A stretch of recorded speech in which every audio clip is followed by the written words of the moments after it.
He sat hunched over his desk, the glow of the monitor illuminating his pale, sweat-slicked face.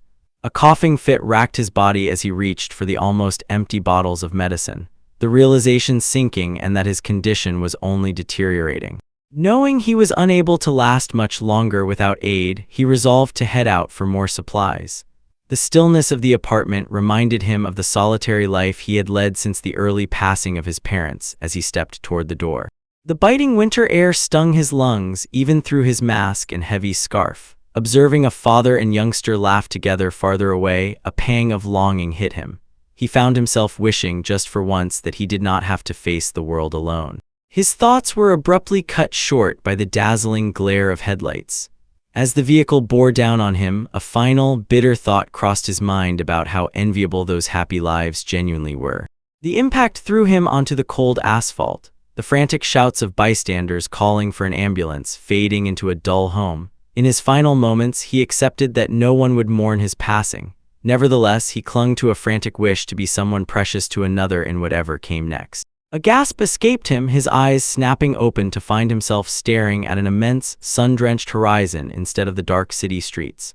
Sitting up, he recognized the crushing weight in his chest was gone, replaced by the unfamiliar feel of leather and metal armor against his skin.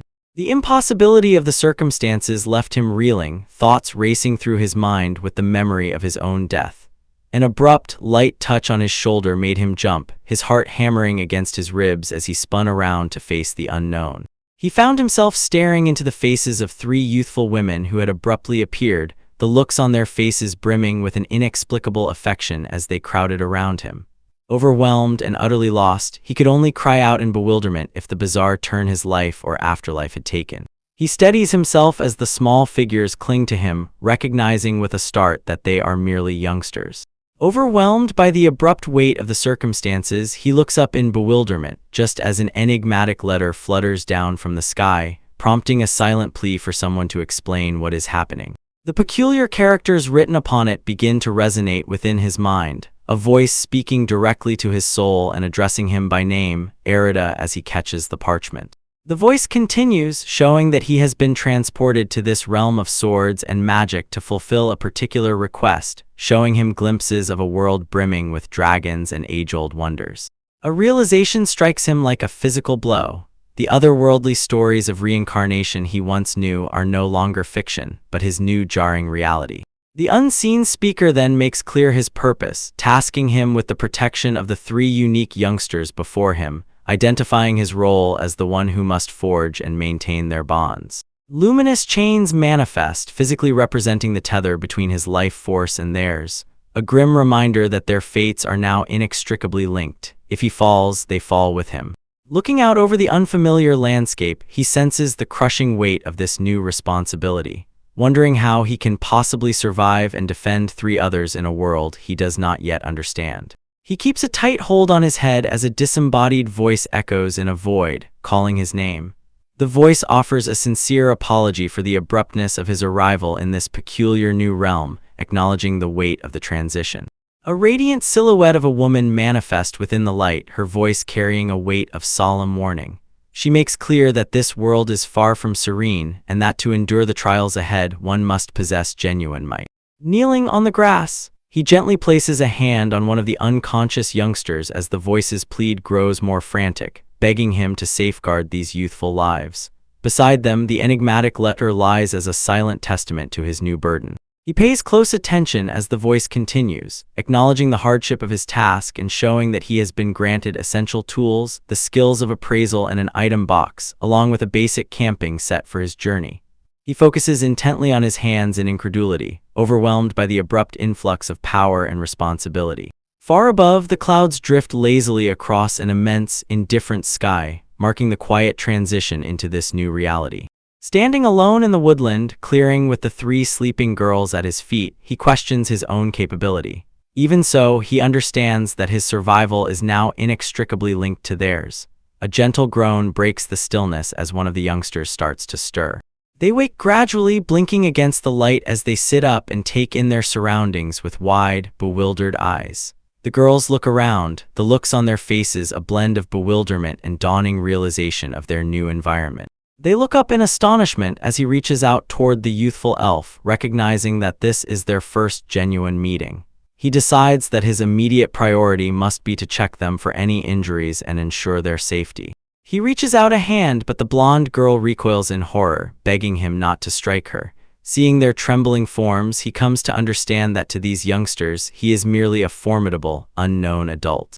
Recognizing his mistake, he at once pulls back and apologizes for the abrupt fright, clarifying that he only meant to check if they were injured. He chides himself internally, knowing he should have introduced himself before approaching so closely.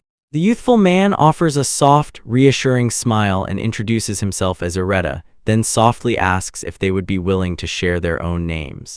They stare back at him with wide, unsure eyes, the initial panic beginning to subside into a careful curiosity. Gradually, they find their voices. The girl with the small horns identifies herself as Layla, the one with the short, light hair as Alan, and a blonde girl as Shia. He himself beams with genuine relief, thanking them warmly for trusting him with their names.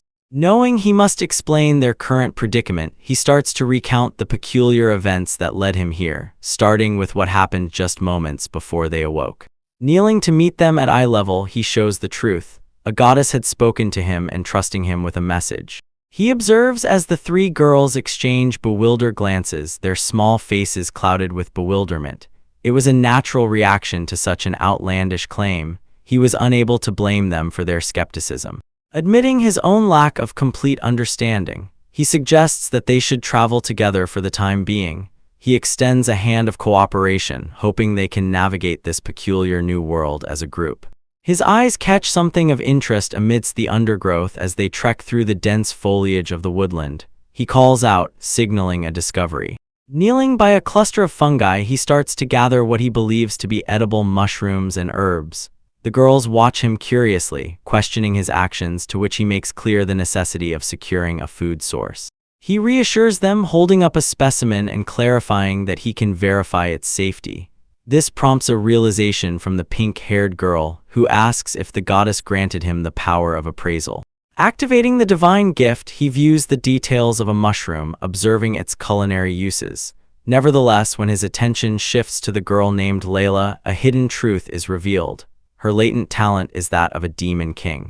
Speechless, he turns his appraisal toward the others. Shia's profile identifies her as a saint, while Alan's shows her destiny as a hero. The pure weight of their potential leaves him momentarily speechless. While the youngsters innocently continue their forging, he is standing back, grappling with the truth of his companions. A hero, a saint, and a demon king, all gathered in one place. He questions whether their meeting was genuinely a coincidence or a design of the gods. He becomes motionless as an enormous, tusked creature erupts from the foliage, its eyes burning with primal hunger. The abrupt appearance of the creature sends a jolt of horror through the group, their breath catching at the spectacle of the towering creature. He instinctively throws himself over the youngsters, shielding their small frames as the ground shatters and debris rains down around them. As the dust starts to settle, he breathes a shallow sigh of relief, recognizing they managed to evade the initial onslaught by the narrowest margins. He swiftly checks on the girls, his voice a low whisper as he questions whether they are unharmed, receiving a quiet, trembling confirmation in return, peering warily from behind their rocky cover. His eyes find the creature still prowling close by. He comes to understand they must find a way to slip past the creature to return to the safety of the main road, with a pure cliff blocking their route forward. He places a comforting hand on the blonde girl's head as she tearfully blames herself for waking the creature, but the look on his face remains grim. He makes clear that this mushboar tracks its prey using mushroom spores, meaning their current hiding spot is only a temporary sanctuary before the creature inevitably finds them again. The youthful man stood paralyzed by indecision, thoughts racing through his mind as he weighed the youngsters' innate talents against his own perceived uselessness. He wondered if they should battle, or if there was another way to survive. Abruptly, the youthful blonde girl stepped forward with a chilling resolve, offering to act as a decoy to draw the peril away so the others could flee. He could do nothing except stare in incredulity, his heart sinking at the thought of a youngster making such a sacrifice. He observed them, a heavy sense of shame washing over him as he recognized these small, fragile beings were showing more courage than he was. While they were prepared to risk everything, he had been consumed by his own dread and self-preservation, thinking only of his own safety. A sharp glint of determination returned to his eyes as he cast aside his doubts. He recognized that he was the adult here and the responsibility to defend these youngsters rested solely on his shoulders. He had to be the one to act, no matter the cost. Stepping forward, he gathered the three girls close, his voice steadying as he took command of the circumstances. He looked directly at Layla, the blonde girl, and entrusted her with the safety of her companions, asking her to keep a close eye on them while he faced the danger. She nodded, the look on her face a blend of dread and duty as he noted her relative calmness, and instructed her to hold the others' hands tightly. Farther away, the origin of their horror at last emerged, an enormous tusked creature that loomed over the horizon, its presence signaling the start of a frantic struggle. He tightened his grip on his makeshift wooden club, bracing himself as he cried out a challenge to the creature. The creature responded with a deafening roar, charging forward with bone-crushing force. And though a gasp of pure horror escaped his lips, he did not retreat. The pure power of the creature was overwhelming, its enormous frame making his efforts seem futile. A dark thought crossed his mind as he dodged a lethal strike, the very real possibility that he might face death yet again if he made a single mistake in this uneven battle. He tightened his grip on his armament, his resolve hardening into steel, hearing the youngsters cry out his name in desperation. He knew that regardless of the odds or his own dread, he was the only shield standing between these youngsters and certain doom. He is standing his ground as the enormous creature releases a deafening roar, its tusks gleaming dangerously. With the youngsters trembling his back, he screams for the creature to stop, his voice cracking with a blend of desperation and newfound resolve. The youthful man swings his wooden club with every ounce of strength, connecting with a heavy thud without a moment's hesitation. The impact is decisive, sending the creature crashing to the woodland floor in a cloud of dust as its momentum is violently halted. Breathing heavily, he focuses intently on the fallen creature in incredulity, questioning if the danger is genuinely over. One of the girls moves forward, her voice gentle and reassuring as she verifies that they are safe and the peril has passed. The enormous carcass remains motionless, in a peculiar realization dawning on him as he perceives that the creature's life force has been entirely depleted. The immediate peril has vanished, leaving only the heavy stillness of the forest. The adrenaline at last fades, causing him to collapse onto the grass with a heavy, ragged sigh of relief. His abrupt movement startles the youngsters, who watch him with wide, concerned eyes as he struggles to catch his breath. He presents a sincere apology, blaming himself for the peril they faced and for the harshness of his earlier shouts, looking up at them. The blonde girl, her eyes brimming with tears, acknowledges that she was also horrified, her voice trembling with the weight of the ordeal. Overwhelmed by the release of tension, the youngsters rush toward him, throwing their arms around their protector in a frantic, grateful embrace. He welcomes them, his posture softening as he absorbs their shared relief and the warmth of their presence. He pulls them closer, gently telling them that they do not have to be brave anymore and that it is all right to let their tears fall. With the creature gone, he promises them that the nightmare is at last over. They are no longer alone. As they wail in unison, their small faces contorted with the raw, unfiltered grief of youngsters who have seen too much, he observes. Kneeling amidst the woodland floor, he pulls the trembling trio into a protective embrace, his heart heavy as he pays close attention to their frantic sobs. He considers their innocence, pained by the realization that such small beings had no choice but to face death without even knowing how to properly mourn. His gaze hardens with a newfound resolve as he lowers his eyes to the youngsters clinging to him. He comes to understand they are far from ordinary and the weight of responsibility settles on his shoulders.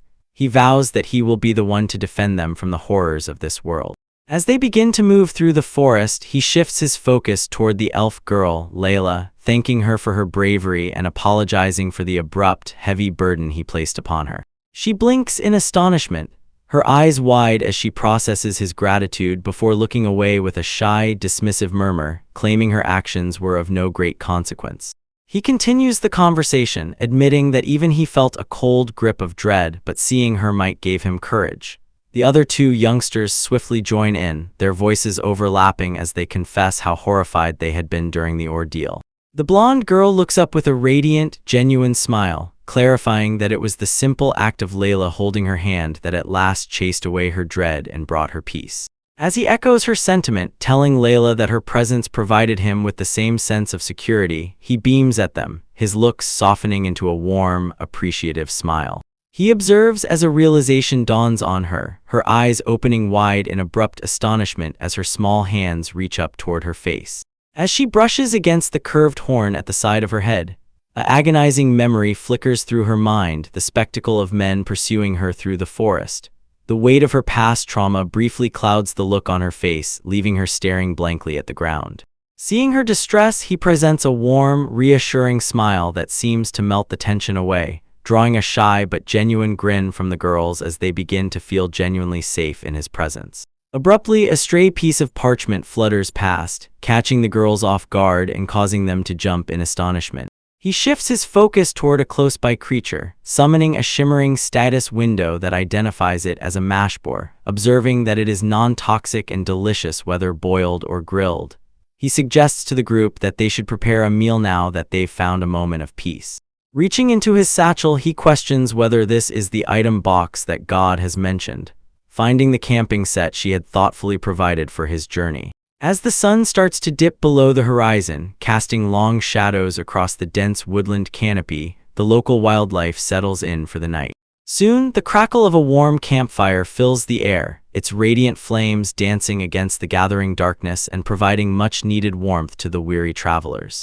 The campsite was fully prepared, a small oasis of civilization in the wild woodland. A sizable piece of meat sizzled over the fire, its aroma filling the air. Studying the bounty, the youthful man offered a silent, heartfelt prayer of gratitude to the goddess for her providence. He moved with newfound energy, expertly slicing the perfectly cooked meat. He marveled at the convenience of the items provided. Not just the cooking tools, but even the salt and pepper were included. Wearing a warm smile, he called out to his youthful companions, inviting them to join him for the feast. Regardless of the inviting spread, the three girls sat in speechless disbelief, their eyes trained upon the plates before them. The abundance of food seemed almost alien to them. They remained motionless as if waiting for permission that had not yet come.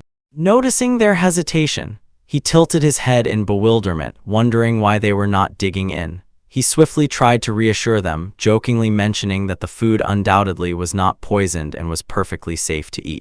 The girl with the pointed ears looked up at him, the look on her face heavy with a wisdom far beyond her ears. She clarified that in their world, those of higher status always ate first, leaving them to be the very last. The realization hit him like a physical blow, his eyes opening wide as the cruelty of their past became clear. He averted his eyes, his heart aching for them. It was becoming painfully obvious that these youngsters had been raised in an unforgiving environment that he could scarcely imagine. Their hesitation was not lack of hunger, but a deeply ingrained survival instinct born of systemic neglect. The war broke out as the war broke out. The war broke out. The war broke out. The war broke out. The war broke out. The war broke out. The war broke out. The war broke out. Rolling hills of this peculiar new world, the weight of his circumstances settled on his shoulders as he gazed out over the immense. Surviving alone in such a place would be a monumental task, but attempting to do so while defending three vulnerable youngsters seemed almost reckless. Yet, as he glanced behind him at them, a ferocious resolve took hold. He was unable to ignore the overwhelming urge to see them happy and safe. With a sharp, resolute nod, he made his choice, bracing himself for the journey ahead. He sits at the head of the table, studying the three youthful faces before him, and makes a solemn declaration that from this day forward they are family. They are left speechless by the word as it hangs in the air, repeating the unfamiliar concept with eyes wide in incredulity.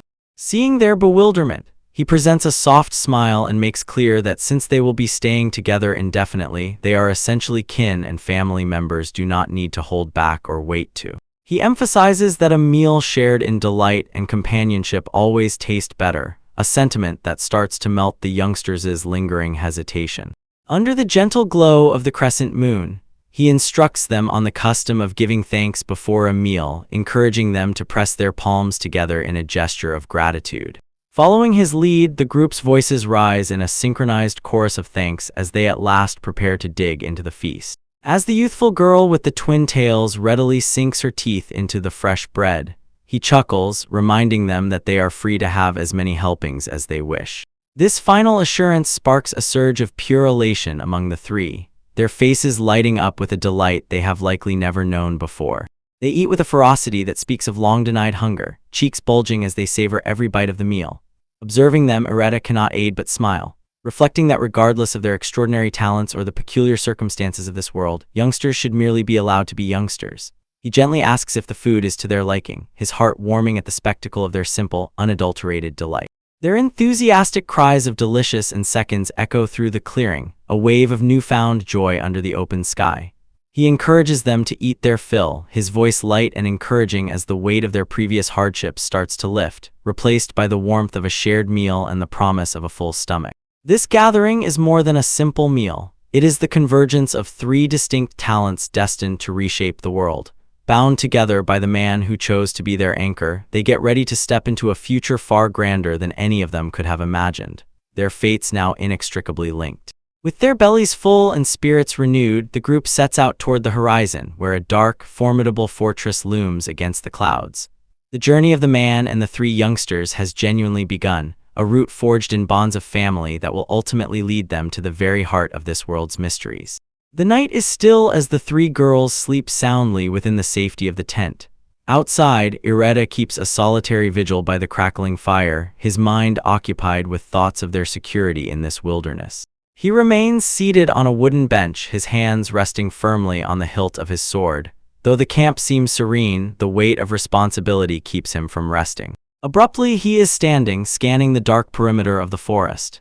He whispers a quiet prayer for safety, wondering if they are genuinely as secure as they appear. His vigilance is interrupted when Shia emerges from the tent, rubbing sleep from her eyes. She questions why he is still awake. He makes clear his dread of a creature attack. She studies him with a sleepy smile, mentioning the protection of the stone they brought with them. Within the camp, a jagged crystal floats silently, encased in a metallic ring and emitting a gentle, ethereal glow. Seeing his bewilderment, she makes clear that this is a barrier stone designed specifically to ward off creatures. He comes to understand then that it is not a physical wall, but a magical field that keeps dangers at bay. She beams with a natural confidence, her elven heritage possibly giving her a deeper understanding of such magic. Relieved by her explanation and her apparent talent for sensing the barrier's might, he at last chooses to end his watch and seek some rest. He is standing outside the tent, full of morning energy and ready to prepare a meal. As Layla emerges, rubbing the sleep from her eyes, he greets her warmly and asks if she managed to rest. She acknowledges she slept peacefully, comforted by the knowledge that Shia's barrier stone was keeping the creatures abed. Looking around the campsite, he marvels at the astonishing quality of their equipment, observing that the setup is far more advanced than anything he expected. His amazement grows as he examines the magical tools at his disposal, specifically a stove that generates heat without the need for fire or gas, and a water tank that seems to provide an endless supply. He starts prepping the ingredients, finding the knife to be exceptionally sharp as he slices through the food with ease with such efficient tools. He considers the convenience of his magical item box, which allows him to carry an immense array of supplies without any weight, though he comes to understand their only remaining fresh ingredient is the meat from the previous day. Seeing his concern, Layla points toward the surrounding greenery and suggests that the local leaves would make for a perfect, flavorful soup, a revelation that catches him entirely off guard. She takes charge of the cooking, with great care adding the gathered herbs to the pot until a rich, steaming broth starts to bubble. The other two girls at last wake up and apologize for their late start as the meal is finished. But Layla swiftly reassures them and invites everyone to eat, leaving him speechless by how the simple leaves transformed into a delicious consomme. They begin their meal with a wave of gratitude, the steam from the fresh food rising between them. Ireta observes Layla, observing how she naturally takes on the role of the responsible eldest sister among the three. The delight is palpable as they eat. Layla marvels at the simple pleasure of a morning meal, her eyes sparkling with genuine delight. The warmth of the food seems to nourish more than just their bodies. Once the plates are cleared, the man decides it is time to delve into the mystery of the life chain that binds them together. The girls respond with an enthusiastic cheer, ready to uncover the secrets of their connection. He activates his appraisal skill and a shimmering interface appears, showing the essence of their bond. The life chain is not just a tether. It is a conduit that allows them to share and utilize each other's unique talents. Nevertheless, this connection comes with a strict physical limitation. They must remain within 1 kilometer of each other. To stray further would cause their health to at great speed decline, ultimately becoming a fatal risk. He ponders whether this link has granted them any permanent might, recalling a brief surge of power during the previous day's hunt, even with that moment of intensity. A quick check shows that their base abilities remain unchanged for now. Layla then shares her knowledge of the world's rare individuals, clarifying that some are born with the potential to be heroes or possess extraordinary skills like his own appraisal. Such talents are highly regarded, but exceptionally rare. She adds that while the government technically protects those with confirmed skills, the astronomical cost of the identification process means most people's latent abilities are never formally recognized unless they manifest on their own. They look at him with blank looks, plainly unaware of the latent potential he just uncovered. He comes to understand that in this world, people are not naturally aware of their own particular skills or talents. He asks them directly if they've ever seen what he just saw through his appraisal, but their stillness confirms their ignorance. This revelation brings to mind a legend of his previous life, where heroes and demon kings were common tropes, often locked in eternal conflict.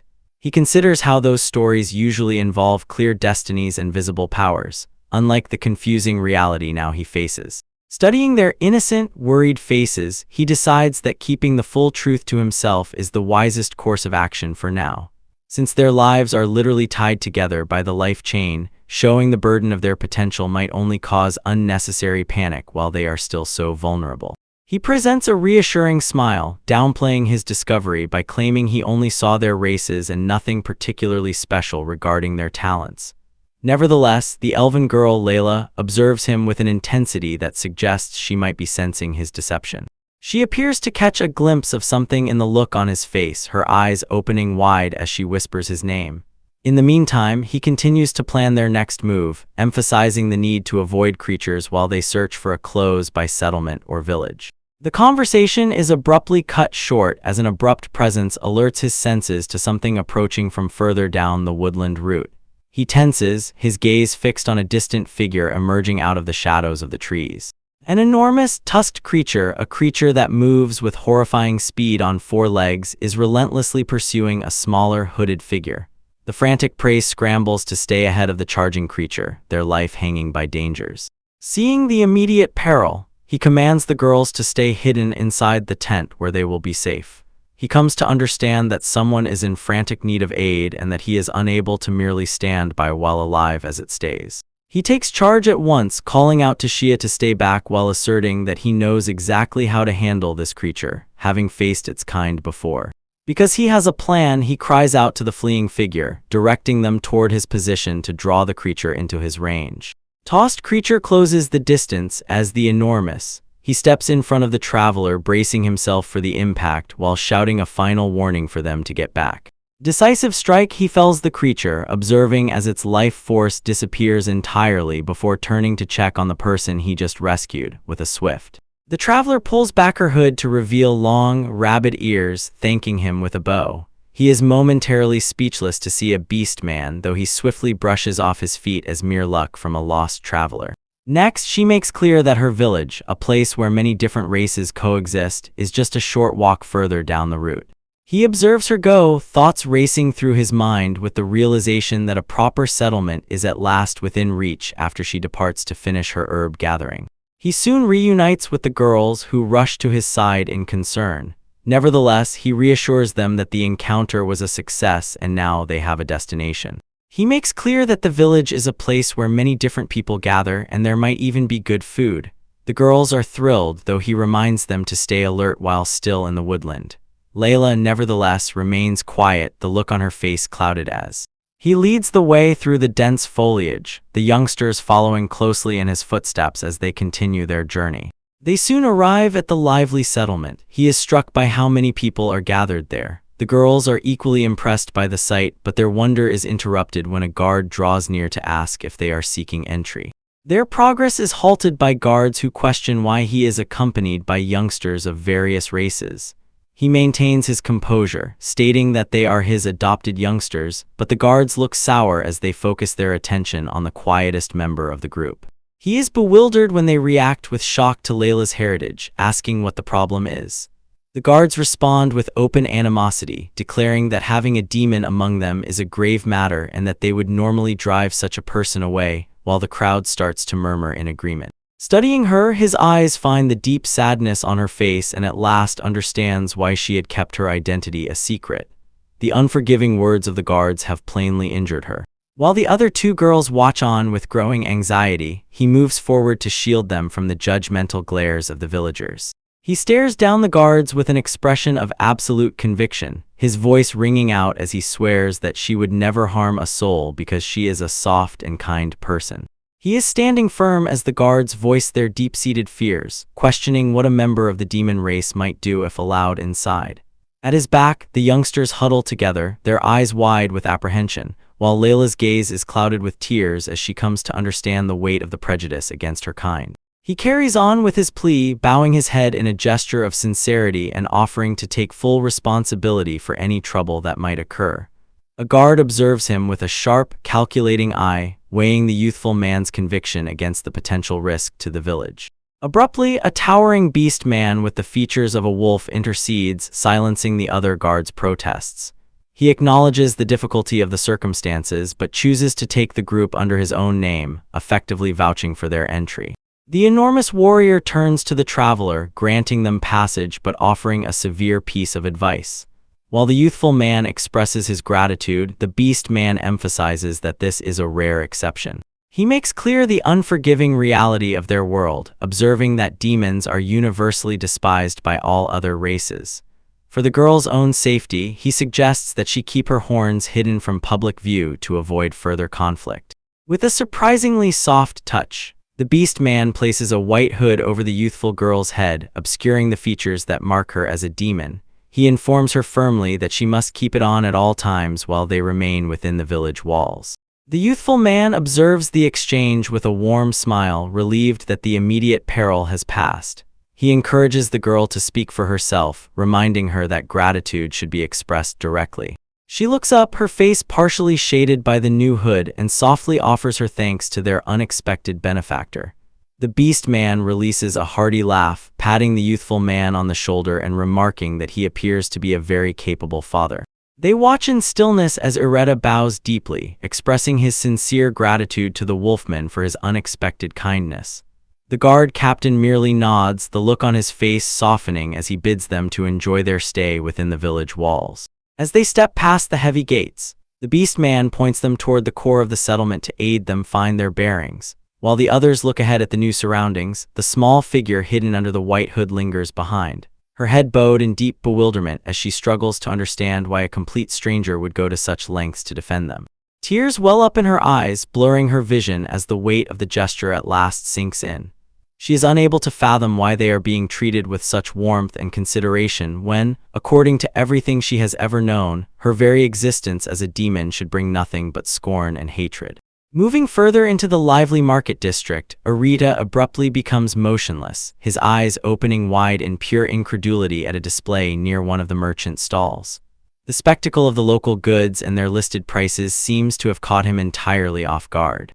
Before him hang several sizable, cured cuts of grand boa meat, marked with a staggering price tag of 10,000. He focuses intently on the numbers, thoughts racing through his mind as he attempts to calculate the value of the currency and determine if such a sum represents a small fortune or merely common pocket change in this unfamiliar land.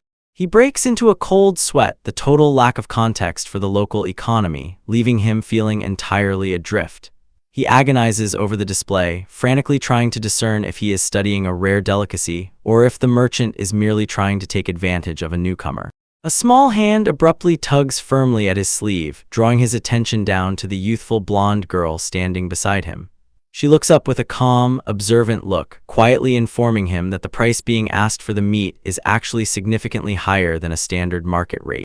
He gapes at her, speechless that she could possibly possess such particular knowledge of local commerce. She makes clear with a modest, helpful smile that she has merely memorized every price she has encountered so far, prompting him to reach out and pat her head in genuine admiration for her astonishing memory and her wish to look out for him. He is standing before a counter where an elderly shopkeeper with pointed ears and spectacles with great care examines the goods. The merchant sets the price at 52 silver coins, a sum that reflects the value of the trade. Accepting the deal with a polite smile, he acknowledges this is his first visit to the area and inquires if the shop carries maps or clothing for youngsters. The merchant produces a parchment, clarifying that a detailed map of the continent costs 1,000 luck, though he questions if the youthful man even knows how to read such a document. Undeterred, he asks for a brief lesson on how to interpret the markings. Spreading the map wide, the shopkeeper describes the geopolitical landscape, observing that the southern continent is split into 4 distinct nations. He points out that NP Village sits at the very southern edge, a place where various races from the Kudirial Federation often gather, making it a hub of diversity. He continues the geography lesson, clarifying that the elves hold the east, the beastmen the west, and humans the north, each within their own sovereign borders. Finishing the transaction, he kindly directs the traveler to a shop across the way where the youngsters' attire is sold. Stepping back out into the sunlight, he thanks the merchant and declares to the girls that their next stop is to find them new clothes. They look up at him with wide, disbelieving eyes, hardly able to contain their delight at the unexpected gift. The youngest girl starts to dream aloud of a treat that is white, fluffy, and topped with red fruit, wondering if such a cake exists close by as they make their way through the village. Nevertheless, one of her companions remains silent, her gaze trained upon the ground as she clenches her small fist. While the others discuss their next destination, she quietly insists that she does not need anything for herself, the look on her face clouded by an unspoken bird. They were plainly shaken by the abrupt outburst. As Arita tried to gently point out the ragged state of her current attire, Layla snapped, her voice cracking with emotion as she insisted she was fine and needed nothing from him. Before he could respond, she turned and bolted down the street, leaving him and the other 2 youngsters standing in speechless disbelief. He called out her name. Nevertheless, she did not look back, leaving him to wonder if the bonds of family were always this complicated. Arita calls out to Layla as they navigate the town's thoroughfare, his voice slicing across the ambient noise of the street. He cries out for her to wait, his face etched with concern and the visible strain of their long journey.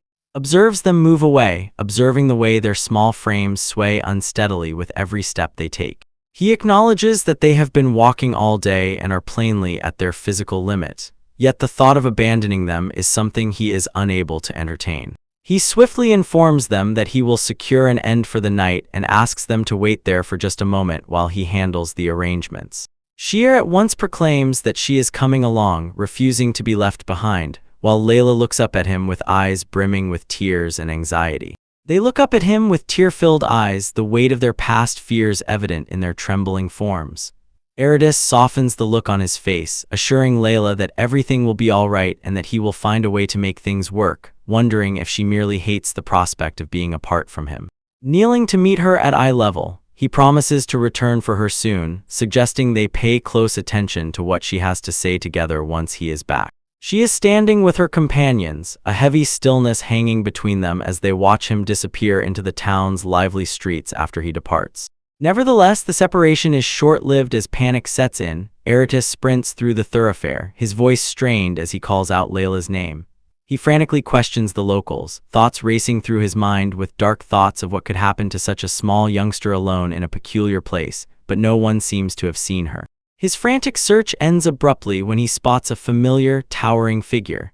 The beastman guard from the gate stands there, holding a silent Layla in his arms. Arida's hard hammers against his ribs as he dashes toward them, shouting her name in a blend of horror and profound relief. The wolfman does not offer a warm greeting, instead fixing the girl with a severe, growling gaze and reminding her of the promise she made to stay put. She can only offer a small, sheepish response, her head bowed under the weight of his reprimand. Regardless of his gruff exterior, the guard releases a hearty laugh, teasing her for not being very honest about her feelings. Layla pouts, plainly annoyed by the observation, while Irita observes in astonishment, recognizing that the girl has somehow managed to open up to this formidable stranger. The beast man hands the youngster back to Irita, suggesting that the 2 of them need to have a heart-to-heart talk to clear the air, with a final piece of advice. He presents a final word of thanks to the beastman before they part ways. With the youthful girl safely in his arms, he turns his attention toward the end, resolved to return to the rest of their small group. He is answered by a chaotic scene upon entering their room. One girl is dizzy with relief while the other dashes forward in tears. He swiftly apologizes for the scare, while the girl he carried is pulled into a tight, welcoming embrace by her sister. Further into the night, as the girls settle into the sizable bed, he sits close by and gently asks the one who wandered off if she is ready to talk. She studies him with a heavy gaze, questioning why he goes to such lengths to defend them. He answers without a moment's hesitation, clarifying that his care for them stems from the reality that they are now family. This admission only seems to deepen her unease as she acknowledges to a growing sense of anxiety. She starts to reveal the origin of her dread, reminding him that she belongs to the demon race. She recounts the cold stares they received upon entering the village and flashes back to an agonizing past where she was reviled as a cursed youngster, abandoned by her parents, and forced into a life of solitude and hardship. Her voice trembles as she insists she is far worse than he comes to understand, confessing that she spent her life assisting in thefts. He at once attempts to interject. Nevertheless, she cuts him off, frantic to make him understand her perceived nature. She makes clear that while she knew her actions were wrong, survival left her no choice.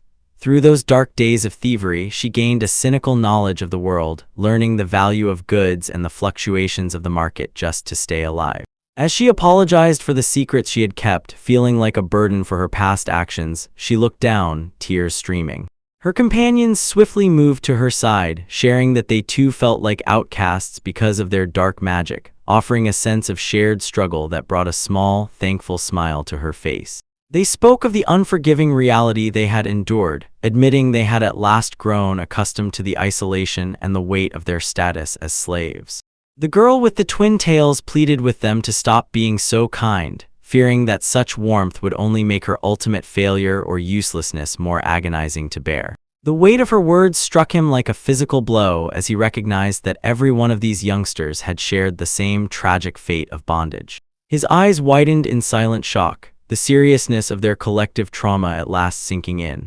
He knew then that merely wanting to defend them was not enough. He had to find a way to express that they were more than just charges, they were families. Stepping forward with newfound resolve, he addressed them all directly, declaring that it was not just about his wish to rescue them. Nevertheless, that he genuinely needed them by his side. He carries on with his heartfelt explanation, telling the girls that they possess far more knowledge than he does and have rescued him from numerous perils. The three of them look up at him, their eyes wide with incredulity as they process his genuine gratitude. A warm smile spreads across his face as he acknowledges that before meeting them, he had spent a long time eating his meals in solitude.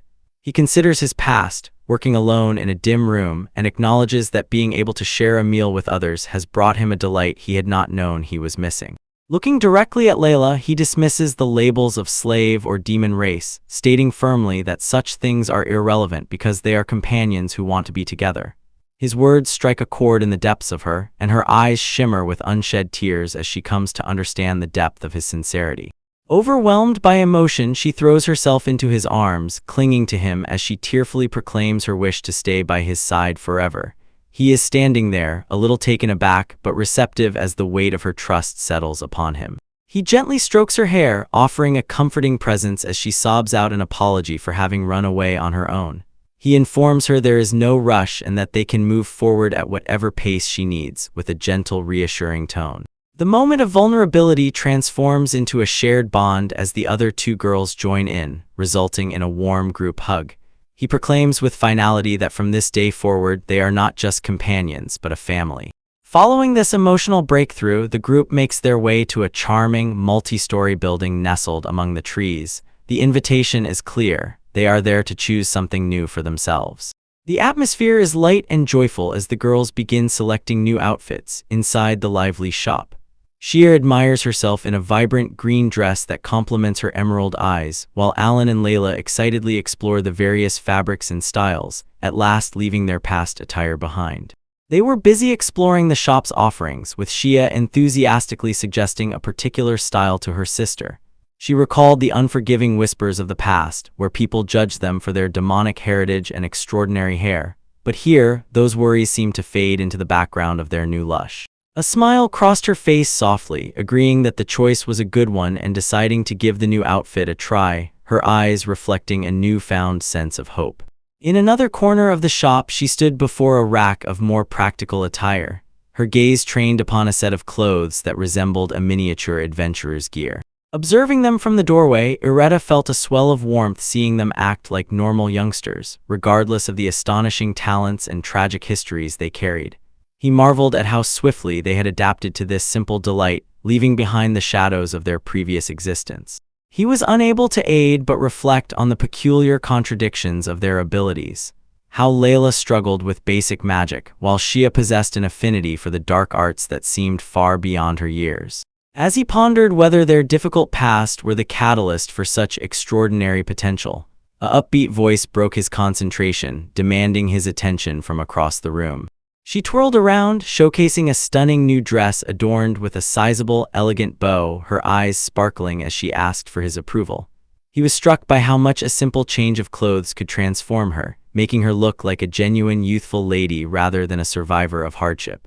Not to be outdone, she moved to the front in her new outfit, looking every bit the aspiring hero with her cape and sturdy tunic.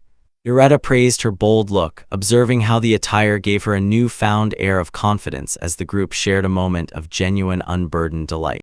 They are still admiring their new attire, but Layla seems particularly self-conscious in her dark beret and matching outfit. She insists she was fine as she was, but the group will not hear it, showering her with compliments until her face turns a radiant shade of red. This praise swiftly melts her reservations. She beams with a radiant smile. Iretta observes them with pride, remarking on how impressive they all look and how much he enjoyed the simple pleasure of choosing clothes together. He is unable to aid but feel a deep sense of contentment, the look on his face softening into a genuine, warm smile as he looks upon the youngsters. Outside, the quaint buildings of the village bask in the light as the group prepares to settle their bill. The girls' voices chime in unison, brimming with sincere thanks for his kindness. As they walk through the lively streets, he considers the journey that brought them here. Knowing the hardships the three of them endured has only served to tighten the bond between them, making this moment of normalcy feel all the more precious. He observes them from the side, a quiet determination settling in his heart to genuinely be their family. He comes to understand he must become a pillar of might capable of shielding them from any further harm. Nevertheless, the tranquil mood is abruptly broken when the sound of frantic footsteps reverberates throughout the square. He turns to see villagers running in a panic, their faces twisted in dread as someone cries out that a disaster is unfolding. A guard's frantic shout rings out, warning a creature's closing in on a village perimeter. The spectacle of an enormous, dark creature confirms the worst. The peace they just found is already under danger, and the village is in grave peril again. A thunderous boom abruptly shatters the peace of the village, followed at once by guards' frantic warning that creatures have breached the perimeter. He turns to the youngsters, his face etched with concern as Shio whispers about a growing sense of dread. Reacting in a heartbeat, he urges them to seek shelter inside a close-by building. The realization hits him that this premonition might be linked to Shia's unique abilities. He decides they must make a break for the safety of the intermediates. Screams of horror now fill the air as the once quiet streets descend into total chaos, with villagers fleeing in every direction to escape the unseen danger. From their elevated position, he and the girls witness a plume of smoke and debris rising from the village outskirts, leaving him speechless by the scale of the abrupt assault. He observes as the village guards struggle to hold the line against the encroaching peril, observing with grim determination that the black smoke is drawing closer and the number of casualties is rising. Close by, the rabbit-eared traveler observes the unfolding disaster with wide eyes, her thoughts turning to whether their new ally has already joined the fray to defend the town. She observes with concern as Arita prepares to head out, his voice calm as he promises to return after a quick scout. He urges her not to worry, insisting he will not do anything reckless. His thoughts linger on the faces of those who have shown him kindness as he turns away. The stoic beast man, the wise old merchant, and the soft rabbit girl. He comes to understand that in a village this small, every capable hand is needed. He is resolute to repay the debt of their hospitality. He recalls the surge of might he felt when he first struck down an enormous boar, a power that far exceeded his own. His unique insight had identified it as the chain of life, an ability that draws upon the bonds he shares with others, convincing him that he genuinely has the means to defend this community. Turning back to the youngsters, he encourages them to do their part in helping the villagers, receiving a wave of resolute nods in return. Next, he focuses his attention on Shia, the youthful elf, and produces a small object for her to hold. He presents a jagged barrier stone, asking her to merely place her hand upon it. The moment her fingers brush the crystal, it erupts in a brilliant, pulsing light that catches her entirely off guard, her eyes opening wide in shock at the abrupt display of power. It is exactly as he suspected. The The stone reacts to her touch, manifesting a potent defensive barrier designed to ward off encroaching creatures. While she focuses intently on the shimmering energy and incredulity, he verifies that her innate potential is the key to their defense. She remains hesitant, her voice trembling as she makes clear that she lacks the affinity for light magic common among her kin, a perceived flaw that led to her being cast out. She fears that her connection to dark magic makes her unfit for such a task. He studies her with unwavering confidence, his gaze sharp and focused. Though she doubts herself, his unique insight tells a different story. He reassures her with absolute certainty that she is exactly what the village needs. He observes the luminous interface showing the youthful elf's genuine nature, a rare dual affinity for both light and dark magic, with the hidden potential of a saint. While her dark magic was undeniable, her capacity for light was equally present, a fact hidden from her until now.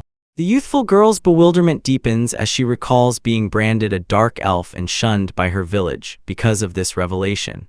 He gently rests a hand on her head, clarifying that the villagers likely only saw the darkness first and failed to recognize the immense light within her. Encouraging smile, he expresses his absolute faith in her ability to manifest a barrier, asking if she will use that power to keep her friends safe. With a warm, he challenges her to step beyond her past and embrace her new role as a protector. The weight of his trust sparks a fire in her eyes. She firmly resolves to give it her all, shouting her determination to succeed. She herself settles onto the grass, closing her eyes and drawing inward to find the spark of power he described, focusing every ounce of her will. Abruptly, a shimmering, translucent cube erupts around her, encasing her in a perfect, luminous, defensive shell. The onlookers gasp in collective amazement as the barrier holds firm, its surface catching a light and proving her astonishing potential. He is unable to aid but grin. His suspicions confirm that these youngsters possess extraordinary, genuine talent. He calls out to her with pride, praising her for the astonishing feat she just performed. He observes as the youthful elf focuses intently on her hands in incredulity, her voice trembling as she comes to understand she has actually succeeded in manifesting her power. Turning toward the door, he instructs the other two youngsters to stay close and support their friend while he is away to investigate the commotion.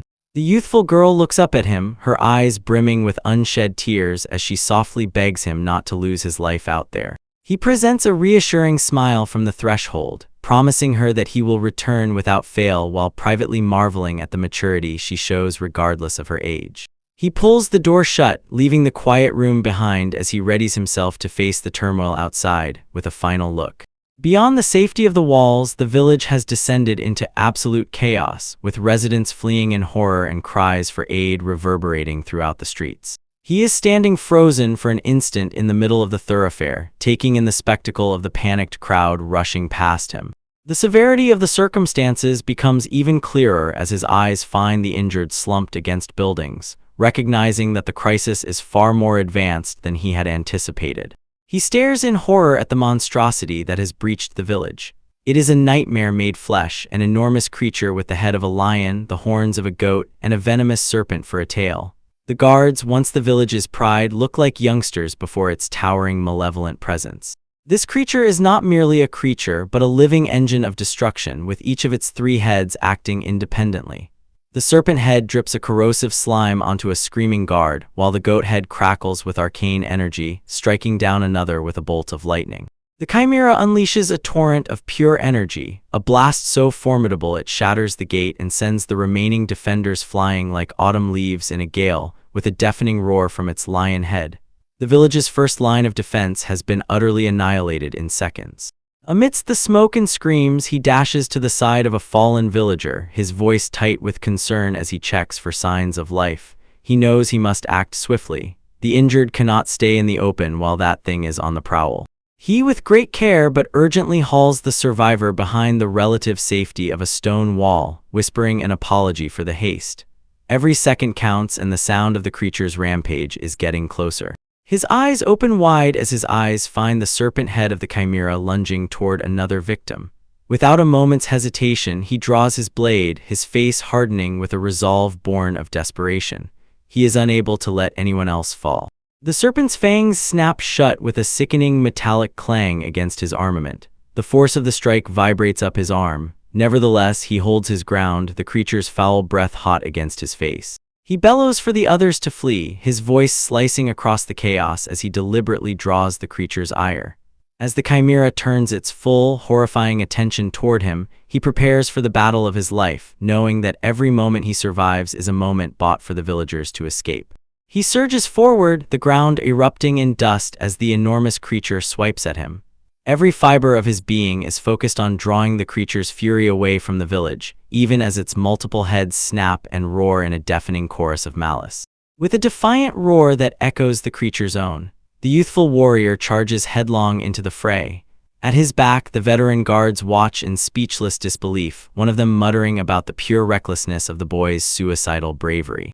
Regardless of his courage, the weight of the creature's power starts to crush him, leaving him gasping for air as the lion's head looms close.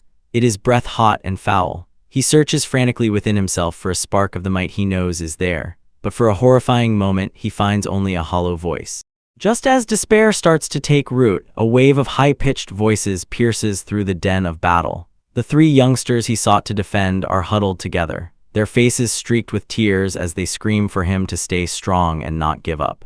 Among them, the youthful girl in the red hood cries out with heartbreaking intensity, her eyes brimming with tears as she begs him to return to them safely. Her plea is a raw, frantic command that cuts through his fading consciousness. The sound of their voices acts like a physical jolt, snapping his eyes wide in realization. A faint, knowing smile touches his lips as the weight of their hopes settles upon his shoulders, replacing his dread with an abrupt, crystalline clarity. His gaze sharpens, burning with a renewed and ferocious determination as he steadies his breathing. He reminds himself of the vow he made to keep those youngsters safe, a promise that forbids him from falling in this desolate place. A vision of their smiling faces flashes through his mind, a warm light in the darkness of the struggle. He comes to understand then that he does not just want to rescue them. He wants to survive so he can continue to live by their side. He stood dwarfed by the towering shadow of the three-headed creature, the air thick with the scent of predator and prey.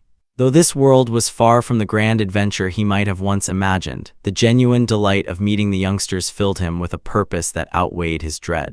The youthful man's eyes burned with a ferocious, unyielding light as he roared a defiant vow to the heavens.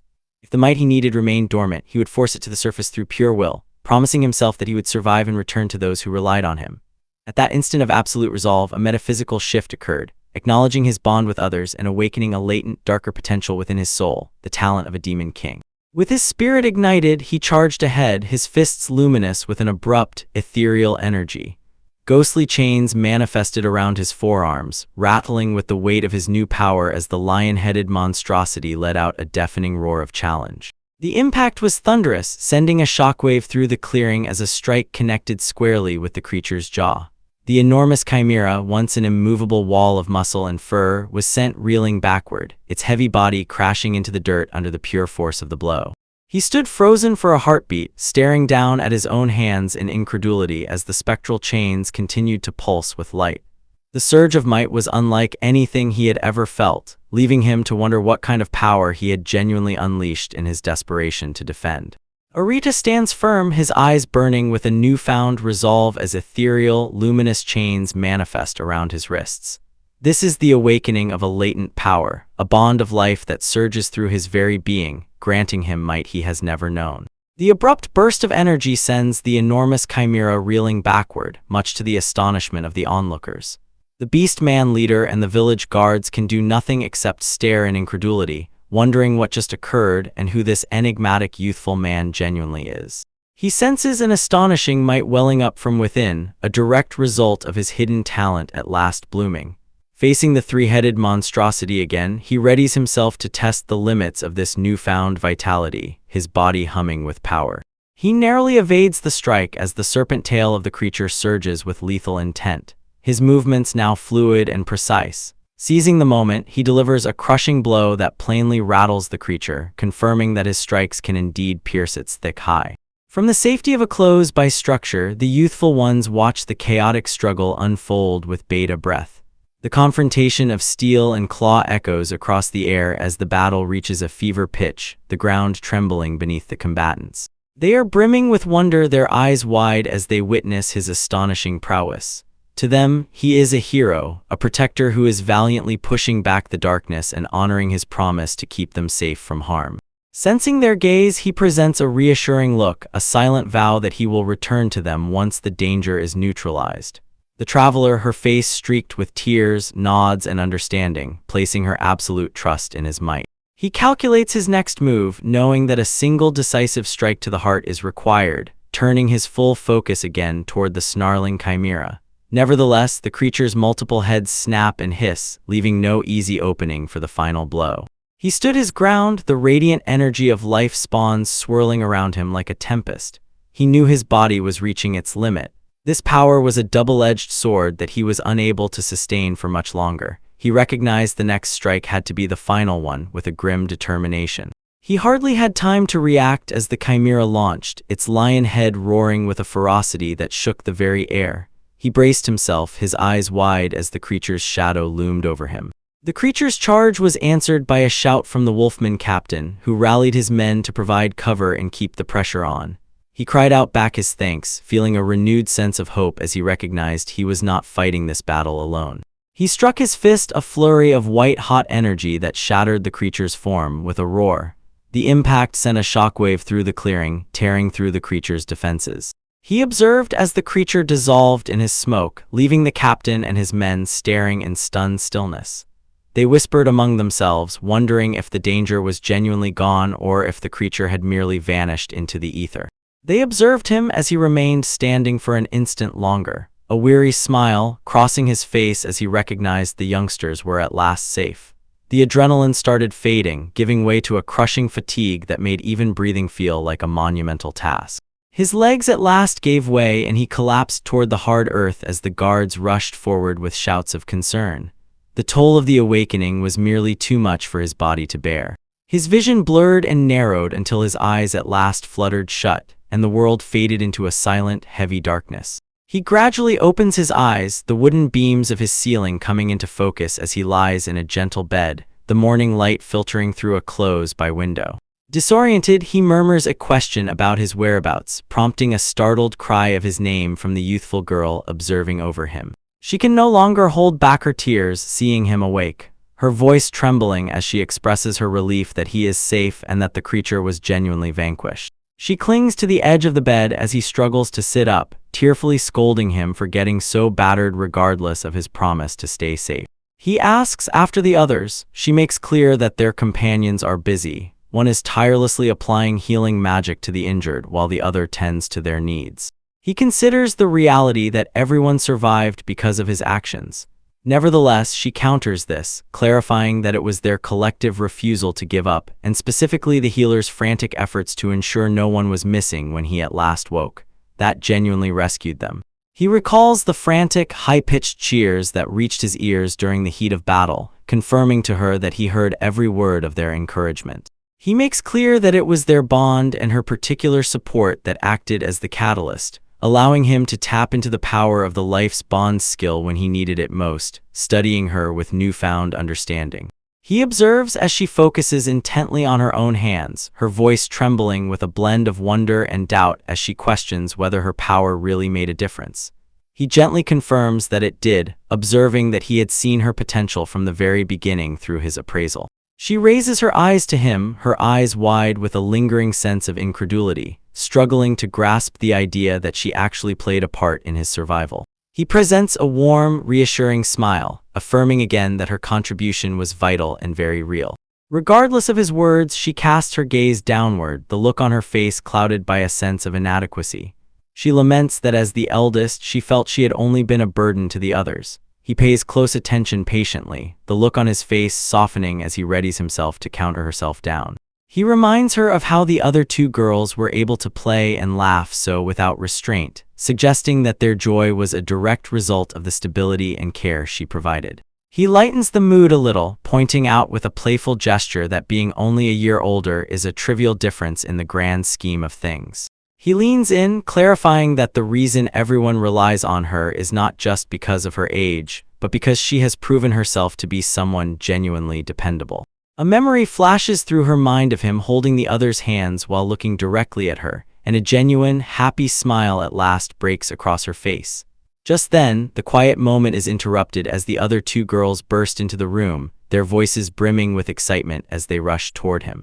He sits upright in the clinic bed, ringed by the three youngsters who are buzzing with excitement. They describe his heroic display, mentioning how he is shone with a brilliant light during the battle. He pays close attention with a soft smile, asking if they have genuinely recovered from their ordeal. A surge of relief washes over him as his eyes find their radiant faces. He considers a struggle, feeling a deep sense of satisfaction that his efforts were not in vain. Everything is at last back to normal, and the weight on his shoulders starts to lift.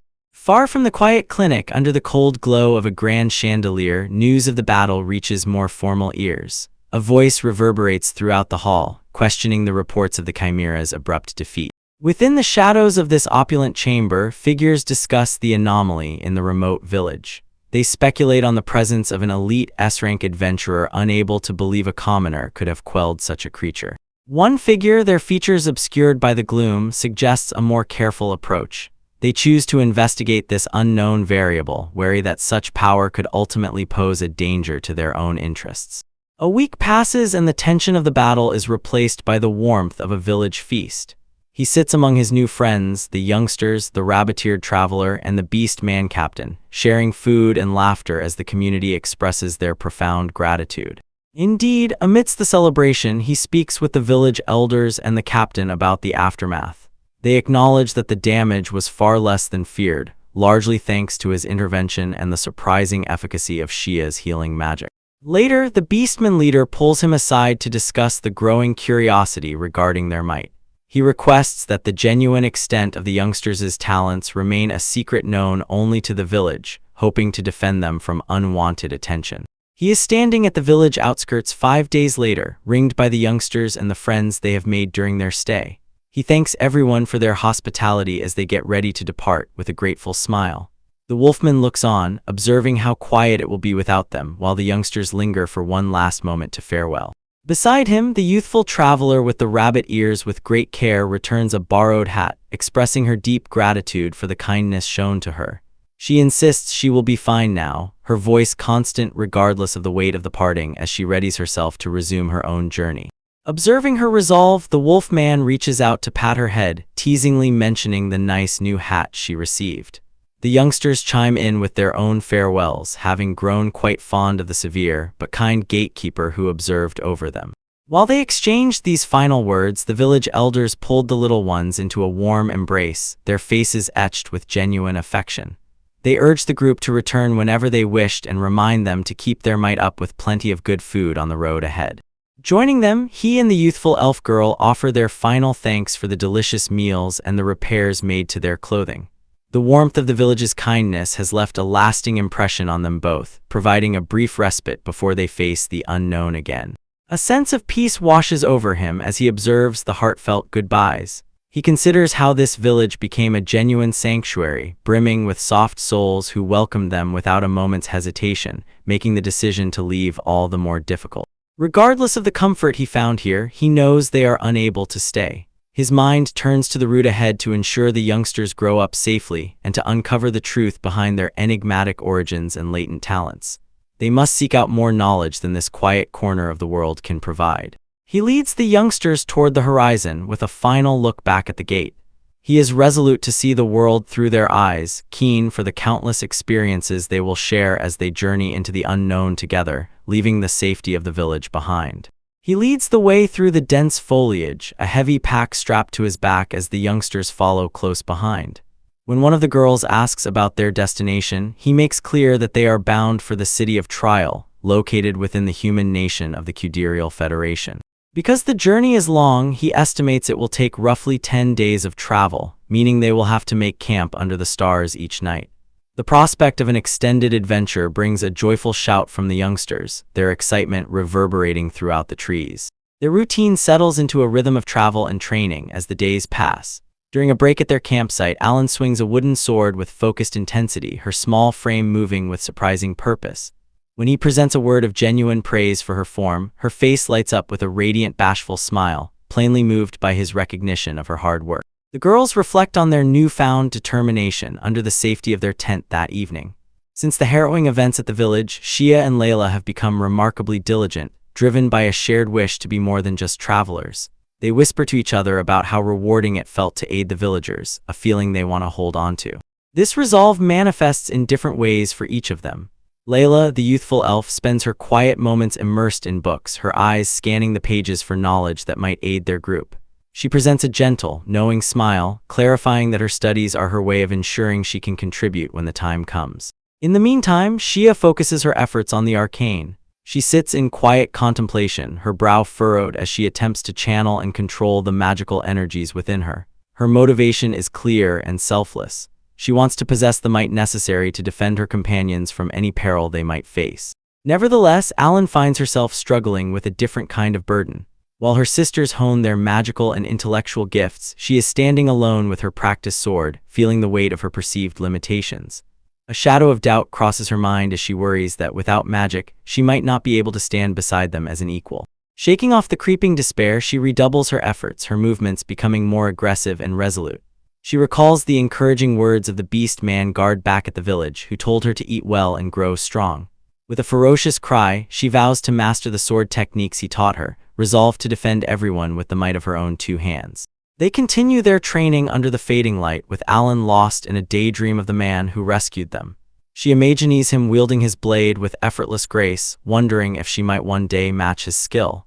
Her reverie is broken by an upbeat shout from the campsite, announcing that the meat is ready for their evening meal. Hearing the call, they readily dash toward the flickering campfire where their companions wait. The smell of roasting meat fills the air as they leave their practice behind, their youthful energy a stark contrast to the quiet stillness of the surrounding forest. Far from a simple campsite, the night settles over a grand, multi-story estate. Its ornate balconies and luminous windows suggest a place of wealth and power, standing silent and formidable against the dark sky. Within the shadows of the stone walls, a heavy, white-furred paw strikes the ground in a frantic sprint.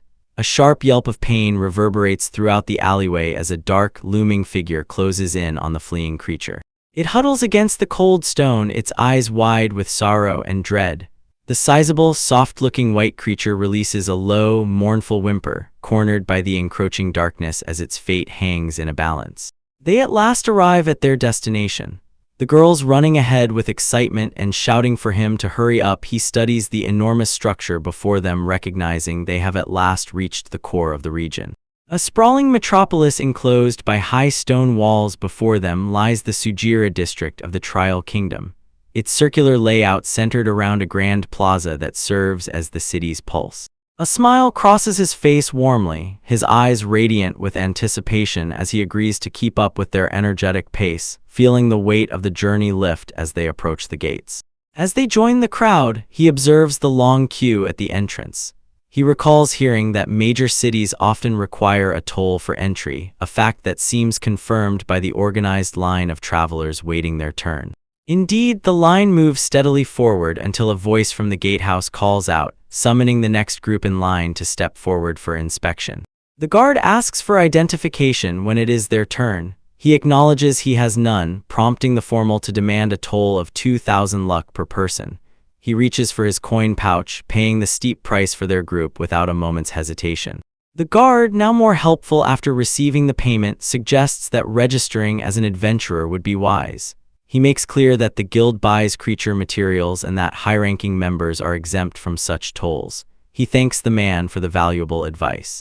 Turning back to his youthful companions, he considers the possibility of them all becoming adventurers. The girls wonder if they too can join in the prospect of a formal registration appeal stamp. He decides they should head to the guild to learn more. Thank you for observing. He takes a firm step forward, announcing their arrival at the core of the district. The youthful man and his companions stand frozen at the entrance, their mouths agape as they take in the pure scale and grandeur of the lively city before them. The girls marvel at the variety of shops and exotic foods they've never seen before, while he notes the impressive architecture of the central buildings while wandering deeper into the streets. He suggests that they should register at the Adventurers Guild before even looking for an inn, a proposal the girls enthusiastically support as they approach the sizable, multi-story guild hall. Stepping through the heavy doors, he draws a deep breath, mentally preparing himself for the bureaucracy ahead. Inside, the hall is teeming with seasoned adventurers, prompting him to scan the room for an available counter where they might begin their registration. He is soon greeted by a radiant and energetic receptionist who confirms their intent to register as new members. Though he acknowledges his ignorance of the process, her upbeat demeanor and charm momentarily distract him from his nerves. She starts a thorough explanation of the guild's operations, detailing how becoming an adventurer allows one to take on subjugation or gathering requests, and how completing these tasks leads to higher ranks and increased rewards. She carries on with her explanation, detailing how an adventurer's rank can grant significant benefits, such as discounts on travel between nations and even exemptions from tedious immigration inspections. Next, she presents a registration document, observing that the initial fee is 10,000 luck. While she mentions that a deferred payment plan is available, she sternly cautions that failing to meet the repayment deadline will result in a permanent ban from the guild. He considers the cost, recognizing that while 10,000 luck is manageable for one person, paying for 4 people is a heavy burden when factoring in their daily living expenses. He ultimately chooses to proceed, requesting that both he and the youngsters be registered under the deferred payment option, a choice that leaves the woman behind the counter plainly speechless. They peek over the edge of the high wooden counter, their wide, curious eyes taking in the sights of the guild hall as the receptionist questions if such youthful youngsters are genuinely meant to be registered. Their guardian reassures her that they will be fine, while she tentatively points out that the life of an adventurer is fraught with peril, though she acknowledges there are less perilous tasks available for beginners. She observes as one of the girls leans forward with a resolute shout, her eyes sparkling with excitement as she insists they are more than capable of fighting. The girl's declaration is answered by an abrupt, mocking burst of laughter from a group of rough-looking men who loom over the small group, sneering at the prospect of youngsters playing and being adventurers in a place meant for serious business. They loomed over the group, their laughter reverberating throughout the hall as the leader demanded attention, but Arita remained focused on the counter, requesting registration for the youngsters. This blatant disregard only fueled the man's irritation, prompting a sharp command for the youth not to ignore him. He charged ahead, seizing Arita by the collar and hoisting him upward with a sneer.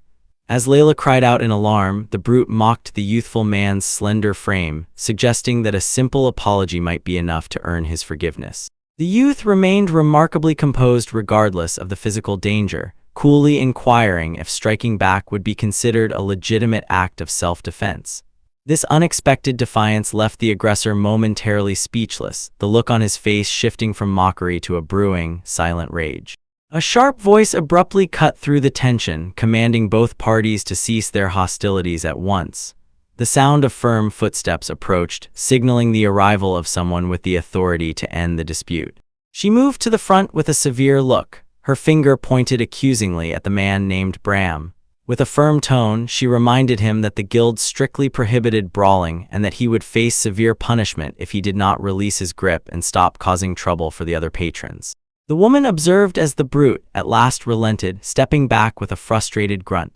Shifting her focus toward Arita and the girls, she offered a sincere apology for the disturbance, clarifying that many adventurers were currently on edge due to a recent surge in extraordinary creature sightings and resulting damages. She swiftly regained her upbeat demeanor, signaling that it was time to proceed with the formal registration for all 4 of them. While Arita took her warning about the restless atmosphere to heart, she busied herself with the necessary paperwork to finalize their entry into the guild. The attendant then started to outline the guild's hierarchy, clarifying that adventurers were divided into 6 distinct ranks, ranging from the entry-level E to the legendary S rank. She noted that S rank was reserved for those whose deeds had a global impact, encouraging the new recruits to strive for greatness, while Arita privately likened such a status to that of a world-saving hero. She herself suggests that since they will be acting together, they should register as a party. This allows them to share quest information and makes their future endeavors much more convenient. Arita agrees, thinking it is a good idea since they will be traveling together anyway. The receptionist happily accepts and starts preparing their identification plates. She herself presents them with their new adventurer plates, instructing them to wear them around their necks as they are required for quest registration. The girls are delighted by how pretty they look. Indeed, one of the girls excitedly helps Arita put on his plate. He thanks her with a warm smile, appreciating the gesture. He considers the feeling of wearing the same plate as the girls, observing that it creates a sense of connection stronger than usual. The girls are equally thrilled to be matching with him. Ireta thanks the receptionist for her thorough assistance as they get ready to leave. She modestly responds that she was merely doing her job as a receptionist. The group steps out of the guild building with the receptionist's upbeat farewell echoing behind. Outside, the girls are full of energy, suggesting they head to a dungeon the very next day. Ireta, nevertheless, suggests they rest at an inn for the remainder of the day to recover. He is abruptly confronted by the same group of boisterous adventurers from before. The leader, his face twisted in a sneer, sharply asks how they dare humiliate him again, his fists clenched in a display of intimidation. The youthful man tries to reason with them, asking if they had done something wrong, but his calm demeanor only further enrages the mohawk-clad brute.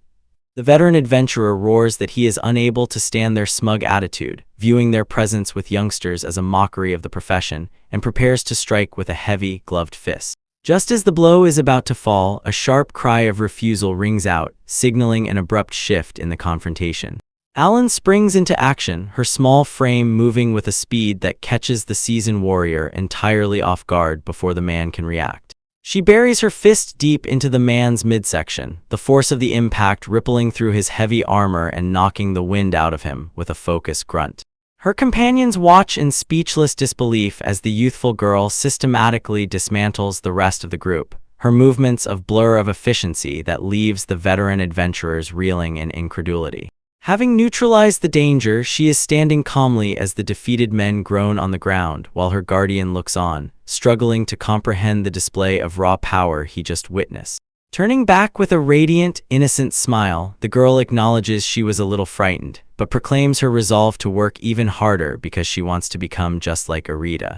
She receives a soft pat on the head as her companion marvels at her rapid growth, expressing how much he has come to rely on her might and spirit. With the day's excitement at his back, he suggests they find it in swiftly to rest and prepare for the challenges of the coming morning, a proposal answered by an upbeat, collective agreement from the girls. Soon, the trio is sound asleep, tucked safely under the covers of a sizable bed, their rhythmic breathing the only sound in the quiet room. He observes them for an instant, a gentle look on his face, before quietly gathering his equipment and slipping out of the room to avoid waking them. Reflecting on their journey, he comes to understand how much the constant hunting and the pressure of the city must have utterly drained them. He notes with pride how much stronger Alan has become, confident that the fruits of their rigorous training will at last show when they enter the dungeon the next day. Looking up at the immense star-studded sky, he steels his resolve, whispering a promise to himself that he, too, must push his limits and do his absolute best for the sake of the group. The next morning arrives with a clear sky, and the lively activity around the local guild house signals the start of a new day of adventure. He leads the group to the reception desk where they are greeted by the upbeat redhead. She welcomes them warmly, impressed by their early arrival and their readiness to dive straight into their next assignment. He is standing with the girls at the guild counter where they proudly display their new equipment. One of the girls excitedly makes clear that he bought it for them as a celebration for their first dungeon die. Following her leads, Layla unsheaths her brand new sword with a wide grin, drawing admiring glances. In the meantime, Shia quietly declines a new armament, patting her own gear and observing that she is already well prepared, which Ireta finds quite endearing. Seeing their readiness, the receptionist presents a suitable task, a request to collect fangs from black mice. She makes clear that it is a perfect introductory mission for a group of their level, offering a constant reward for their efforts. They lean in to examine the parchment, observing the requirement for 20 fangs. He considers the difficulty, concluding that since the creatures are not overly formidable, it should be a manageable first step for the team to test their coordination. Once they agree, the receptionist processes the request and a faint magical light emanates from the document as the registration is finalized. The girls watch in wonder as the contract is formally bound to their party. With the paperwork complete, she presents a final word of caution, clarifying that black mice inhabit the city's underground dungeon. She cautions them that the deeper they go, the denser the magical energy becomes, urging them to stay vigilant against the increasing peril. He leads the group out of the lively guild hall and through the city streets heading toward their destination. As they walk, he mentally prepares for the challenges that lie beneath the cobblestones, keeping a constant pace. The group soon reaches a quieter district where the atmosphere shifts from a lively market to something more somber. One of the girls points out the change, observing how different this area feels as they approach the entrance to the subterranean labyrinth. He is standing before the gaping maw of the underground dungeon, the darkness within seemingly swallowing the light from the entrance. The girls express their unease, observing the heavy, unpleasant atmosphere as they step inside. He reminds them that dungeons are places where magical energy is concentrated, which makes clear the oppressive feeling they are experiencing. She recalls the guild receptionist warning. Because they are born from that very density of mana, creatures inside dungeons are far stronger than those outside. He is impressed by her memory, though she modestly credits the receptionist for the information, while the others listen intently to the tactical reminders. Abruptly, a rustle in the shadows catches their attention. The girls tense up, their eyes darting toward the darkness as a presence makes itself known, breaking the brief moment of conversation. From the gloom, several sizable, red-eyed rodents emerge, their teeth bared in a snarl. It seems their first targets, the black mice, have wasted no time in greeting the intruders.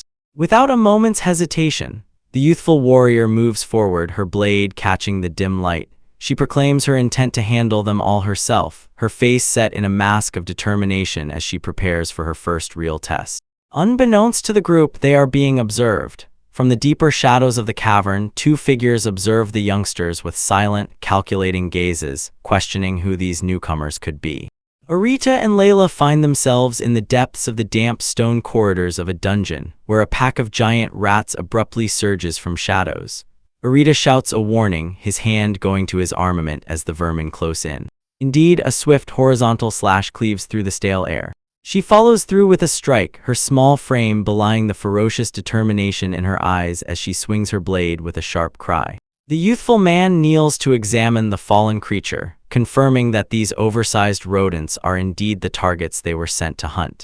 He calculates that they still need to cull 16 more to fulfill the request, but Layla remains undeterred, even as another swarm starts to pour from a dark crevice in the wall. She becomes a flurry of motion, systematically striking down the leaping rodents with practiced precision.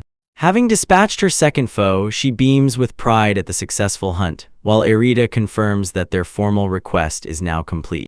Regardless of finishing their task, they choose to press deeper into the tunnels to test their limits. There, Arita draws a blade of pure, swirling shadow, a manifestation of Layla's latent talent that he has brought to life.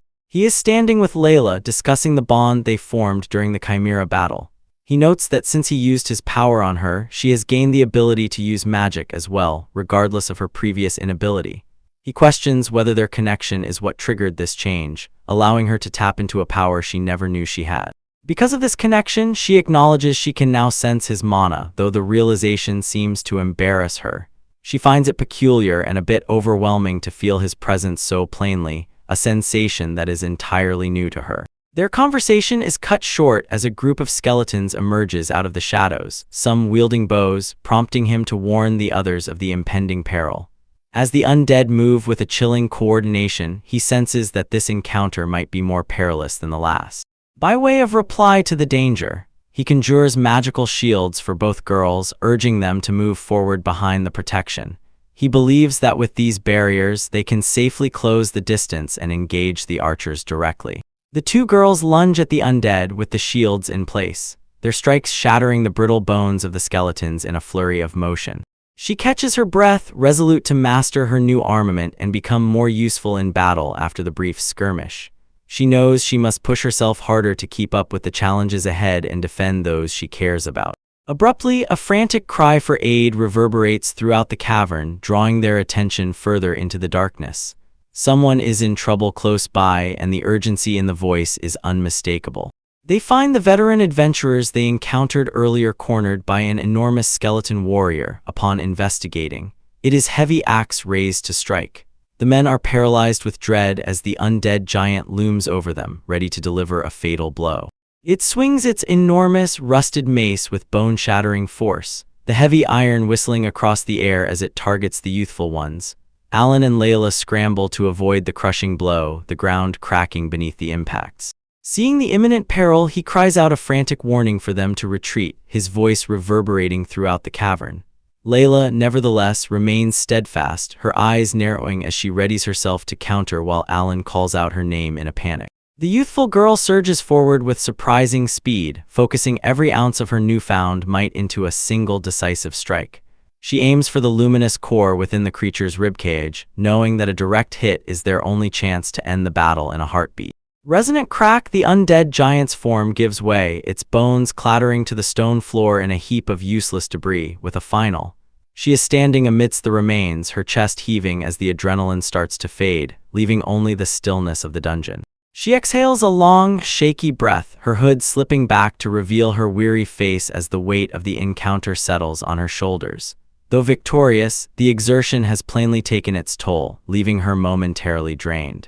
Close by, the veteran adventurers watch in speechless incredulity, unable to comprehend how a mere youngster could fell such a formidable foe. They exchange frantic whispers, wondering if these enigmatic newcomers are actually demons in disguise, their dread giving way to a deep, unsettling suspicion. He clenches his fist in frustration, blaming himself for putting her in such a perilous position regardless of the successful outcome. Beside him, Shia looks on with wide eyes, her voice trembling as she wants to know what kind of creature they had just faced. Stepping forward to check on his companions, he questions whether everyone is unharmed, his concern overriding his earlier guilt. She presents a small, reassuring smile, insisting that she only sustained a minor scratch and that they should focus on moving forward. He started by offering a sincere apology to the youthful ones, his voice heavy with the weight of his perceived inadequacy. He lamented that if only he were stronger, they would not have had to face such peril. Nevertheless, Layla swiftly brushed his concerns aside with a radiant smile, assuring him that she was perfectly fine and that there was no need for such gloom. As they moved through the clearing, her attention was caught by something glinting in the dirt. She pointed out a small crimson bead that had fallen from the remains of their foe. While the youngsters marveled at the find, he observed them with a blend of pride and unease, observing how much they had grown, but also worrying about the lingering horror their display of power had plainly instilled in the veteran adventurers who had witnessed it. She held the small, dark sphere up to the light, identifying it with surprising certainty as a skeleton's core. She clarified that such a find was a valuable alchemy ingredient and would likely fetch a handsome price if they brought it back to the city with a practical error. He was unable to aid but praise her keen eye, impressed by her knowledge and resourcefulness, deciding that they had accomplished enough for one day. He suggested they conclude their expedition and head back, a proposal the girls met with upbeat agreement. Their return to the village, nevertheless, was answered by a palpable shift in the atmosphere. As they walked through the streets, he noticed the hushed whispers and the way the villagers' eyes lingered on them a moment too long, sensing an underlying tension that had not been there before. They were greeted by the receptionist, whose face lit up with genuine relief at their safe return upon reaching the guild. Seizing the moment, he inquired if it was possible to exchange items found during their travels for currency beyond the particular requirements of their initial request. The receptionist's eyes widened in pure incredulity when he produced the crimson core. She stammered, questioning if they had genuinely ventured deep enough to encounter such a creature, and warned them of the extreme peril, as these skeletal warriors rarely traveled alone. She continued to marvel at the find, observing that even seasoned, high-ranking adventurers struggled to obtain such a rare specimen.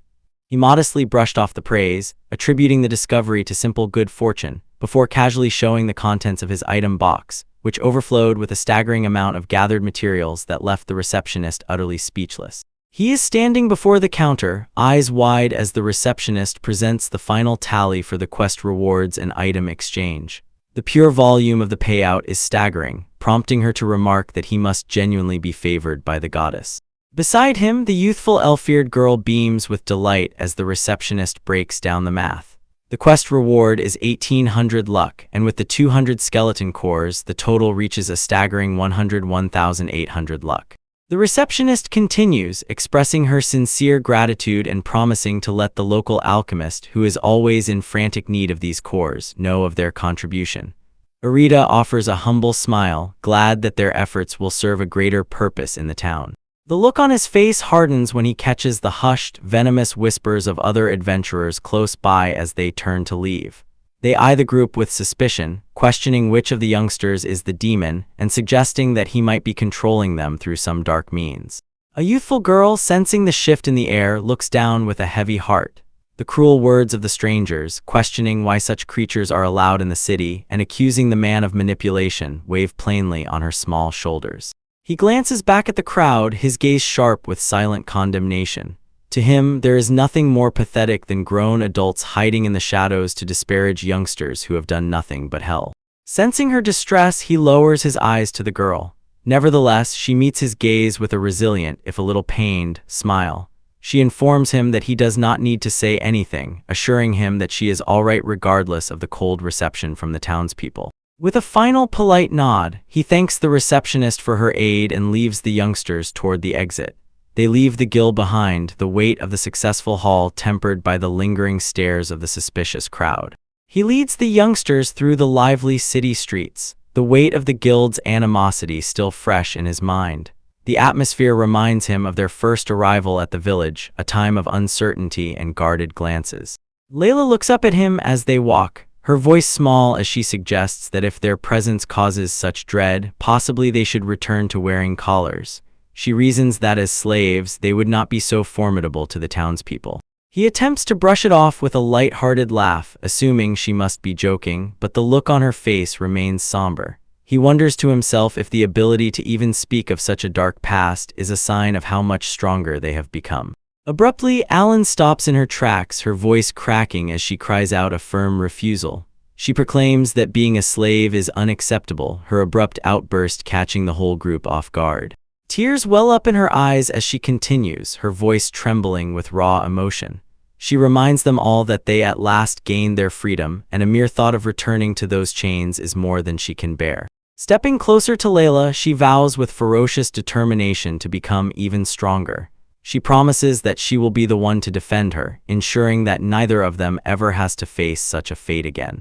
The youthful man and Shia watch in speechless disbelief, moved by the depth of the girl's conviction and the pain she still carries. Softened by her friend's tears, Layla offers a quiet apology. She studies Alan with a soft, knowing gaze and promises that she will never speak of collars or servitude ever again.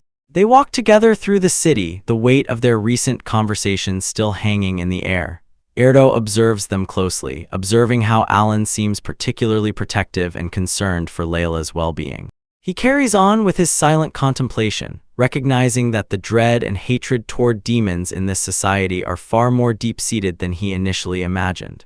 While keeping a watchful eye on the youngsters, he resolves to dig deeper and gather more information about the world they've found themselves in. The next morning arrives with the usual bustle of the city streets. People go about their daily business, unaware of the tension brewing within a small group. The atmosphere shifts as the youthful man leads his companions through the crowded thoroughfare.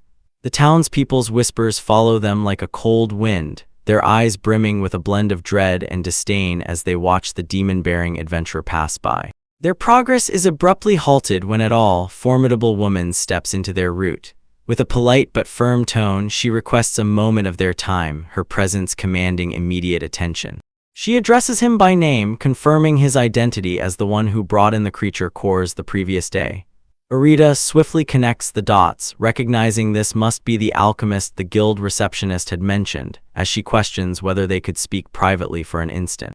He answers warily, questioning what business she could possibly have with him. Her attention shifts downward, settling on the youthful girl in the black hat, the look on her face unreadable but fierce. Knowing glint in her eyes at her back spectacles, she drops all pretense with a sharp. She states plainly that her interest lies in the demons they are traveling with, of a revelation that sends a jolt of alarm through the whole group.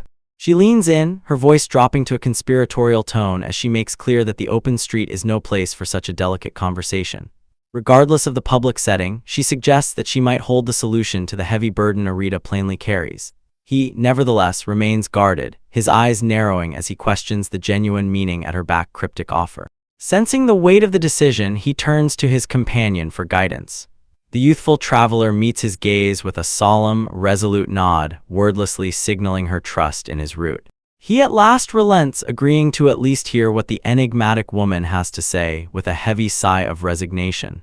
They are standing before a sturdy, multi-story timber-framed building that serves as her sanctuary. Stepping through the threshold, they are greeted by the scent of herbs and the spectacle of shelves overflowing with jars and scrolls. The enigmatic alchemist gestures toward the interior, warmly inviting them to make themselves at home in a workshop. Once they are settled around a circular table, she gracefully sets down a steaming cup of tea, the clink of porcelain punctuating the abrupt quiet. Before diving into the core of the matter, she pauses, observing that there is one small question she wishes to ask first. She leans forward a little, a playful yet enigmatic smile touching her lips as she asks Arita to guess her age. The question catches him entirely off guard, leaving him blinking in bewilderment at the abrupt shift in top. After a moment of hesitation, he tentatively guesses that she must be in her 20s. A gentle, melodic laugh escapes the alchemist as she acknowledges that while the compliment is flattering, his estimation is quite far from the truth. The look on her face turns more serious as she shows the truth of her long life, stating that she has practiced alchemy in this very town for over 2 decades. The revelation strikes Arita like a physical blow, his eyes opening wide in incredulity as he comes to understand she is far older than her youthful appearance suggests. She sheds her human guise, showing curved horns protruding from her head. With a calm, almost playful look, she acknowledges that her actual age is well over 400 years. She observes his reaction as he is standing frozen in shock, his eyes wide with incredulity while he struggles to comprehend the truth. He stammers out the realization that she is not human at all, but a member of the demon race. He can hardly find his voice as she presents a reassuring smile, insisting that she harbors no ill will toward them regardless of their obvious dread. Beside her, the rabbit girl is paralyzed with horror, her eyes wide and trembling at the spectacle of the demon's genuine form. They themselves watch her wearily as the group remains on edge, standing defensively in the middle of the workshop while observing her every move. Their eyes follow her as she settles back into a chair, her movements fluid and relaxed. She suggests they at last move on to the core of the matter with a sharp click of her nails against the armrest. She leans forward a little, fixing them with a fierce gaze as she questions whether they are interested in hearing the history of a race from a first-hand perspective. Her words leave them speechless, the weight of the moment pressing down on them as they get ready to hear a truth long hidden from the world. Arita and Layla are taken aback by the alchemist's abrupt shift in tone. She leans in, the look on her face unreadable, and offers to share the history of the demon race from their own perspective. He asked why the demons are so universally despised. She appears genuinely astonished by his ignorance, questioning if he genuinely knows nothing of the 4 demon nobles. She starts her tale describing the Hedatoria Empire on the northern continent. They are for formidable and charismatic demon nobles rule over their kind, revered as heroes by their own people. Continuing her explanation, she shows a darker truth. These same nobles treat all other races as mere slaves. The image of a looming demonic shadow over shackled humans underscores the cruelty of their reign. The youthful girls listen in speechless disbelief, their eyes wide with the horror of such a reality. The youthful man ponders the weight of this revelation, recognizing why the townspeople are so wary. He asked Marlene why she chose to settle in this particular town. She makes clear that many here are refugees who fled the Empire's tyranny, making the local animosity toward her kind understandable. She turns back to her work, her voice gentle but firm. She acknowledges her own hatred for conflict and her long struggle to find a way for different races to coexist, insisting that not every demon is driven by violence. She carries on with her explanation, her voice gentle as she studies the youthful girl before her. She shows that her work as an alchemist in this town was driven by a wish to aid those who share her burden and face the same prejudices. To illustrate her point, she produces a small, slender vial containing a shimmering liquid. This, she makes clear with a hint of pride, is a transformation potion she perfected through her research, specifically for their kind. Holding the vial aloft, she details its extraordinary properties. It allows a demon to take on a human appearance. There is a catch. Nevertheless, the transformation requires a constant drain of mana to maintain, meaning the user cannot cast spells while the potion is active. The youthful girl focuses intently on the vial, her eyes wide with a blend of wonder and trepidation. The realization that she would have to sacrifice her magic to walk among humans as one of them weighs heavily on her mind. Sensing the seriousness of the offer, the youthful man interjects, his brow furrowed with suspicion. He sharply asks why she would go to such lengths for strangers. Nevertheless, she remains steadfast, assuring them the potion has no side effects and represents the best route forward. She presents a soft, knowing smile, her gaze fixed on a girl. She makes clear that seeing a fellow demon, so youthful and burdened by the same struggle she once faced, compels her to reach out, claiming a unique understanding of their shared plight. Stepping back to gesture toward her laboratory, she acknowledges their natural distrust. She makes clear that this is not a trap, but a gesture of gratitude for the abundance of skeleton cores they provided her with recently, which she used as raw materials. She waits for their decision with a vial extended again. The youthful man looks toward his companion, observing the lack of malice in the alchemist's eyes. If this genuinely offers a route to a serene existence, he questions whether it is a risk worth taking, at last asking the girl if she wishes to try. He noticed her heavy stillness as she stared down, the weight of the alchemist's offer pressing plainly upon her youthful shoulders. The alchemist gently insisted that there was no rush to decide, suggesting she keep the potion and reflect on the choice at her own pace without any immediate pressure. Seeing her hesitation, she kept a tight hold on the vial tightly against her chest, whispering a gentle word of gratitude for the gift and the potential future it represented as they stepped out into the crisp air of the town. He observed her from a few paces behind, observing the way her head hung low and wondering if the burden of such a life-altering choice was too much for her to bear in the middle of a busy street. Turning to the other two girls, he quietly clarified that the bustle of the city might be preventing their friend from finding peace, proposing instead that they spend the night camping in the quiet of the wilderness. Next, he tasked them with the important mission of lifting her spirits, a request they accepted with radiant eyes and keen, resolute nods. Later that evening, the quiet crackle of a campfire replaced the noise of the town, its orange glow dancing against the deepening shadows of the woodland as they settled in. Standing before the group, he announced with a grin that they would be making pizza for dinner, a prospect that sparked immediate excitement and a touch of curious bewilderment among the girls. He invited Layla to join in the preparation, asking if she wanted to aid top the dough. She politely declined, offering instead to assist with other tasks while the others worked. Moments later, he displayed the results of their labor, observing how generously Alan had piled on the ingredients. Next, he presented a special portion specifically for Layla as the fire crackled, he tended to a heavy pan, wondering if he'd been too enthusiastic with the amount of meat. The girls, nevertheless, were delighted, expressing their gratitude and anticipating the might the meal would provide. He observed them with a warm smile, judging that the timing was at last perfect. He revealed the dish with a flourish, a steaming pizza topped with savory creature meat. The girls marveled at the unique name and the appetizing aroma, readily preparing to dig in. They took their first bites, their eyes opening wide at the astonishing flavor and the way the cheese stretched with every mouthful. She turned to her companion, curious about her reaction. Layla beamed, describing the texture as wonderfully chewy and delicious. She made sure to thank her friends for the meal. She accepted a warm drink from him as the quiet of the woodland settled around their small, luminous campsite. He sits by the dying embers of the campfire, noticing that Layla is still awake. He points out that Shia and Alan have already drifted off, utterly drained from the day's excitement and the prospect of tomorrow's mountain climb. Layla expresses her gratitude for the meal, observing how the pizza seemed to revitalize everyone's spirits. As the fire crackles between them, he gently broaches the subject of the medicine they had discussed. He asks her directly if she intends to take it, his voice low in the quiet night. She gazes into her cup, the flickering light reflecting in her eyes, and softly acknowledges that she likely will not drink. Astonished by her hesitation, he questions her reasoning, suggesting that the medicine would be beneficial for her well-being and the safety of the whole group. The youthful girl makes clear that her greatest dread is losing her magic and becoming a burden.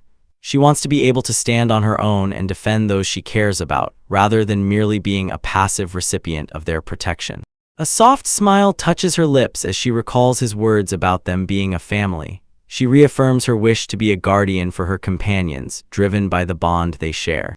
He is struck by her determination, recognizing she even intends to look out for him.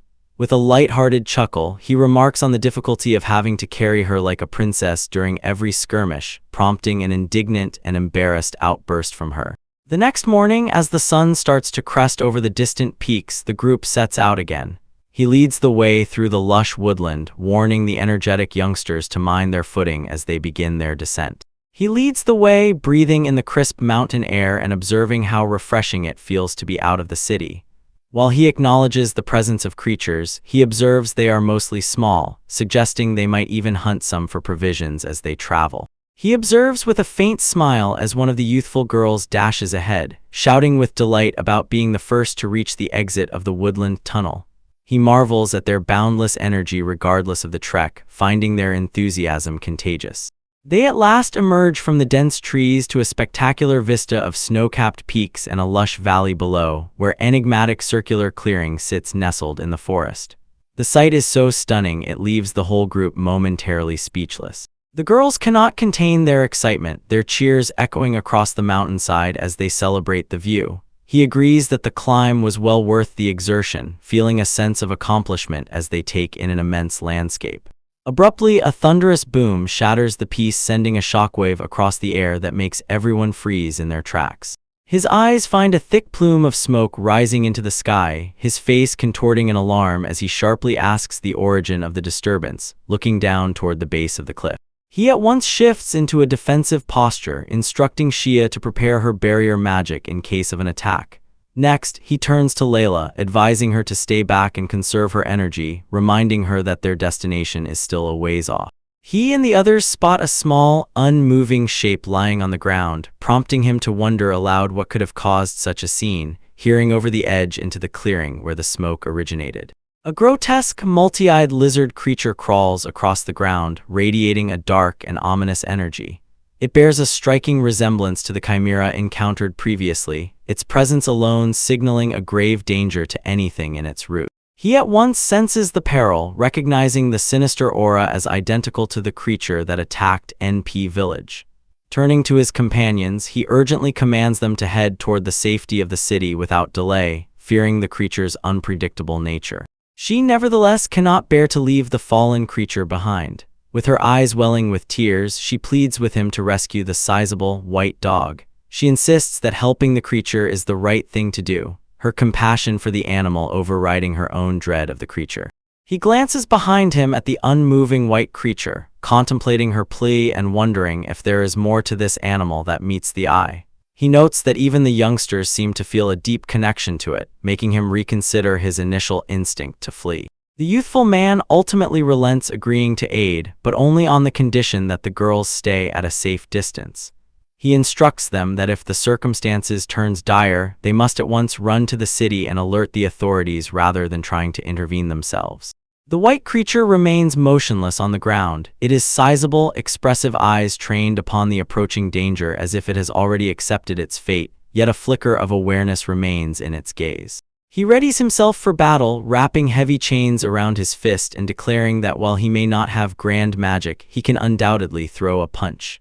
Beside him, the white creature releases a resolute bark, finding a spark of hope in his abrupt intervention.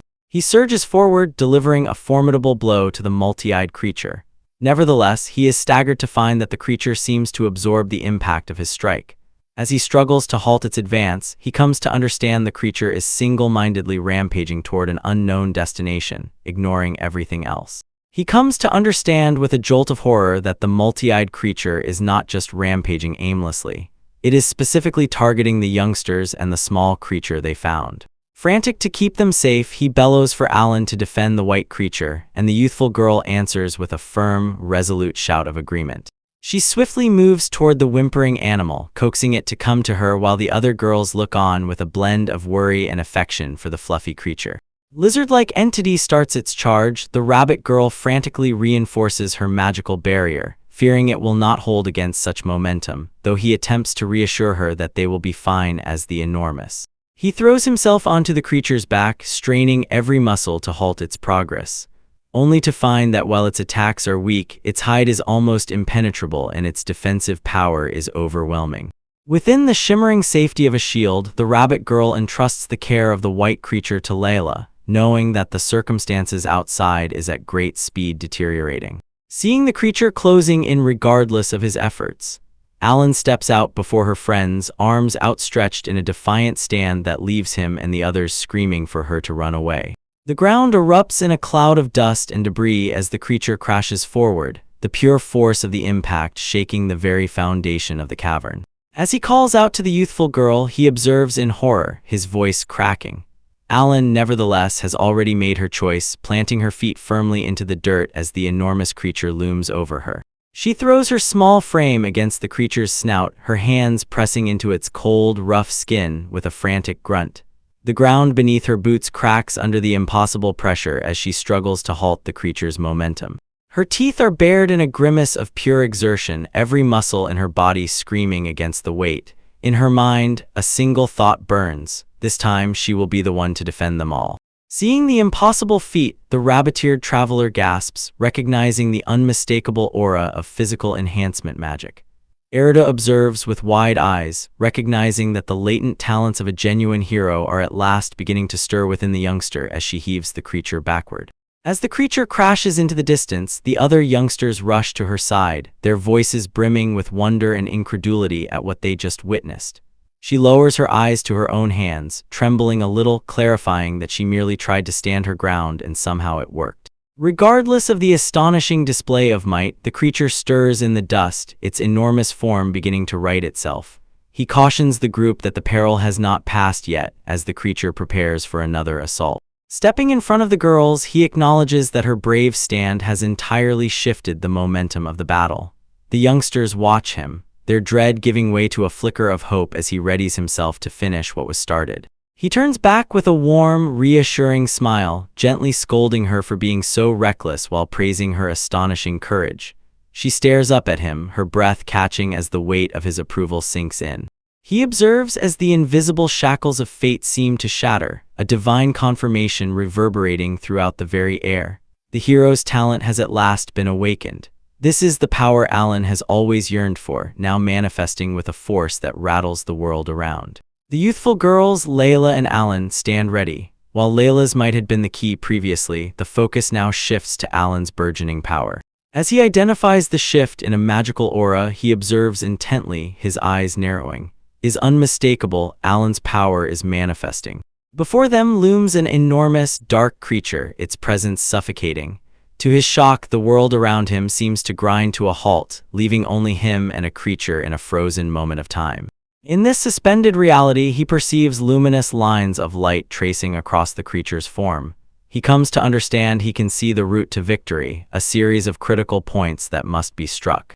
Breaking the stillness, he calls out to Layla with urgent intensity. He questions whether her magic is capable of forging a blade of immense proportions, his mind already formulating a plan. She catches his meaning in a heartbeat, the look on her face hardening with resolve. Rather than a reckless assault, she focuses her energy, manifesting a colossal sort of light that dwarfs her small frame. He observes as she prepares the armament, knowing the timing must be perfect. Grasping the enormous hilt, he signals to the great white creature at his side. They get ready to strike as one, with a command to charge, the creature letting out a resolute bar. He surges forward, the enormous blade cutting across the air as the creature releases a piercing, agonized shriek. The force of the strike is immense, catching the creature off guard and tearing through its defenses. As the blade connects, he marvels at the pure might flowing through him. Recognizing this is the genuine power of a hero. The impact sends shock waves through the creature's body, its enormous form buckling under the weight of the assault as he prepares for the final strike. He proclaims that this will be the end, putting every ounce of his remaining might into a decisive finishing blow that strikes the beast core with a final resolute roar. The creature crumples into the darkness, its form dissolving as the danger is at last extinguished, leaving only stillness in the wake of the battle. Once the dust settles, he turns to his companions, expressing his deep gratitude for their aid. He apologizes to Layla for the abrupt, heavy burden of the magic sword. Nevertheless, she reassures him that while she is a bit utterly drained, she is perfectly fine and glad they. Next, he reaches out to the sizable, fluffy white creature, patting its head and thanking it for its bravery during the battle. The creature answers with a gentle, appreciative sound, leaning into his touch. Close by, the rabbit-eared traveler spots a smaller, equally fluffy creature emerging out of the shadows. She observes that Erida was quick to notice the little one, recognizing that the two white creatures appear to be parent and youngster, having sought refuge together. The minuscule creature releases a series of high-pitched yaps, its round, white body bouncing with energy. The traveler cannot aid but comment on how incredibly adorable it is, a small spark of delight after the fierce conflict. She is standing by as Erida contemplates the sword embedded in the earth. He questions the essence of the bizarre creature they just faced, while she acknowledges how horrifying it was, comparing it to the creatures that once plagued her village. An abrupt movement catches him off guard, breaking his train of thought as he ponders a potential connection between these events. The small, fluffy white creature springs onto him with exuberant energy, its tongue darting out to lick his face. He can only release a startled cry of recognition as the creature smothers him with affection. Observing the display, the girls find the sight hilarious. One of them teases that his face is being thoroughly scrubbed, while another softly suggests that this might be the creature's way of expressing its gratitude for their health. He struggles playfully under the weight of the affectionate creature, laughing as he tells it to stop because the licking tickles too much.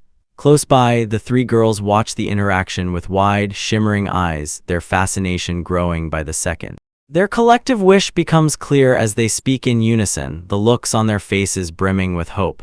Each one pleads with him, expressing a deep, heartfelt wish to keep the creature as their companion. He remains silent for a long moment, the weight of the creature and the girl's expectations pressing down on him.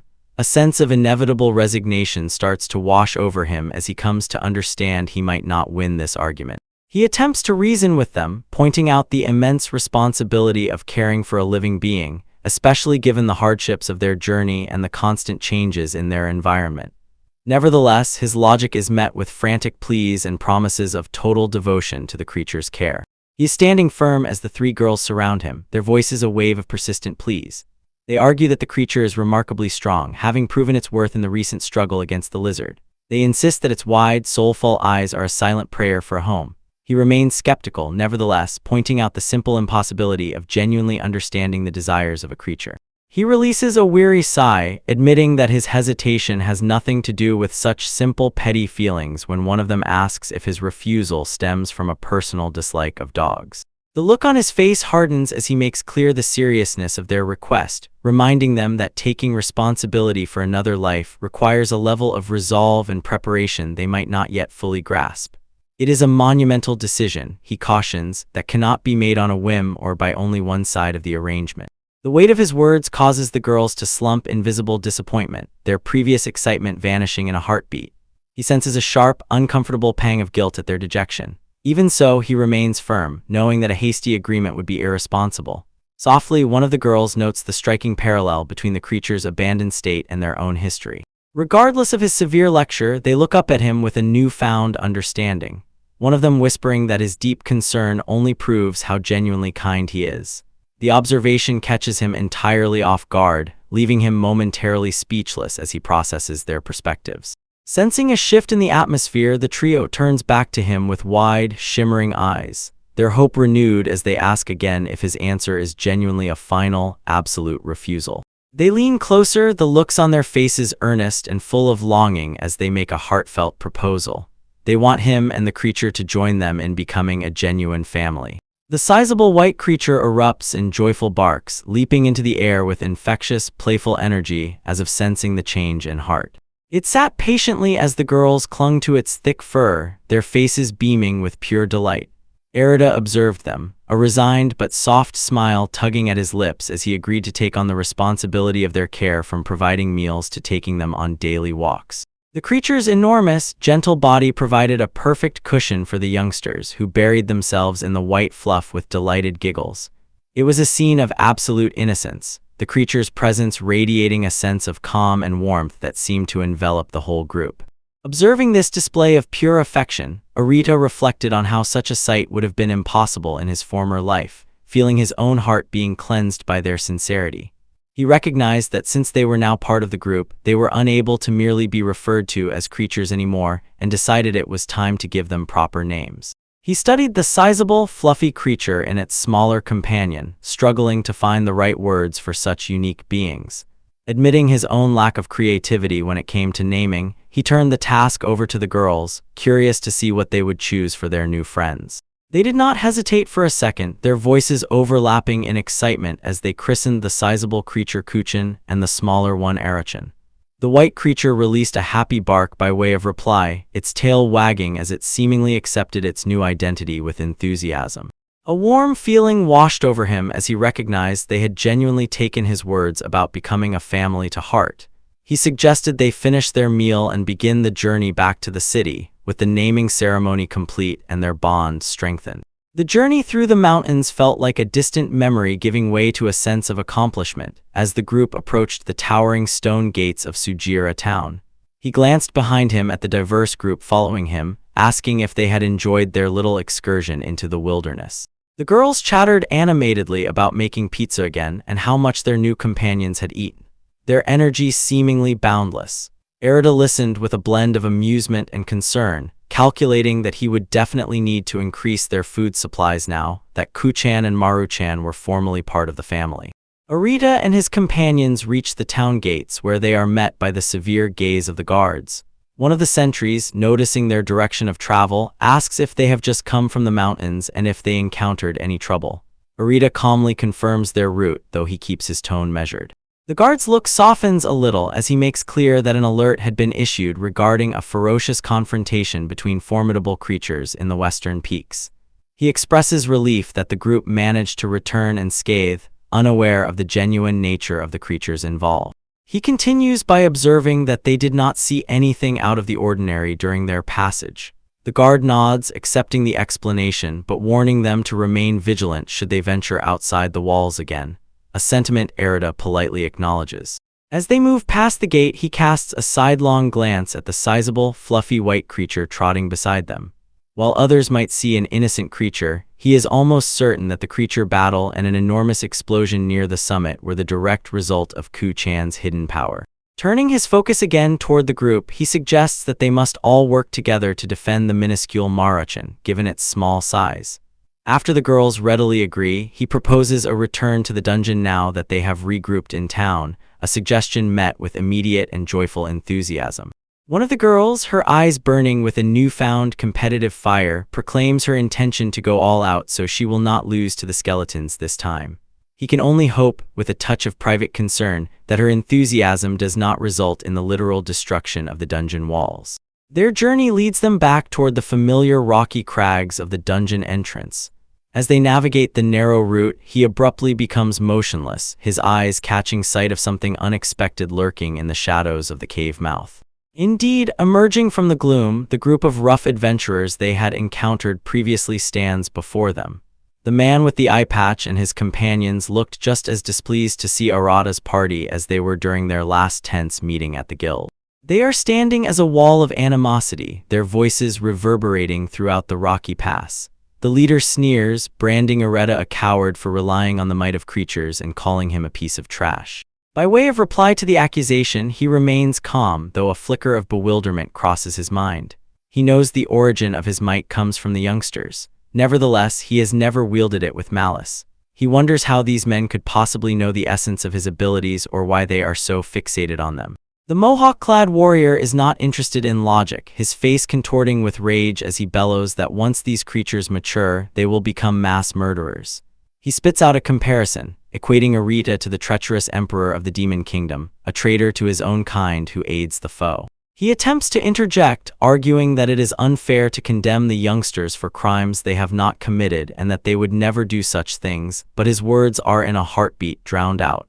The brute roars for him to be silent, refusing to hear any defense for the creatures. The two groups remain locked in a tense standoff within the desolate clearing, the vastness of the landscape emphasizing the isolation of the conflict as the girls and the white creature watch the confrontation unfold. A chilling change comes over the aggressor. The look on his face shifts from mere fury to a disturbing, wide-eyed mania. He mutters darkly that everything is over now, his laughter sounding hollow and forced. Next, he shows a sinister, dark orb, his grip tightening as he proclaims that all creatures are blight. He blames Arida for the impending destruction of the town, his eyes gleaming with a fanatical, unstable light. Agonized scream, Arida comes to understand the circumstances is far worse than a simple grudge as the man releases a primal. His eyes find a peculiar vacancy in their eyes, as if they are mere puppets being pulled by invisible strings. He frantically shouts for his companions to retreat before the orb is unleashed. He observes in shock as the dark orb abruptly shatters into countless fragments, the ferocious release of energy reverberating throughout the cavern. Following the explosion of the crystal, the leader of the adventurers stammers in incredulity, his eyes wide and vacant as he mutters that everything is over for them all. Moments later, the immediate danger disappears as the men collapse into unconsciousness, leaving the youthful man to wonder aloud about the essence of the enigmatic crystal while the girls look on in bewilderment. As the stillness settles, Shia starts to tremble violently, her eyes wide with a deep-seated dread that she can hardly articulate through her whimpers. Seeing her distress, he dashes to her side to offer comfort, while another of the girls identifies the shattered object as a manless stabilization crystal, a revelation that only deepens his bewilderment. Abruptly, the earth starts to groan and heave beneath their feet, prompting him to urge everyone to evacuate at once, questioning if their sizable white companion can carry the weight of the unconscious man. He presses for more information, frantic to understand why the destruction of the crystal has triggered such a ferocious reaction from the environment while they scrambled to escape the crumbling surroundings. The truth is revealed through age-old lore. While these crystals are designed to maintain the balance of magical energy in an area, their destruction causes the local mana to become volatile and destructive, turning a serene sanctuary into a death trap. Arita listens intently as the youthful girl makes clear the grim reality of their circumstances. She cautions him that because creatures are born from Ana, the current overflow will inevitably lead to the birth of numerous formidable creatures. He comes to understand with a start that the peril is far greater than he initially anticipated. They are abruptly blinded by a ferocious surge of energy that erupts from the middle of the chamber. The force of the blast sends tremors through the floor, signaling a catastrophic shift in the local environment. They watch in horror as a colossal, clawed foot slams into the ground close by as the dust starts to settle. The pure size of a limb suggests a creature of nightmare proportions, far larger than anything they have encountered before.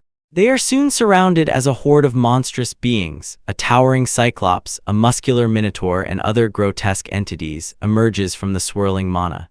He glares at the encroaching danger, cursing the ones responsible for triggering such an enormous and perilous spawning.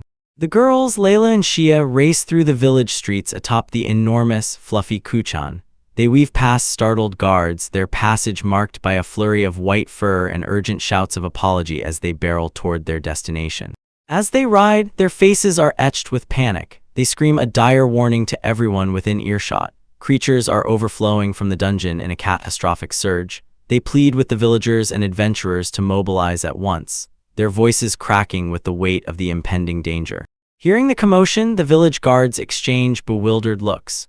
The prospect of creatures escaping the dungeon's depths is almost unthinkable, yet the urgency in the girls' voices is undeniable. Their bewilderment is abruptly interrupted by a low, rhythmic, thrumming sound that seems to emanate from the very earth. The origin of the sound becomes clear as the water in a close-by wooden bucket starts to ripple violently.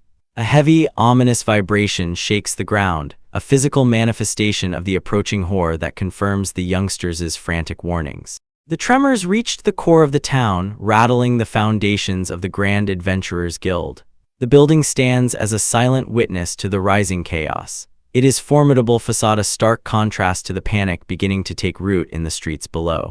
Far from the safety of the village walls, Arita finds himself cornered by a group of menacing creatures. A hulking, one-eyed ogre looms over him, flanked by screeching, winged creatures that circle like vultures. He comes to understand with grim clarity that the circumstances is at great speed spiraling out of control. He grits his teeth, sweat beading on his forehead as he considers his predicament. While he sent the girls to the guild for aid, he is now separated from them. He worries intensely about the chain of life skill. Even though they are not a kilometer apart yet, he fears the magical bond might be causing them pain or failing while they are all in such grave peril. He is standing amidst the growing panic as the town's alarm rings out, guards shout orders, declaring a full-scale stampede and urging everyone to evacuate at once. The bewilderment is palpable as people scramble to safety, wondering how so many creatures could have appeared so abruptly. Turning to his companion, he asks Shia if she can deploy a barrier to contain the encroaching danger. He makes clear that they need a perimeter centered on her to defend everyone from all sides. With a firm grip on her staff, she gives a nod, ready to give it her all. As an enormous wave of creatures has been driven out of the dungeon and into the streets, the circumstances is dire. It seems impossible that the trio of rough adventurers would take such an enormous risk on their own, suggesting a deeper, more calculated plot behind the chaos. Indeed, Ram, the scarred leader of that group, wears a sinister grin that betrays a hidden agenda. His eyes, once seemingly dull, now hint at a puppet master working behind the scenes, orchestrating the disaster for some unknown game. By way of reply to the crisis, the youthful rabbit girl lifts her staff high, channeling her mana into a formidable incantation. A brilliant light erupts from the crystal tip, signaling the activation of her defensive magic.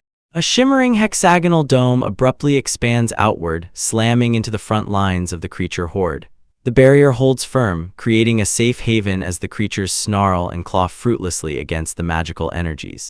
Seeing the success of the spell, he urges her to speak up at once if the strain becomes too much to bear. Outside the translucent walls, the creatures are entirely halted, unable to bypass the luminous shield she has created. He steels his resolve, his gaze trained upon the horizon as he prepares for the long battle ahead. He knows he must hold this position at all costs until reinforcements can arrive to turn the tide. While he remains at the front lines, the scene shifts to the Adventurers Guild, a sturdy building that serves as the core of the town's defense and commerce. Inside, the usual bustle is shattered by a frantic cry for aid that reverberates throughout the hall, drawing the attention of everyone present. She and her youthful companion stand at the threshold, their faces etched with horror as they plead for assistance, clarifying that enormous creatures have begun pouring out of the dungeon. They are swiftly ringed by a group of female adventurers who, rather than taking the danger seriously, coo over their appearance and ask about their parents, observing how pale one of them looks. Overwhelmed by the unwanted attention, the youngsters struggle to be heard, frantically clarifying that a great creature has shattered the crystal and the peril is imminent. Their pleas are cut short by a cynical veteran who moves forward, his eyes narrowing as he identifies the demon brat mentioned in rumors and accuses them of playing a cruel prank. She refuses to back down, her voice trembling with conviction as she swears they are telling the truth and that their family is still on the front lines, risking everything to hold the line. Ignoring her, he turns to the rest of the guild to loudly proclaim that this is merely a ploy for sympathy, urging his fellow adventurers not to be deceived by the youngsters' act. They themselves continued their mockery, leaving the two girls standing in a state of frozen uncertainty. Shia clutched her hands to her chest, her voice trembling as she wondered aloud what their next move should be. She abruptly buckled, the weight of exhaustion at last catching up. Gritting her teeth, she leaned heavily on her staff to keep from collapsing. Arita rushed to her side, seeing her stumble, his voice thick with concern as he called out her name and asked if she was all right. She could only offer a faint, weary confirmation in return. He looked closely at her, observing the deathly pallor of her skin and the way her eyes struggled to focus. It was clear to him that she had reached her absolute limit. To ask anything more of her would be a cruelty he was unable to permit. The guild hall was a hive of frantic activity as the local guards coordinated the defense around them. One man shouted that the clothes by residents had successfully been moved to safety, while another warned that they themselves should prepare to fall back if the circumstances turned dire. He turned his gaze toward the shimmering barrier, thoughts racing through his mind with the implications of an enormous creature swarm outside. If that magical shield were to fail, the town's heart would be overrun in a matter of heartbeats. His hand tightened into a white-knuckled fist as he reached a silent, frantic resolution. He gave a firm command to take the girl and flee the moment the barrier gave way, turning to a close-by mercenary. The soldiers stared back in shock, questioning what would become of the youthful man if he stayed behind. He is standing firm, his voice constant regardless of the chaos, declaring his intent to hold the line. He believes that even a few moments bought could change their fate. He is willing to risk everything to provide that window of time. He presents a soft word of praise, telling her she has done more than enough and worked hard, turning to the utterly drained girl beside him. A close-by guard shouts a warning, calling his plan reckless and impossible, but his mind is already made up. She raises her eyes to him with tear-filled eyes, her voice a mere whisper as she presents a heartfelt apology for her perceived failure and the burden she is leaving on his shoulders. Above them, the hexagonal shimmer of the magical barrier pulses within fierce, flickering light, straining under the unremitting pressure of the assault. He, with great care, transfers the girl into the arms of the waiting guards, urging them to get her to safety, seeing the barricades begin to splinter under the weight of the encroaching creatures. He reaches out and takes a sword from the belt of one of the startled men, requesting that they keep the girl safe while he borrows the blade for the coming battle with a swift motion. The guard can do nothing except watch in stunned stillness as the youthful man sprints toward the breach, belatedly shouting a protest about his stolen armament as the distance between him grows. He ignores the cry, his focus narrowing on the snarling creature ahead as he readies himself to unleash the hero's power again to end the danger once and for all. He lashes out with a luminous chain, the links whistling across the air as they strike the encroaching creatures. The force of his attack sends the creatures reeling, but the pure number of foes is daunting. Regardless of his efforts, the youthful man finds himself swiftly ringed by a sea of snarling shadows. He comes to understand with a grimace that the pure volume of foes is far beyond what he can handle alone, his breath coming in ragged gasps as he searches for an opening. Gritting his teeth, he lifts his borrowed blade to parry a blow, the metal ringing with the impact. Just as the pressure becomes almost unbearable, a familiar voice calls out his name, slicing across the den of battle.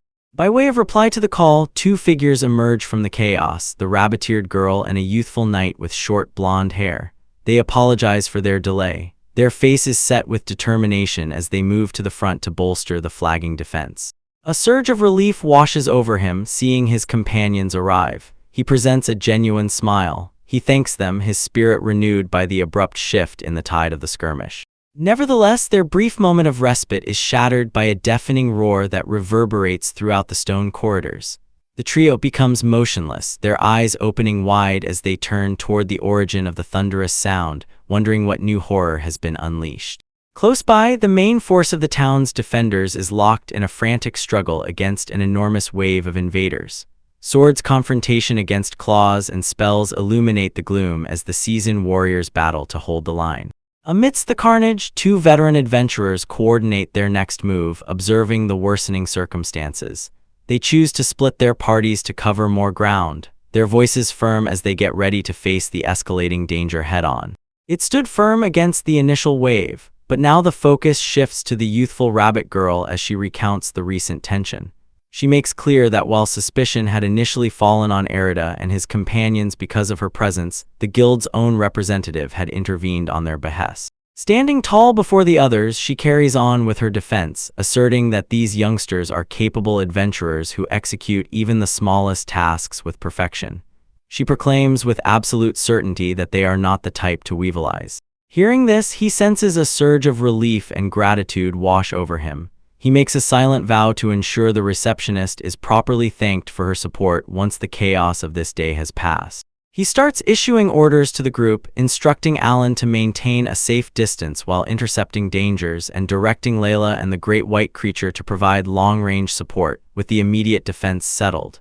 The youthful ones nod, ready to follow his lead. As he gazes down at the swarming mass of creatures below the balcony, he presents a cryptic warning to Layla, telling her to keep a sharp eye on their surroundings rather than just the creature themselves. She glances behind her at him, puzzled by the shift in his focus. He leans in closer, clarifying his theory that a hidden hand might be pulling the strings of the three individuals they faced earlier. He urges her to watch for anyone acting out of place, particularly anyone carrying a crystal. Preparing to dive back into the heat of battle, he offers one final reminder for her to stay safe and not overextend herself. She gives a firm nod of understanding as he turns to join the front lines. In the meantime, hidden from view, a pair of hands clutches a dark, pulsating orb, a stabilization crystal of such craftsmanship that it could only be the work of a demon race. As she narrows her eyes, sensing the weight of the battle ahead, he remains a distant, looming danger, yet his presence is felt by the youthful girl. She charges forward alongside the enormous white creature, her voice raised in a call to action that cuts through the chaos of the courtyard. Close by, the blonde warrior receives word that other adventurers are in dire need of assistance. She answers with a sharp, resolute nod before rushing to their aid. At the dungeon's entrance, Arida finds himself at the middle of the storm, bracing against an unremitting wave of creatures that threatens to overrun their position. He senses a surge of relief as a contingent of armored soldiers arrives to bolster the defense. They are heavy shields and sharp blades providing a much-needed reprise. Regardless of the reinforcements, he observes that the creatures are pouring out faster than they can be defeated. He urgently commands the fighters to rotate their lines to prevent total exhaustion. While the front line holds, the scene in the rear is one of grim necessity, where healers and alchemists work frantically to treat the injured as the external creature count at last starts to drop. He remains locked in thought, weighing the risk of using Layla's destructive magic against the peril of being overwhelmed, frantic to find a strategy that does not sacrifice his allies. He He felt an abrupt, inexplicable surge of energy, his eyes opening wide in shock as a gentle light started to pulse from his very being. Staring down at his open palm, he wondered what this peculiar phenomenon could be, the sensation feeling both alien and formidable. The moment of introspection was shattered when a voice called out his name, prompting him to turn toward the origin of the cry. He spotted Shia standing amidst the ruins of the hall and shouted her name, his heart sinking at the spectacle of her in such a precarious position. By way of reply to his call, the youthful elf girl gripped her wooden staff with trembling but resolute hands, announcing that she would join the fray and urging him not to give up. He reacted with immediate horror, screaming for her to stay back and not throw her life away on such a reckless gamble. Regardless of his frantic warning, she merely looked back at him with a serene smile, her fears seemingly giving way to a newfound purpose. As ethereal chains of light started to spiral around her small frame, she recognized that with him by her side, she possessed the might to overcome any obstacle. She radiates a warmth that Arita can feel in the depths of his soul, a resonance that signals the awakening of a legendary power. A profound realization takes hold as the ethereal chains pulse with light. The Bond Weaver talent has at last bloomed, confirming the presence of a genuine saint among them. Arita clenches his fist, sensing that with Shia's burgeoning might, they might actually have a chance to turn the tide. He wastes no time channeling this newfound energy into a formidable incantation, his voice ringing out with authority as he calls forth an arc-healing mist. The resulting burst of light is dazzling, washing over the battlefield in a surge of restorative magic that leaves the surrounding warriors in a state of shock. Marlene and the veteran leaders watch in incredulity as their wounds close in a heartbeat, the exhaustion of battle giving way to an abrupt, invigorating surge of vitality that convinces them they can continue to battle. Seeing the tide turn, the armor commander seizes the moment, roaring for his troops to give everything they have to halt the creature advance. He commands them to encircle the dungeon entrance, preparing for a coordinated strike to crush the foe once and for all. The veteran adventurers respond at once, the male leaders shouting for everyone to stay in formation and hold the line against the encroaching darkness. They move with renewed purpose, their blades flashing as they engage the monstrous horde. Even the youngest among them are swept up in the fervor, with a blonde knight and her companion bracing themselves for the coming confrontation. The youthful boy proclaims his readiness to join the fray, his eyes brimming with a newfound determination to defend his home. The youthful man observes the unfolding chaos with a sharp, focused gaze, thoughts racing through his mind as he calculates their next move in this frantic struggle. Close by, a discarded blade clatters against the stone floor, a silent testament to the intensity of the battle that still rages around them. The tide has at last turned. A knight in gleaming white armor lifts his sword high, his voice booming across the courtyard as he proclaims that the creatures have ceased their advance. A surge of relief washes over the weary defenders who erupt in the cheers of hard-won victory. He is standing amidst the celebration, his breath coming in ragged gasps as the truth of the moment sinks in. Dazed and disoriented, Arita looks around at the jubilant faces, hardly able to believe that the nightmare has genuinely ended. The three youthful girls rush to his side, their faces beaming with pure delight. They chatter excitedly, praising the warmth and kindness of the healing magic he channeled, crediting him with their safety and the protection of everyone present. He offers them a weary but genuine smile, expressing his deep gratitude for their astonishing exertion. Though he senses a pang of guilt for the peril he put them in, he is profoundly relieved that they all emerge from the chaos and skates. His gaze abruptly drifts upward, the look on his face shifting from relief to bewilderment. He narrows his eyes at the sky, questioning the essence of a peculiar, dark formation gathering above them, while the youthful girl beside him observes his abrupt change in demeanor with growing concern. Far above the city, the atmosphere thickens as an enormous, swirling vortex of dark, ominous clouds starts to coalesce. The sky itself seems to groan under the weight of this unnatural phenomenon, casting a long, horrifying shadow over the spectacle of their recent triumph. One of the girls stares up in pure horror, her eyes wide and trembling as she identifies the impending doom. A gasp escapes her out, a warning, identifying the dark mass as a lethal, venomous cloud that threatens to undo everything they just fought to defend. Regardless of the exhaustion of the previous battle, the group at once readies themselves for this new catastrophe. While the girls feel revitalized by the lingering effects of the healing mist, they look to their defenses, wondering if a barrier will be enough to withstand the toxic onslaught descending from the heavens. He observes as the honeycomb barrier groans under the weight of the toxic miasma, the sky turning into a swirling vortex of death that batters relentlessly against their only defense. Within the shimmering dome, the pressure becomes almost unbearable, forcing him to grit his teeth as he shields the trembling youngsters. He comes to understand with a start that even behind this magical shield, the pure force of the cloud is staggering. The group remains huddled together in the middle of the clearing as the lethal fog starts to settle. Their survival a miracle that draws a cold, mocking voice out of the shadows, expressing astonishment that every single one of them is still breathing. The youthful man's eyes widen in pure incredulity at the sound, his breath hitching as he stares toward the origin of the voice, unable to comprehend who could be standing there amidst the devastation. Emerging from the gloom is a horned figure of dark elegance, a demon who sneers at the persistence of mere humans. As he speaks, Marlene's name is shouted in a sharp cry of recognition, showing a connection that chills the air more than the poison ever could. The group stands in a grand hall, facing the formidable figure of the horned demon who waits at the far end, his presence casting a long shadow over the stone floor. As they approach, Shia's eyes widen in an abrupt, horrific realization. She calls out to Marlene, accusing the alchemist of being the mastermind behind everything that has transpired. By way of reply to her outcry, he merely smiles, a cold and condescending look, as he greets his compatriot and expresses a mocking relief at their safety. The surrounding warriors are thrown into a panic, their hands tightening on their armaments, as they question how a demon could be in such a place and whether they should strike at once. He releases a sharp, mocking laugh at their hesitation, questioning their talk of fighting demons when one is standing right in front of them, his finger pointed accusingly toward their own ranks. The tension in the room becomes suffocating as the blonde knight and her companions brace themselves for an inevitable confrontation, their trust in one another beginning to fracture. Instead of a demon, their suspicion shifts toward the alchemist, with one of the veterans grimly confirming that she had indeed been wielding the forbidden arts of dark magic. She stood frozen as the demon sneered, his voice dripping with malice as he suggested that the group would now turn their blades on her. He seemed to relish the idea that it was at last her turn to be hunted by those she called allies. Instead of the betrayal he expected, the blonde knight stepped forward, her voice ringing out in ferocious defense.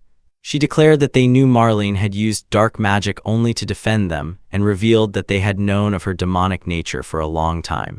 The demon's smug look vanished, replaced by an expression of utter bewilderment. He could only utter a faint, bewildered sound, unable to comprehend why the humans were not recoiling in horror at the revelation. Indeed, the veteran adventurers joined in, reminding everyone of how she had supported them in battle, and how she was the one who had advocated for them so passionately at the guild, proving her loyalty through her actions. She gazed at her companions with wide, shimmering eyes, her heart swelling with a feeling of acceptance she had long since abandoned, overwhelmed by this unexpected wave of loyalty. Her mind drifted back to the quiet moments with Arita and the youngsters, remembering the frantic, secret vow she had made to become someone worthy of their company, someone who would never be a burden to those she loved. For so long, she had lived in a shadow of rejection, haunted by memories of being shunned and hated merely for what she was, ultimately resigning herself to a life where being hated was the only thing she could expect. But now, those shadows were at last dispelled. With tears of relief streaming down her face, she offered a radiant, tearful smile, whispering her profound gratitude to the friends who had at last given her a place to belong. The demon clicked his tongue in irritation, his face contorting with disdain as he muttered about the stubborn nature of his kind. Across from him, the youthful man offered a calm, knowing smile, remaining unfazed by the growing malice in the air. He decided that everyone besides the alchemist was an obstacle to be removed. With a flick of his wrist, he unleashed a monstrous creation, a hulking, stone-skinned creature that let out a deafening, earth-shaking roar. The creature loomed over the group, its enormous form casting a shadow of dread. As it prepared to strike, the youthful man braced himself, his breath catching in his throat at the pure pressure of the creature's presence. With a single devastating blow, the creature shouted the ground, sending shock waves through the hall. The veteran adventurers struggled to find their footing, recognizing with horror that the creature was specifically targeting the younger members of their party. Ireta shouted for the others to hold their ground, promising to reach them as the chaos intensified. She glared at the origin of the destruction, her eyes burning with a newfound resolve. Behind the carnage, the demon chuckled, boasting that this was no ordinary creature, but masterpiece of alchemy he had spent a lifetime perfecting. He mocked their dread with a cold, theatrical gesture, his hands crackling with dark energy. He declared that the time for games had ended and that every human present was now marked for death with a cruel sneer. Amidst the looming danger, the youthful rabbit-eared girl stepped forward, her voice constant as she addressed the seasoned warriors. They studied her in astonishment as she prepared to ask for their aid in a final frantic gambit. She looked them in the eye, the look on her face hardening with the weight of her decision. She pleaded with them to defend her family, her voice ringing with a certainty that left no room for doubt. She would be the one to bring the demon down. The veteran adventurers are taken aback by her abrupt proposal, arguing that it would be far wiser for them to face the danger as a united front. She bows her head in a gesture of profound gratitude, thanking them for their concern while remaining steadfast in her decision. Next, she shifts her focus toward the youthful elf Layla, who is protectively clutching a small, round creature. The rabbit-eared girl implores the veterans to look after her family, the youthful Shia and the puppy Maru in her stead, insisting that this is a battle she must finish herself. Reassuring them, she gestures to the enormous, fluffy white creature standing faithfully at her side. She makes clear that with his formidable might, they can hold the line and by the precious time needed for Ireta to arrive and turn the tide. The veteran leaders exchange an expression of grim resolve, at last accepting the weight of her determination. The man nods in agreement, while the woman vows with ferocious intensity that they will defend the youngsters, even if it requires the ultimate sacrifice. She climbs onto the back of the great white creature, ready to depart with the matter settled. She presents a final word of thanks and a plea for the safety of those she leaves behind before the creature releases an enthusiastic bark, signaling his readiness for the coming confrontation. They take to the air, a streak of white fur and red fabric slicing across the sky toward the dark figure hovering ominously above the battlefield. Far above the ground, the girl and her companion come to a halt, coming face to face with the elegant demon who observes their approach with an expression of cold, detached amusement. He sneers at her, his voice dripping with condescension as he mocks her for attempting to play the part of a righteous hero. Dark, crackling energy starts to coalesce around his hand as he readies himself to strike, reminding her that she is merely a creature in his eyes. He observes as the girl and her enormous companion close the distance with jarring speed. With a ferocious cry, she unleashes a dark blade spell, the black energy crackling as it streaks toward him. He hardly has time to register the danger before the impact. The demon stands amidst the swirling remnants of the dark energy, the look on his face shifting from amusement to a cold, calculating focus. He acknowledges to himself that the potency of her magic is far beyond what he expected from a mere youngster, recognizing that letting his guard down would be a fatal mistake. As the battle intensifies, she urges her white companion forward, her voice brimming with determination. The creature answers with a sharp bark, lunging through the smoke and catching the demon entirely off guard with its pure physical force. He recoils, his eyes opening wide in shock as a radiant, golden seal manifests around the creature's face. The realization starts to dawn on him that this is no ordinary animal. The demon's composure shatters entirely as he comes to understand his dark magic is being utterly nullified by the creature's presence. He stammers in incredulity, questioning how such a creature could even exist here and what its genuine nature might be. Before he can formulate a counter-strategy, the white beast strikes with the force of a falling star, its headbutt reed in dazzling light. Reeling from impact, he at last identifies the creature as a holy creature, thoughts racing through his mind with the impossibility of someone taming such a divine entity. Regardless of the blood pooling in his mouth and the stone wall crumbling at his back, he snarls, refusing to accept defeat in such place. He remains off balance as the battle intensifies. Sensing an opening, the rabbit-eared girl shouts a warning to the white creature, urging it to evade the next strike. She does not hesitate, seizing the brief window of opportunity. With a sharp cry, she unleashes a flurry of dark needles, the projectiles streaking across the air toward her opponent. He releases a pained grunt as the magical needles pierce his defenses. The impact forces him back, the look on his face twisting in a blend of agony and incredulity. She at once presses the advantage, sprinting across the stone floor toward the injured adversary. At her back, the white creature stands ready, observing the confrontation unfold. He glares at her, his voice thick with bewilderment and rage. He sharply asks why she, a member of the demon race, would ever choose to stand alongside mere humans. She meets his gaze with unwavering resolve, her voice constant as she makes clear her choice. While she acknowledges her demonic heritage, she proclaims that before anything else, she is a member of Arata's family. He had taken her in when she was a complete stranger, never once judging her for what she was. Instead of seeing a creature, he chose to defend her and treat her as one of his own.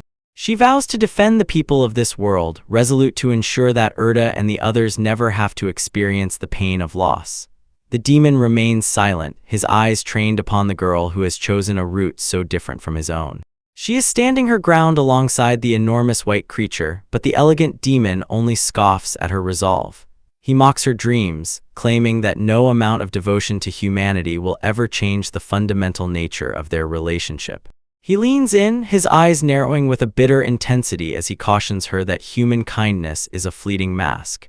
He insists that she can never genuinely know when they will turn on her, recalling a woman from his own past who proved this cruel reality.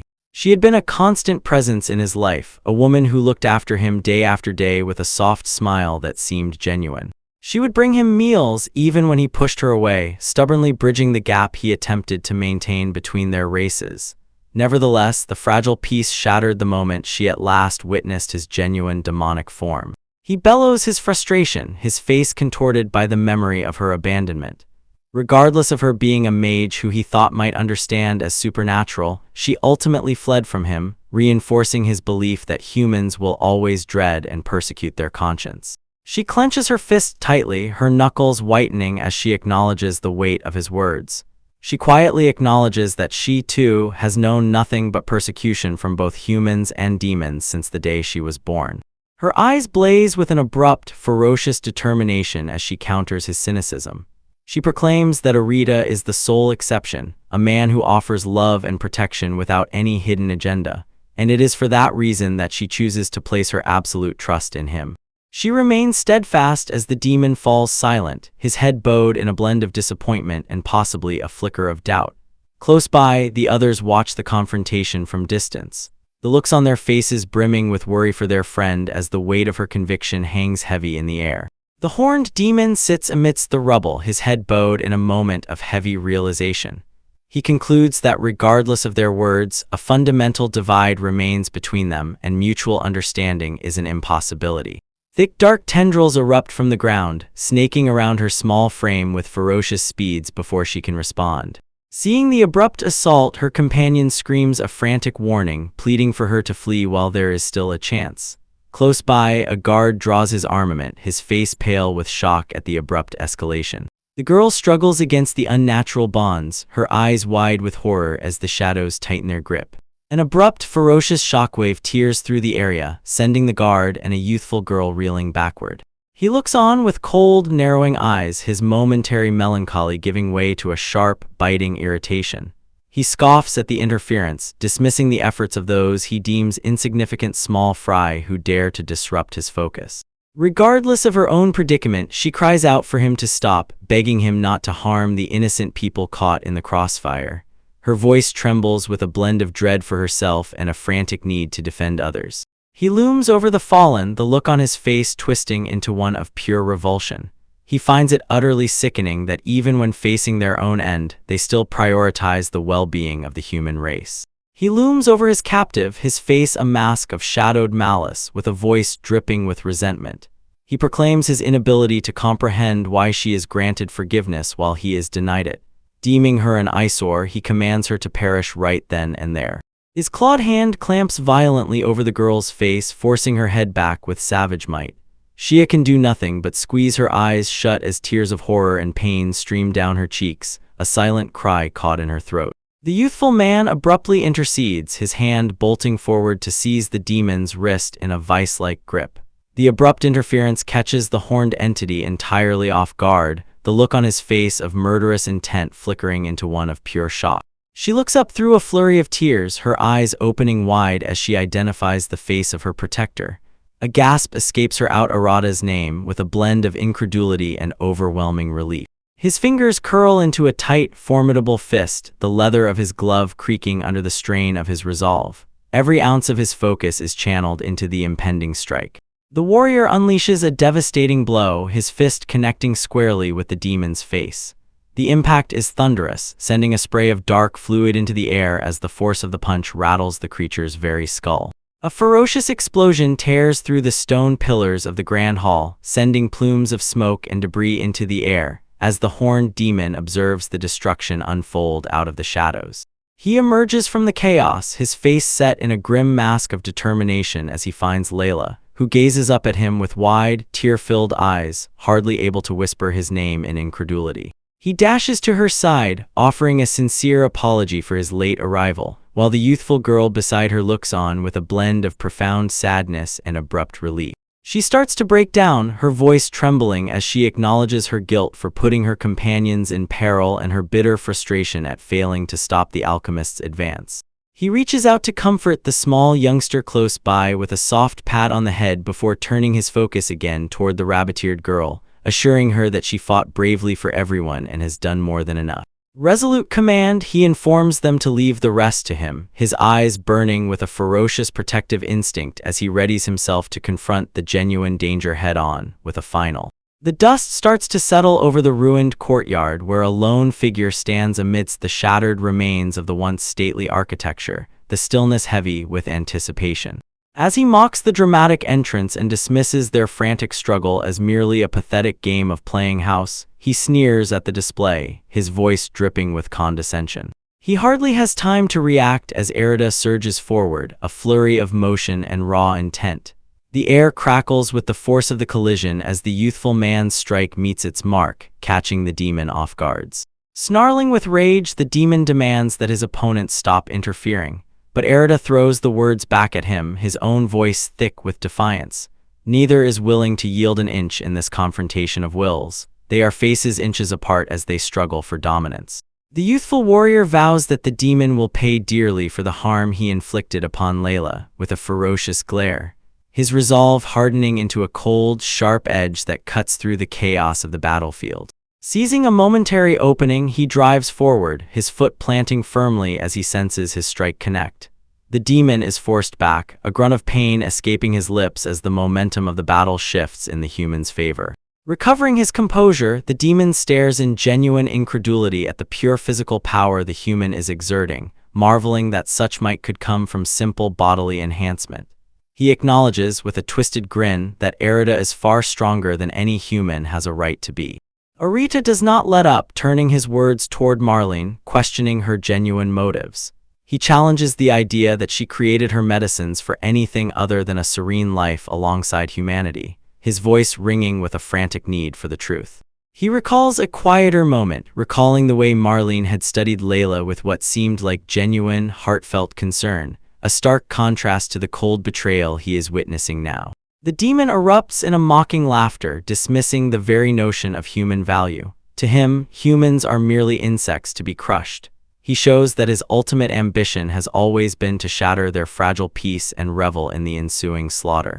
He is confronted by a frantic demand as the youthful man stands his ground, questioning why, if destruction was the goal, so much time was spent living peacefully among humans. He is answered by a scoff as the demon points out that a massacre could have been orchestrated at any point in the past if that were his only wish. Next, he hears a fervent plea. The youthful man shouts his hope that the wish for a medicine of coexistence was genuine, a sentiment that leaves the alchemist speechless. He experiences a fleeting memory of a sun-drenched field where a woman and youngster once stood in peace, but a cold voice dismisses it as a dead dream. They themselves are eclipsed by a final, crushing declaration of impossible, as the demon gathers a swirling mass of destructive energy between his hands. As he readies himself to erase both his opponents and the whole town with a single devastating blast, he cautions that there will be no mutual understanding, only an end. She hears the youthful girl's voice pierce the air, pleading with her friend to stop the alchemist before his tulip. She observes as he clenches his fist, spectral chains binding his arm as he comes to understand that since dialogue has failed, he must end the conflict by force. He surges forward with frantic resolve, shouting his intent to shatter the demon's gathering magic as the dark orb pulses with destructive energy in the horned demon's hands. Abruptly, the demon's focus falters, his composure breaking as he coughs violently, a peculiar disturbance interrupting his lethal incantation. The youthful man becomes motionless in midair, his eyes opening wide in bewilderment as he witnesses the unexpected collapse of his opponent's offenses. Seizing the opening, he lashes out with the spectral chains bound to his arm, the ethereal links whipping across the air with a metallic roar. Indeed, the force of the strike sends the demon reeling backward into the dirt, just as the warrior senses Marlene's magical presence abruptly vanish from the battlefield. He is standing amidst the settling dust, thoughts racing through his mind to understand the abrupt turn of events as voices call out to him from afar. Moments later, the village guards and the youngsters rush to his side, their faces etched with worry as they check for injuries. He swiftly reassures them, telling them he is fine, but urges them to prioritize the safety of Shia and Layla. Turning his focus again toward the defeated foe, he informs the group that the demon is still alive. He makes clear that this individual possesses the power to create and drive creatures into a frenzy and likely holds the answers to the recent peculiar occurrences in the region. He observes as the guards bind the defeated demon, recognizing there is much more to uncover from his captive and that an interrogation is necessary. Next, he shifts his focus toward the youngsters, reassuring them of their safety, while clarifying that Marlene has been taken into custody, though she remains alive. They react with shock as he shows the truth. Marlene expended the very last of her magical reserves to break the final seal, a sacrifice that rescued them all. He acknowledges his own bewilderment regarding the day's events but suggests that for now, rest is the priority, a sentiment the weary group readily accepts. In the aftermath of the battle, the dungeon entrance stands heavily damaged and is promptly sealed off by the authorities to prevent further peril. Indeed, fortunately, the town escaped catastrophic destruction. The combination of the protective barrier and the swift report to the guild kept the damage manageable. Patrols are increased throughout the streets while the community starts the arduous task of rebuilding what was lost, as the sun rises on a new day. At the core of the recovery, the guild receptionist offers a warm, heartfelt thanks to the heroes, acknowledging their bravery in safeguarding the town's future. She leads the group into a surprisingly opulent room, clarifying that the guild master himself has requested an audience now that everyone has had a chance to rest and recover. Regardless of the comfortable surroundings, she is a bundle of nerves, her hands trembling so violently that the teen almost spills as she considers the chaos Marlene caused and the pure weight of the circumstances. The tension in the room shifts as a man with a commanding yet soft presence enters, introducing himself as Hank, the master of the Sujuruton Guild. He presents a warm smile to the group, specifically commending the youngsters for their astonishing bravery and expressing deep gratitude to Erida for his role in safeguarding the town during the crisis. Settling into a chair opposite them, as he needs to understand the full scope of the incident, he questions whether they would be willing to provide a detailed account of everything that transpired. A heavy stillness follows his request, punctuated only by the faint aroma of tea as the group prepares to revisit the harrowing events. During the discussion, he expresses genuine incredulity regarding Marlene, observing that the alchemist was a familiar face at the guild who never raised any suspicion, while they also touch upon the discovery of a rare crystal used by demons to stabilize match. She voices her growing concern about the demon's horrifying ability to manipulate the minds of others, prompting him to conclude that a formal warning must be issued to ensure all adventurers are on high alert. She is standing by as the guild master ponders the seriousness of the circumstances, his mind troubled by the existence of a potion capable of transforming humans into demons. He comes to understand that they must investigate not just the transactions but the motives behind them. Turning his focus again toward the youthful man, the guildmaster offers a sincere thanks for the report. Erida, nevertheless, is quick to share the credit, insisting that the success belonged to the whole town and everyone who cooperated. Hank nods, deciding it is time to move on to the matter of their compensation. As it sets a necessary precedent for others in the guild, he makes clear that it is standard practice to reward adventurers according to their deeds. Hearing this logical explanation, Arita graciously accepts the offer. The guild master delivers a shocking decree with a jovial look. In recognition of their extraordinary service, he is promoting the whole group from rank E directly to rank B. The youthful man stands frozen, his mind struggling to grasp the magnitude of the jump, while Hank casually instructs him to collect the physical reward from the front desk. At last, finding his voice, he cries out in incredulity, asking if such an abrupt and enormous promotion is genuinely permitted. While the youngsters erupted in cheers of pure delight, Arita feels a sense of vertigo, comparing the leap to being promoted from an intern to a senior executive in a single day. Hank laughs, adding that several other veteran adventurers had also put in a good word for them. Indeed, closing the meeting, the guildmaster details the new privileges they will enjoy, including access to restricted zones and forbidden archives. He expresses his hope that these new resources will serve them well in the trials to come. He leans forward, asking if there is anything else they wish now that their status has transformed. Arita pauses, wondering if a request beyond mere physical items would be acceptable, which piques the man's curiosity. He speaks plainly, requesting permission to conduct a thorough investigation of Marlene's alchemy shop. Indeed, shortly after, they arrive at the quiet storefront, its timbered walls and gabled roof standing silent under the afternoon sun. As they approach the door, Agar blocks their route, sternly informing them that the area is strictly off-limits. By way of reply, Arita produces his new gold adventurer's plate, leaving the sentry wide-eyed with shock at the spectacle of such high-ranking credentials. The man at once fumbles for words, bowing deeply as he apologizes for his rudeness and questions if even the youngsters share this elite status. He swiftly steps aside, ushering them into the building with frantic deference. Inside, the air is still. The walls are lined with shelves packed with various jars, vials, and alchemical ingredients left behind. He surveys the room and instructs the youngsters to keep a sharp eye out for anything that seems out of place or extraordinary. They cheer in unison, keen to begin their search through the cluttered laboratory. He observes as the others begin their search, but is soon interrupted when Shia draws near him with a hesitant look. Her voice is gentle as she mentions Marlene's name, plainly having something important on her mind. He follows every word as Shia shares her thoughts, the look on her face clouded with a blend of fondness and sorrow for the alchemist. He acknowledges that if Marlene were genuinely evil, she would not have gone through the trouble of meeting them just to hand over medicine. He wants to understand the woman behind the reputation. His gaze hardens with a newfound resolve as he considers the recent chaos. He comes to understand that to genuinely defend those he cares for, he must confront the truth of the demons head-on and uncover the motivations behind Marlene's cryptic actions.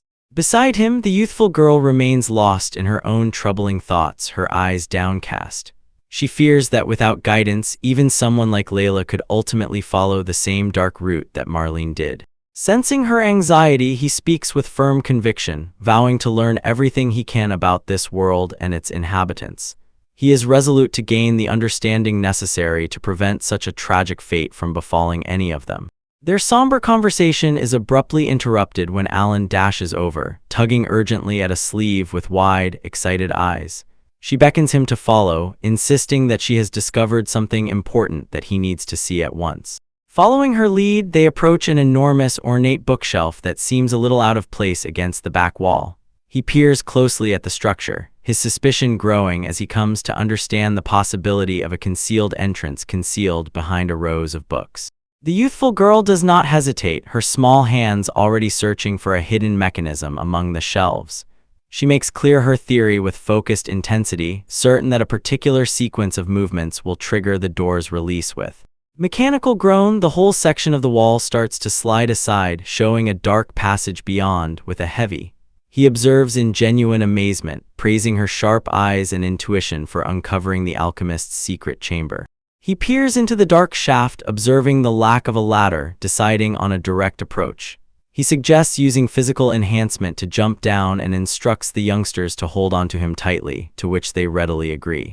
They find themselves in a rocky corridor after a smooth descent. He leads the group toward a heavy door at the end of the route. His sense is alert for any hidden perils in a subterranean stillness. Upon pushing the door open, he and the youngsters are greeted by a surprising sight within the hidden chamber, their eyes opening wide at the unexpected discovery. They step into a well-stocked laboratory, brimming with towering bookshelves and various alchemical components. He at once cautions the youngsters to be careful, warning them not to touch any of the unknown medicines or materials scattered throughout the room. Indeed, his attention is caught by a book left out on a desk. As he examines it, he finds it contains detailed research on magic stability crystals, suggesting a deep level of expertise. An expression of astonishment crosses his face as he comes to understand the handwriting belongs to Marlene. He has discovered her personal diary, a record of her most private thoughts and secret research. Reading further, he uncovers a jarring entry where Marlene describes her investigation into the human race and her decision to live among them in disguise. He starts to suspect that her presence in the city might have been part of a calculated plan to cause a disturbance from the very beginning. The entries continue to detail her experiences, mentioning a meeting with a peculiar woman and her observations on the inefficiencies of human life, like their alliance on bread. He sits in a quiet room, contemplating the intricate history of the woman they thought they knew. He continues to pore over the leather-bound volume, his brow furrowed in concentration. When one of the youthful girls peers over his shoulder, curious about the contents, he makes clear that it appears to be Marlene's personal diary, filled more with private reflections than the alchemical data he expected. The girl's eyes widen with innocent wonder as she studies the dense script, remarking on how much Marlene must have cared for the person mentioned in these pages to write about them at such length. He gives a nod gradually in agreement, observing that regardless of the occasional tone of complaint, the writing carries an unmistakable sense of delight, as if the act of recording these moments brought the alchemist peace. His thoughts drift to the complexity of Marlene's heart as he turns the pages. He questions whether she was unconsciously drawn to the very humans she claimed were impossible to understand, her feelings manifesting in the ink of her secret chronicles. This reflection brings to mind the unforgiving reality of the world, where the divide between demons and humanity is often seen as an unbridgeable chasm of blood and misunderstanding. Closing the book with a gentle thud, he stares into the distance, quietly challenging that cynical worldview by stating his belief that such a connection is indeed possible. Outside, the immense indifferent night sky stretches over the land, the stars shimmering coldly above the secrets buried within the city. Deep beneath those same streets, in the cold shadows of the Sugary Street underground dungeon, the wolf man sits in stillness, contemplating the weight of his failure and the route that led him to this cage. She sits in the cold stillness of his cell, the memory of Marlene flickering in his mind like a dying ember. It is a bitter irony that her face is the one he recalls now in the depths of his failure. He recalls the girl's eyes, startlingly clear and brimming with a resolve that seemed to pierce through him. A self-deprecating smirk touches his lips as he dismisses the thought as merely a foolish distraction. The heavy stillness is shattered by a cold, mocking voice. Above him stands the horned demon, his silhouette casting a long, oppressive shadow. He looks down with disdain, labeling Marlene's end as utterly pathetic. Indeed, the demon's contempt deepens as he sneers at the prisoner, calling him a stain upon their kind for suffering defeat at the hands of mere humans. A sharp blow follows his words, forcing a pained gasp from the fallen warrior. Turning his back on the broken captive, the demon paces the cell, his gaze trained upon the cold stone walls. He muses aloud about following the trail left by the chimeras, admitting that even he did not expect the circumstances to unravel in such a manner. The look on his face hardens into a mask of cold calculation. There is one variable that cannot be ignored: the adventurer who defied the odds. He comes to understand that this development must be reported at once, for the man known as Arita has become a danger that demands attention. Layla and Shia are busy at a sizable pot, offering warm soup to the weary villagers. They encourage everyone to eat their fill, their voices radiant and welcoming amidst the reconstruction efforts. They continue to hand out bowls, and the villagers express their gratitude, amazed that such youthful girls are working so hard to aid. One man notes that their presence is like a blessing, a sentiment echoed by the smiles on the girls' faces as they serve. Observing from afar, Arita feels profound relief seeing how well the girls have integrated into the community. His quiet observation is interrupted by Guild Master Hank, who draws near with a warm greeting, suggesting that he should take a break from the reconstruction work himself. He turns to face the Guild Master, who acknowledges he has a particular reason for seeking him out. The older man makes clear that he wants the youthful adventurer and his companions to attend an upcoming meeting, the look on his face turning more serious as he broaches the subject. He follows every word as the guild master makes clear that this is no ordinary gathering, but a three-country conference attended by the king himself. Hank emphasizes that they specifically want to hear from the adventurer who fought against Marlene, making Arata's presence essential. He is astonished by the magnitude of the request but agrees to attend, promising to aid in any way he can. Hank thanks him and instructs him to come to the guild at noon in 3 days' time to prepare. Indeed, 3 days later, he prepares for the meeting as the sun rises over the town, marking the arrival of the appointed hour for the conference. Ireta and the 3 youngsters arrive at the meeting place where Guildmaster Hank welcomes them warmly into the room. He is standing solemnly, the usual warmth in his eyes giving way to a heavy gravity as he acknowledges he has a difficult apology to make. Sensing the abrupt shift in atmosphere, the youthful man asks what has happened to cause such distress. The guildmaster delivers a shocking blow. Marlene has died within the confines of the dungeon. The news strikes the group with a surge of incredulity, leaving the girls wide-eyed and trembling at the abrupt loss of their captives. The youthful man at once questions if the perpetrator is still at Sizable, but Hank grimly suggests it was an assassination. He believes she was silenced by the same demonic forces they encountered, ensuring she could never testify against them. He carries on with his explanation, observing that a thorough search of Marlene's alchemy workshop yielded no documents regarding the enigmatic crystal. This lack of evidence only strengthens his suspicion that the Empire had her eliminated to bury their secrets. The adventurer asks for the basis of such a serious accusation, prompting the guild master to reveal troubling rumors. He speaks of clandestine research into unique creatures and the dark shadow of demonic influence that has supposedly taken hold of the Empire's leadership. The veteran then gestures to a map to illustrate the intricate geopolitical landscape. He details the human kingdom of Trial, the beast-man kingdom of Mile, the elven lands of Ceridia, and the collective of villages, which together comprise the Gudiria allied nations. He follows every word before asking for clarification on the essence of the three-country conference. Hank makes clear that it is a summit for the major powers with established territories, and Arita comes to understand that the humble village where his journey started is merely part of the unaligned gathering region. He continues to listen as the guild master details the geopolitical landscape, clarifying that the 3 races have set aside their natural differences to face the Northern Empire as a unified front. This looming danger from the north has begun to manifest more plainly, casting a dark shadow over the continent as demonic influences stir within the Empire's borders. Because of this growing peril, Hank makes clear that the kings are convening today, driven by the urgency of the recent creature stampede and the suspicious death of Marlene. His gaze drifts to Shia, whose look is clouded with a quiet, lingering sadness as the weight of the political circumstances sinks in. He chooses to speak up, informing Hank that Shia is actually in exile from the Elven Kingdom, and suggesting that a meeting with her former people might be too difficult, offering to attend alone instead. Hank acknowledges the complexity of the circumstances, but counters by clarifying that there has been a particular request to meet the youngsters who played such a vital role in the city's defense. The 3 youthful ones stand together, unaware that their actions have drawn the attention of the highest authorities, who suspect they may harbor extraordinary talents.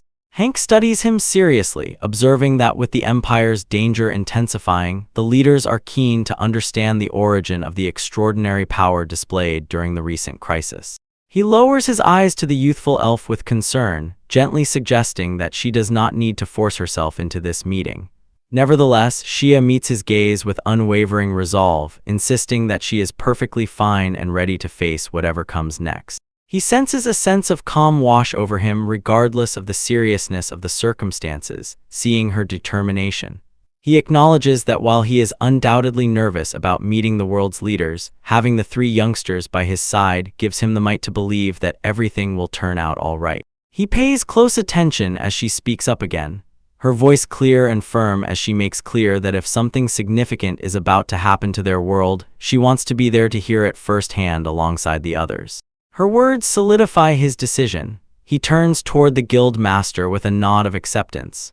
He formally requests that Hank lead them to the meeting, a gesture that the older man receives with an expression of sincere gratitude. The guild master reminds them that as adventurers they are not bound by the same oaths as the nation's knights. They belong to the guild, and their participation is a choice driven by their own will. He turns his attention toward the horizon, his voice carrying a weight of responsibility as he asks for their continued cooperation in the trials to come. Indeed, following his lead, the group is soon underway, the heavy wheels of their carriage churning through the dirt as they race toward the summit. As they crest a hill, he points out the fluttering banners of the allied nations farther away, announcing that the site of the historic conference is at last within their reach. He stepped out into the clearing, where an enormous pavilion stood as the centerpiece of the summit. Ureta followed close behind, his eyes scanning the rows of carriages and the severe-faced soldiers from different nations. The air was thick with a palpable tension, a heavy stillness that suggested the slightest spark could ignite a conflict between the gathered forces. As they moved toward the entrance, the group passed through a gauntlet of armored guards, their gazes cold and unwelcoming. From the periphery, a dark, hooded figure observed their approach with an intensity that made Layla shiver, sensing an unseen pressure weighing down on them. The three youngsters huddled together behind the adults, their small hands clasped tightly for reassurance. Shia, usually so composed, looked particularly pale, her eyes darting nervously as the truth of the high-stakes meeting started to sink in. Abruptly, a boisterous roar echoed from within the pavilion, the sound of the Beast King's impatient greeting. Hank reached forward and pulled back the heavy curtain, showing the inner sanctum where the fate of the region would be discussed. Inside, the three rulers of the allied nations sat in wait, the composed king of Trial, the ancient and inscrutable elf patriarch of Celidia, the formidable beast king of Myalia, who bared his teeth in a grin, declaring that he had grown tired of waiting for their arrival. Bowing respectfully, the guild master offered his apologies for their late arrival, observing that since everyone had at last assembled, the council could formally begin. Eridus stood to the side, struck by the pure aura of authority radiating from the three figures on the dais. Indeed, the leaders took their places on elevated thrones, looking down upon the assembly with varying degrees of scrutiny. Hank stepped forward, clearing his throat as he prepared to deliver a detailed report on the recent events and the current state of affairs. Amidst the formal proceedings, Arata's attention shifted to Shia, noticing the slight tremor in her shoulders. He quietly took a seat beside her and placed a steadying hand over hers. The girl looked up, her dread momentarily eclipsed by the warmth of his silent support. He is standing quietly as Hank recounts the harrowing events of the past few days to the assembled rulers. The guildmaster details the creature rampage and the assault on Sujira, crediting the youthful man's swift intervention for saving countless lives. Nevertheless, the report takes a dark turn as Hank mentions the alchemist Marlene. Though she was captured and held in the dungeon, an unknown assassin silenced her before she could reveal her secrets. Listening intently to the report, the King of Trial leans forward, the look on his face grave. He suggests that in light of these coordinated disturbances, the nations must heighten their vigilance against the Empire, sensing a hidden hand behind the chaos. Across the table, the Beast King rumbles a low agreement, wondering aloud if the Empire has at last decided to make its move after so much time in the shadows. Seeking a deeper perspective, the Human King turns to the Elf Patriarch, asking if his long memory of history provides any clues to these peculiar occurrences. Indeed, a hand rests firmly on the table as the elder elf dismisses the speculation. He argues that it is far too early to speak of the Empire and that there is a much more immediate concern demanding their attention. His gaze abruptly sharpens, brimming with a cold, age-old fury as he stares across the room. He sharply asks why an abominable youngster has been allowed to set foot in such a sacred gathering. The abrupt animosity leaves the group speechless, the weight of the patriarch's words hanging heavy in the air as they struggle to understand the origin of his abrupt malice. She can do nothing except stare back in frozen horror, her breath catching as the realization of the elder's hatred sinks in, leaving her trembling under the weight of a past she is unable to escape. They remain the center of a brewing storm until the King of Trial spoke up, defending the girl by highlighting her heroic deeds and the lives she'd rescued. Erida observed thoughts racing through his mind as he recognized the elf patriarch must have been the one who exiled Shia in the first place. He saw that the elderly elf remained unmoved, staring down at the trembling girl and describing her as a youngster touched by the abyss, expressing a cold astonishment that she was even still alive. He was soon challenged by the Beast King, who released a low, rumbling growl and asked the assembly if they had really gathered there just to bully youngsters. Next, he turned his piercing gaze toward the youthful man, demanding confirmation that he was indeed Arita, the one credited with saving the city. He stammered an affirmation, causing the Beast King to shift his focus to the three girls sitting close by, observing with growing interest that they possessed an extraordinary level of might for their age. They observed as his attention lingered on Alan, whose quiet demeanor belied a power that left an enormous warrior genuinely impressed. She did not flinch as he leaned in, his eyes opening wide as he recognized the truth. Regardless of her youth, she had already mastered the art of physical enhancement. He sent a shockwave through the room with this revelation, leaving the elf patriarch plainly shaken as he wondered aloud if a genuine hero had at last appeared among them. He remains silent as the word hero hangs heavy in the air, prompting Iretta to gasp in incredulity. The King of Trial leans in, demanding to know exactly what is meant by such a claim and how it could be possible. The elderly elf's look hardens, his eyes narrowing as he readies himself to delve into a history most would rather forget, his stillness speaking volumes of the seriousness of the circumstances. He recounts a time from his own youth when a demon king walked the land, a being whose very existence brought the world to the brink of total annihilation. Iretta observes him, the weight of the revelation beginning to sink in as the signs of a hero's return are discussed. In those dark times, a savior emerged from the human race, a hero who rose to challenge the darkness and ultimately struck down the calamitous foe with a blade of life. Picking up the thread, the Beast King makes clear that although the Demon King was bested, his overwhelming power could not be extinguished, only sealed away. He proclaims that the cycle has begun anew, for a soul with the might of a hero has yet again entered the world. Turning his gaze toward the youthful boy, the Lion Man addresses Alan directly, asserting that mastering physical enhancement at such a tender age is the unmistakable mark of a hero's lineage. The boy can do nothing except stare back in wide-eyed shock, his voice trembling as he attempts to comprehend the impossible idea that he could be the legendary figure they speak of. As the realization settles over the room, the King of Trial adds a chilling final thought. The birth of a hero is always a dual omen, signaling that a vessel for the Demon King has likely been born somewhere in the world as well. He had just finished his warning when his mind started to race with the weight of the secret he carried. Studying the girls, Iretta recognized that Layla was indeed the vessel for the Demon King, a truth that could shatter the fragile peace of this meeting. He felt a cold sweat break out, hoping that the elf patriarch remained oblivious to Shia's potential as a saint, and that Layla's dark nature remained hidden from these formidable leaders. Abruptly, the heavy stillness was broken by a thunderous laugh from a Beast King. The enormous ruler found the whole circumstances genuinely amusing, his sharp teeth bared in a wide, predatory grin. Leaning toward the youthful ones, he issued a jarring invitation for Alan and his companions to come to his kingdom. He declared that he would take it upon himself to personally oversee their training, a prospect that left the youthful boy wide-eyed with shock. The boy could only gasp in incredulity as the Lion Man clarified his reasoning. He claimed he could sense the might within the youngster, observing that the very core of his breathing set him apart from ordinary humans. Seeing the hesitation, the ruler softened his tone, assuring them that he was quite fond of youngsters and would teach them the fundamentals of self-defense. Iretta observed the exchange, wondering if this offer extended to Layla and Shia as well, recognizing he lacked the martial knowledge to train them himself. Recognizing the opportunity, he leaned in to encourage the boy, suggesting that this was a rare chance to grow genuinely formidable.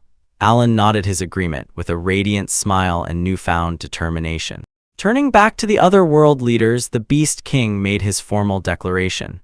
He announced his intention to take the youthful heroes to the kingdom of Myalua for their development, challenging the council to voice any objections. The King of Trial was the first to speak, acknowledging that there was no better mentor for a warrior than the Beast King himself. Next, he turned his gaze toward the silent elf patriarch, asking if his lack of words meant he also gave his blessing to the arrangement. The elf patriarch gazes down at Shia with a heavy stillness. He ultimately sighs, telling her to do as she pleases, effectively granting his reluctant permission for her to depart.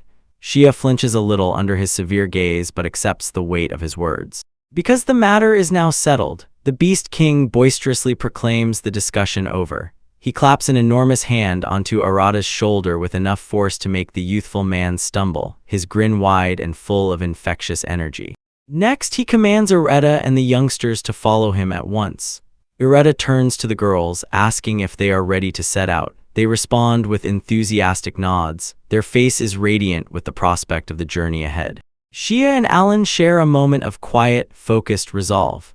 While Shia's look is one of serious commitment to her route, Alan's eyes sparkle with pure anticipation for the rigorous training that awaits them in a foreign land. At last, the Beast King releases a hearty, booming laugh, formally welcoming the little heroes to his kingdom. He is standing tall and proud, a beacon of might leading his new charges toward the start of their genuine trial. The group gathers by the carriage as the journey starts. Ureta formally introduces his companions, observing that they will be under the Beast King's care and guidance from this day forward. He senses the weight of the Beast King's gaze as the Lion Man stares intensely, his presence overwhelming. Ureta stammers a little, wondering what thoughts are racing through the formidable ruler's mind. He is genuinely astonished and delighted to see the fluffy companions Erudite has brought along. The king's initial sternness disappears, replaced by hearty approval as he identifies the creatures as legendary holy creatures. This revelation catches Ureta off guard as he studies the sizable white creature and the minuscule one perched atop its head. He acknowledges with an expression of bewilderment that he had no idea they were considered such sacred beings. He recalls how the rabbit girl effortlessly rode the enormous creature through the wilderness. Its power and grace now make perfect sense to him in light of its genuine holy status. The king acknowledges Ureta's hidden depth, recognizing he has vastly underestimated the youthful man's connections, with a boisterous laugh. He proclaims their next destination with newfound enthusiasm, the city of Manhua. Once settled inside the carriage, a new face joins the group.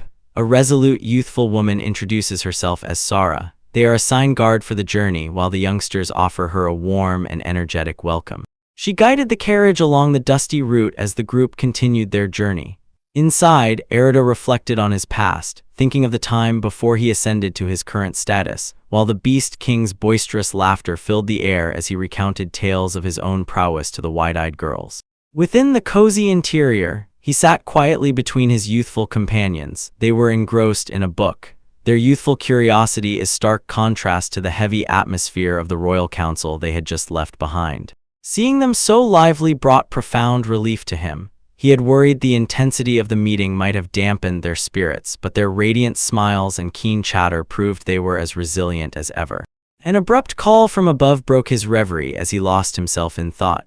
The Beast King beckoned him to join him on the roof of the carriage. He swiftly complied, curious about what the monarch wanted.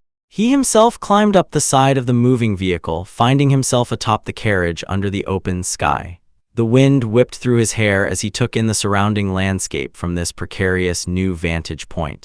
The king turned to him with a sharp, confident grin. He noted that the journey to Manhua was still long, and merely sitting idle would be a waste of precious time that could be used for improvement. He and the youthful girl beside him were taken aback when the king proposed they begin training at once. The prospect of practicing combat maneuvers on a moving carriage seemed impossible, yet the king's enthusiasm was undeniable. The king declared that he would be their instructor, with a hearty laugh and a thumb pointed proudly at his chest. He commanded them to address him as master from this moment forward, signaling the start of a grueling new chapter in their journey. He is standing before them, a towering figure of authority, as the youthful girl cries out in excitement, formally addressing him as her master. Beside her, Ureta considers the title, finding it a far more natural way to address the formidable ruler than his formal royal designation.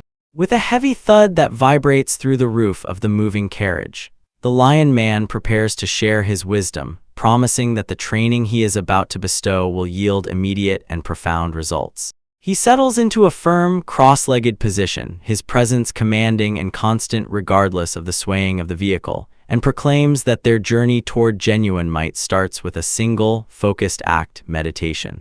This unexpected instruction leaves his new pupils blinking in astonishment, with Ureta recalling the concept from his past life, but privately questioning if such a quiet practice can genuinely produce the martial results their eyes find. The master acknowledges that while they possess capable bodies and impressive skills, they lack the fundamental understanding of how to properly channel and utilize that potential, looking down at the pair from a seated position. He leans in, his sharp eyes narrowing as he makes clear that their greatest weakness lies in their disconnected core, which lacks a firm bond with the world beneath them. He urges them to imagine themselves as age-old trees, driving their roots deep into the soil to find stability. The earth itself is a source of blessing and borrowed might. He continues, clarifying that by sensing its presence and achieving a state of unity with the ground, one can genuinely begin to understand the depths of their own being. The youthful man reflects on his own combat experiences, recognizing he has only ever relied on the energy generated within his own body and wondering if he is genuinely capable of tapping into the immense external power of the world around him as these words sink in. He follows every word as the Beast King makes clear the first step of their training, sensing the earth's presence through the vibrations of the carriage, feeling the life force that overflows from the ground itself. He starts to perceive this life force as a constant flow, a raw power that permeates the natural world, waiting to be tapped into by those with the discipline to see it. Moments later, in a quiet clearing, the two students sit in deep meditation until an abrupt spark of connection causes the Beast King to watch with newfound interest. The youthful man acknowledges that he is beginning to grasp the essence of the lesson, prompting a wide, toothy grin from his mentor who praises their natural aptitude for the craft. He proclaims that they will continue this rigorous mental exercise until the sun starts to set, much to a student's startled exhaustion as the weight of the task sinks in.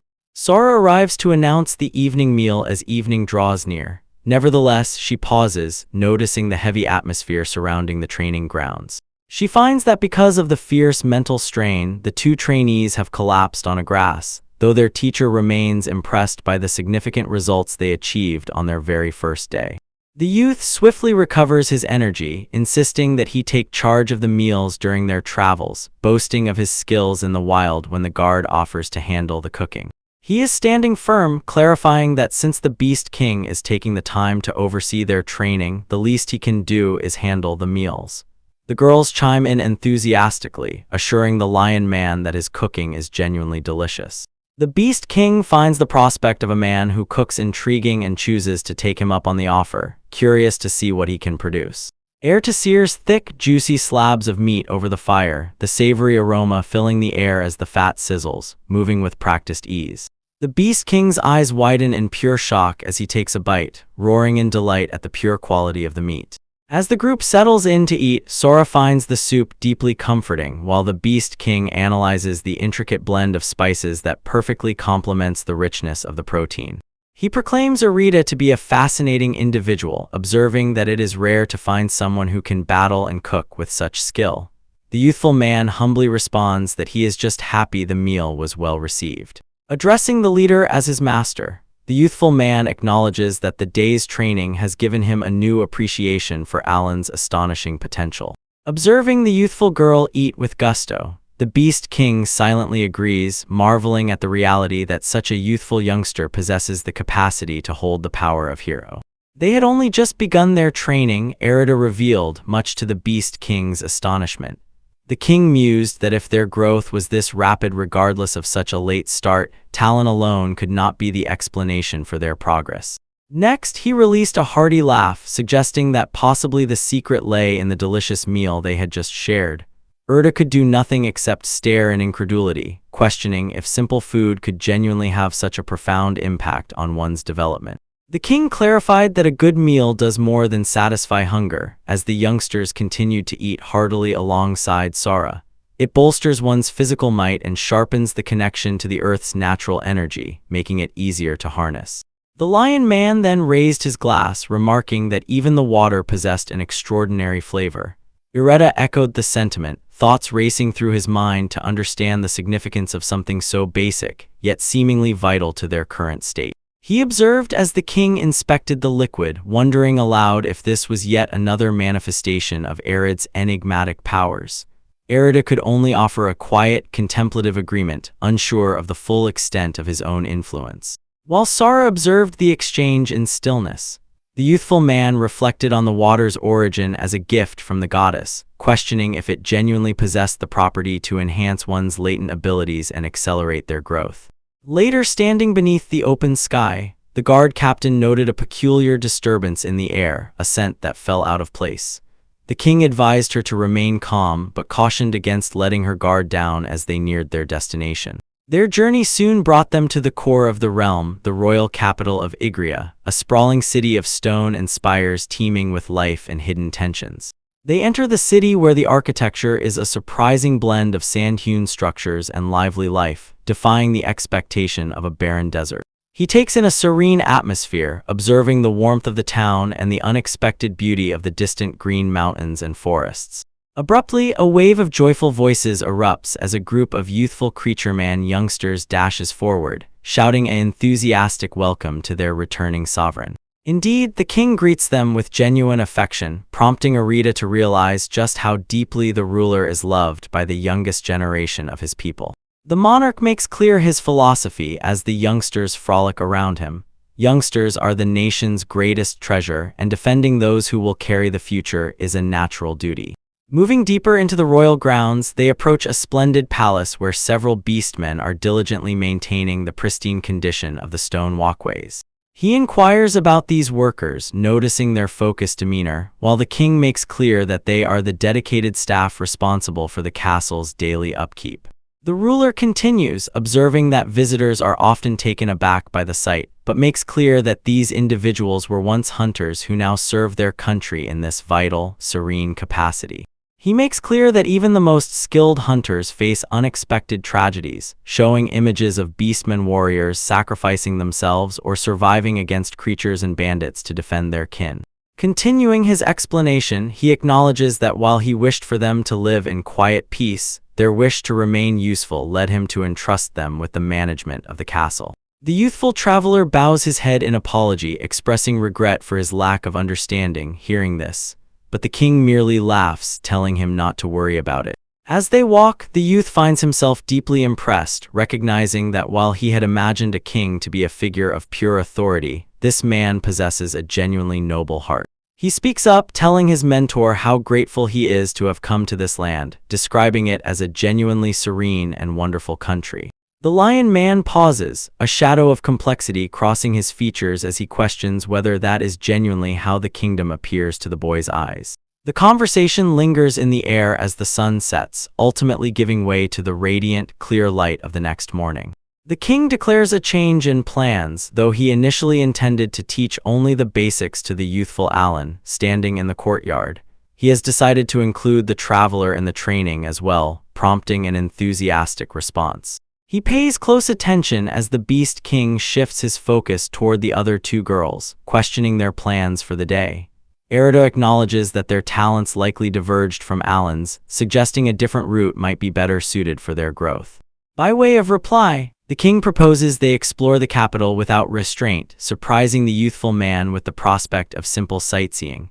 The monarch makes clear that experiencing the world's culture is a vital form of mental and spiritual discipline, just as important as physical training. Regardless of the king's calm demeanor, he is gripped by an abrupt wave of anxiety. Imagining the youngsters perishing the moment they stray more than a kilometer from his side. He forces a nervous laugh, struggling to find a polite way to voice his fierce, possibly irrational, overprotectiveness. The lion-like ruler releases a hearty laugh and reminds him that the Beast Kingdom operates differently, with the whole nation acting as a collective guardian for its youth. Seeing this hesitation, he assures them that youngsters walking the streets alone is a common and perfectly safe occurrence here. He continues, describing a cycle where adults defend the youthful, who then grow up to defend the next generation, defining this communal bond as the very essence of the Beastman society. To ease the transition into this new environment, the king suggests a visit to a local orphanage as a first step. The girls exchange looks of quiet contemplation and curiosity at the proposal. Still a little wary, he inquires about the distance, only to learn the destination is just behind the castle walls. Sensing his lingering concern, a familiar voice offers to act as their guide and ensure their safety. It is Sarah who moves forward with a reassuring smile, prompting a joyful greeting from the youngsters as they recognize their friend and protector. She follows every word as Arita draws near with a humble request. He acknowledges that something has been weighing on his mind, prompting an expression of mild concern from the youthful guard as she considers his words. Shifting his focus toward the loyal companions, he asks the sizable white creatures if they will watch over everyone during their excursion. The creatures respond with enthusiastic barks, their tails wagging in a silent promise of protection. The girls cheer happily, announcing their departure as they begin to follow their guide with the arrangements made. He observes them go, reminding them that once their visit to the orphanage is complete, he looks forward to them being shown the wonders of the capital. Observing the group's dynamic, the Beast King nods in approval, his enormous arms crossed over his chest. He proclaims his intent to teach them the proper way to defend themselves and their allies, his voice booming with authority. A knowing smirk plays across the lion man's face as he studies the travelers. He acknowledges that they plainly carry the weight of intricate circumstances. Even so, he appears intrigued by the route they are forging. The Beast King leads the youthful man through the ornate halls of the palace, his voice echoing against the high ceilings. He remarks that they both seem to have their own complicated circumstances, a comment that catches the youth off guard. He remains silent for an instant, absorbing the weight of the king's perception. He wonders just how much this ruler has genuinely seen through him, recognizing that he is no match for such keen insight. Turning his focus again toward the lesson at hand, the king starts to explain the nuances of physical enhancement. He compares the current, inefficient way the youth uses his power to a wide open faucet, where energy is merely allowed to drain away without purpose.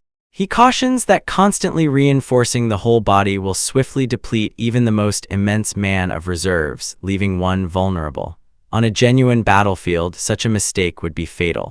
To illustrate his point, the king concentrates his power into a single finger, demonstrating a technique he calls partial concentration. The youth asks if the goal is to maximize the power of a single strike, his gaze trained upon a luminous digit. The king makes clear that there is more to it than just offensive power. Genuine might, he makes clear, is not merely for the sake of winning, but for the endurance required to survive and prevail. His thoughts turn to the three youthful girls who have become part of their lives as he speaks.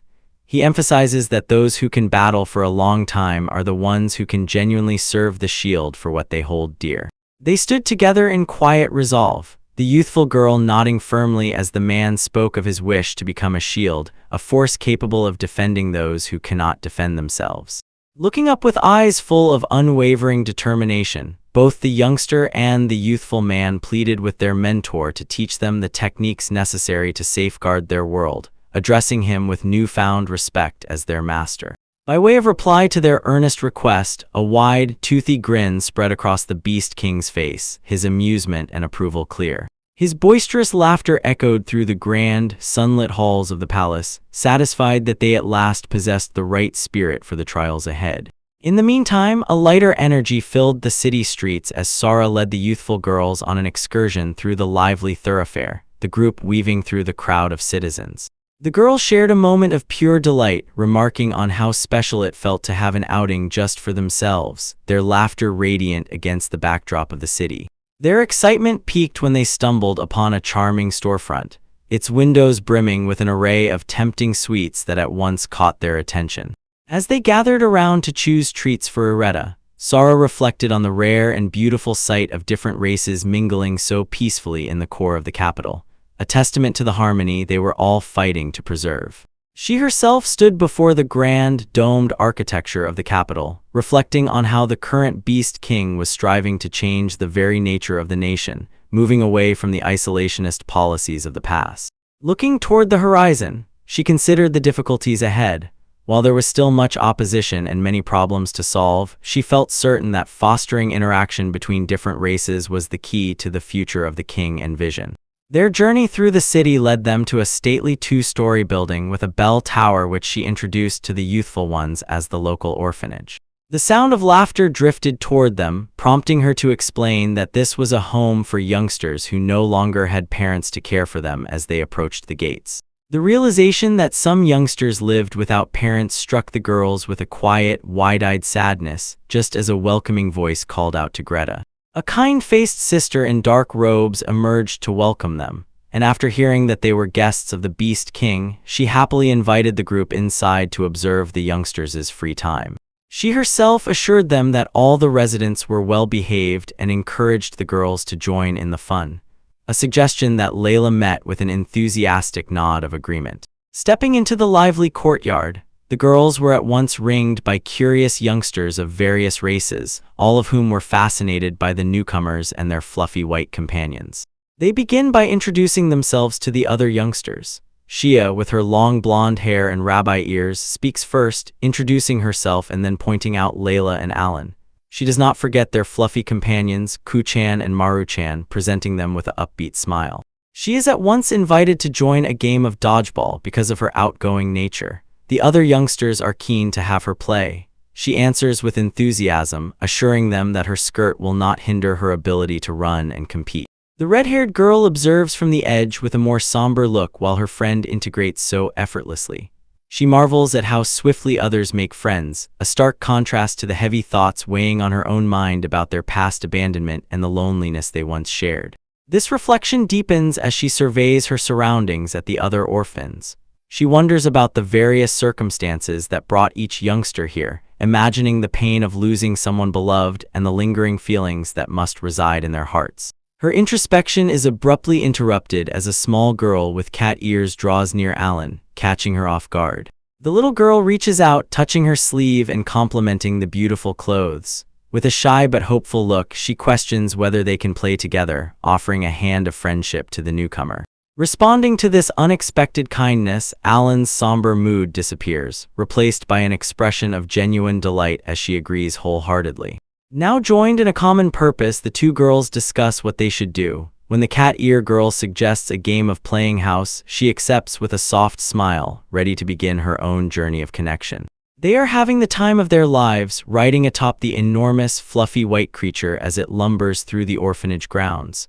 The youngsters' laughter rings out as they cling to the thick fur, at last feeling a sense of belonging among their new peers. Close by, the quietest of the trio sits cross-legged on the grass, sharing a simple meal with her new feline friend.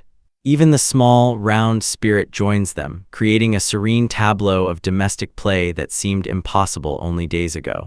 Nevertheless, the tranquility is briefly interrupted when the towering lineman draws near, only to be answered by a firm, unexpected shove.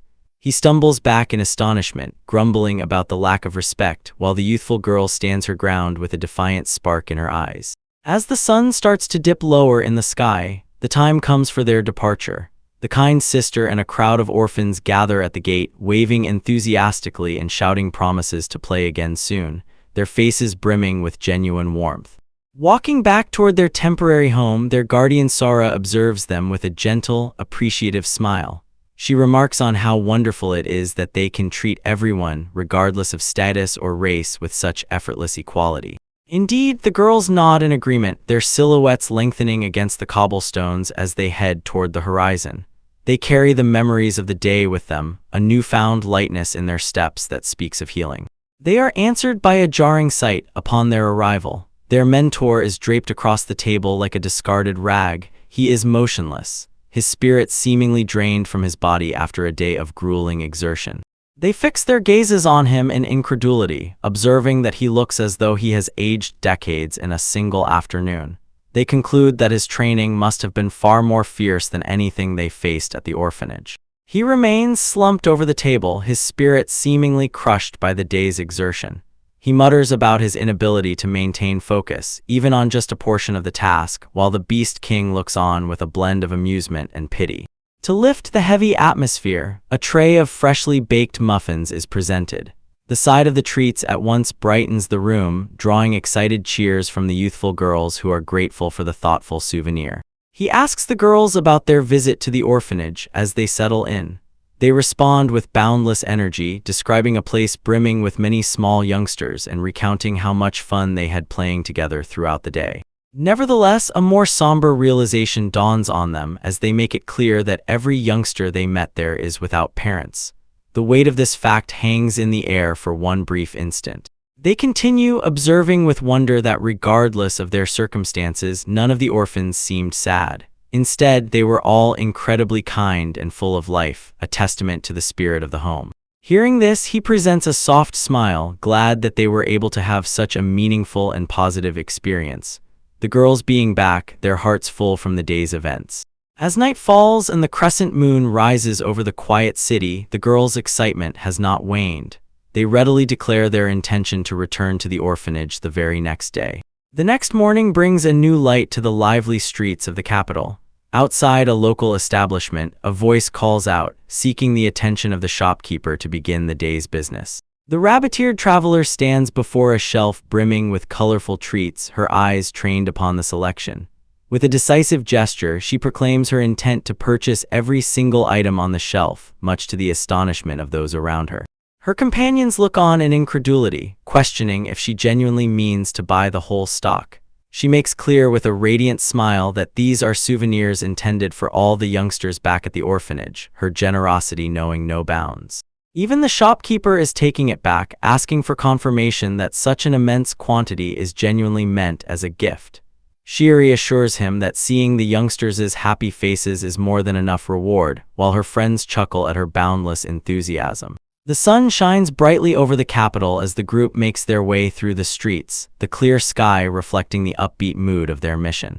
Upon reaching their destination, they are greeted by a wave of excited voices as the youngsters and the kind sister of the orphanage spot them. The atmosphere is at once brimming with warmth and recognition. They present their enormous haul of sweets, leaving the sister almost speechless at the pure volume of the donation. The rabbit-eared girl beams, keen to begin distributing the treats to the waiting crowd.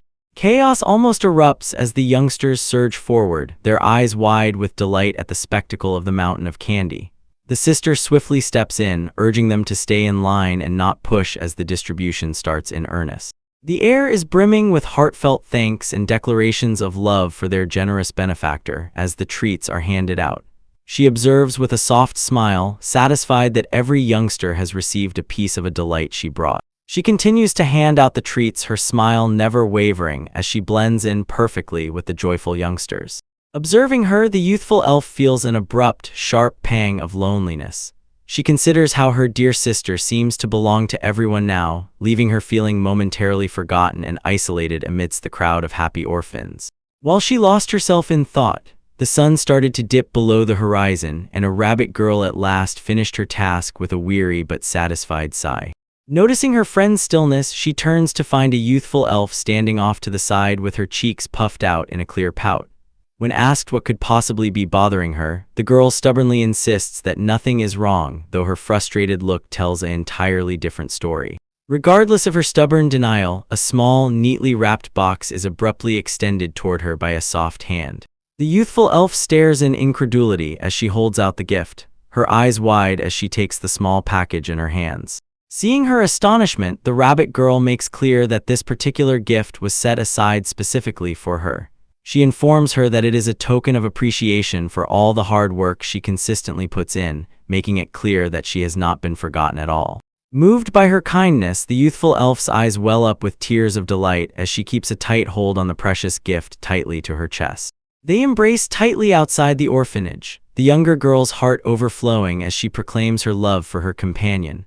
The abrupt, affectionate outburst catches the older girl off guard, her eyes opening wide in astonishment at being called big sisters so earnestly.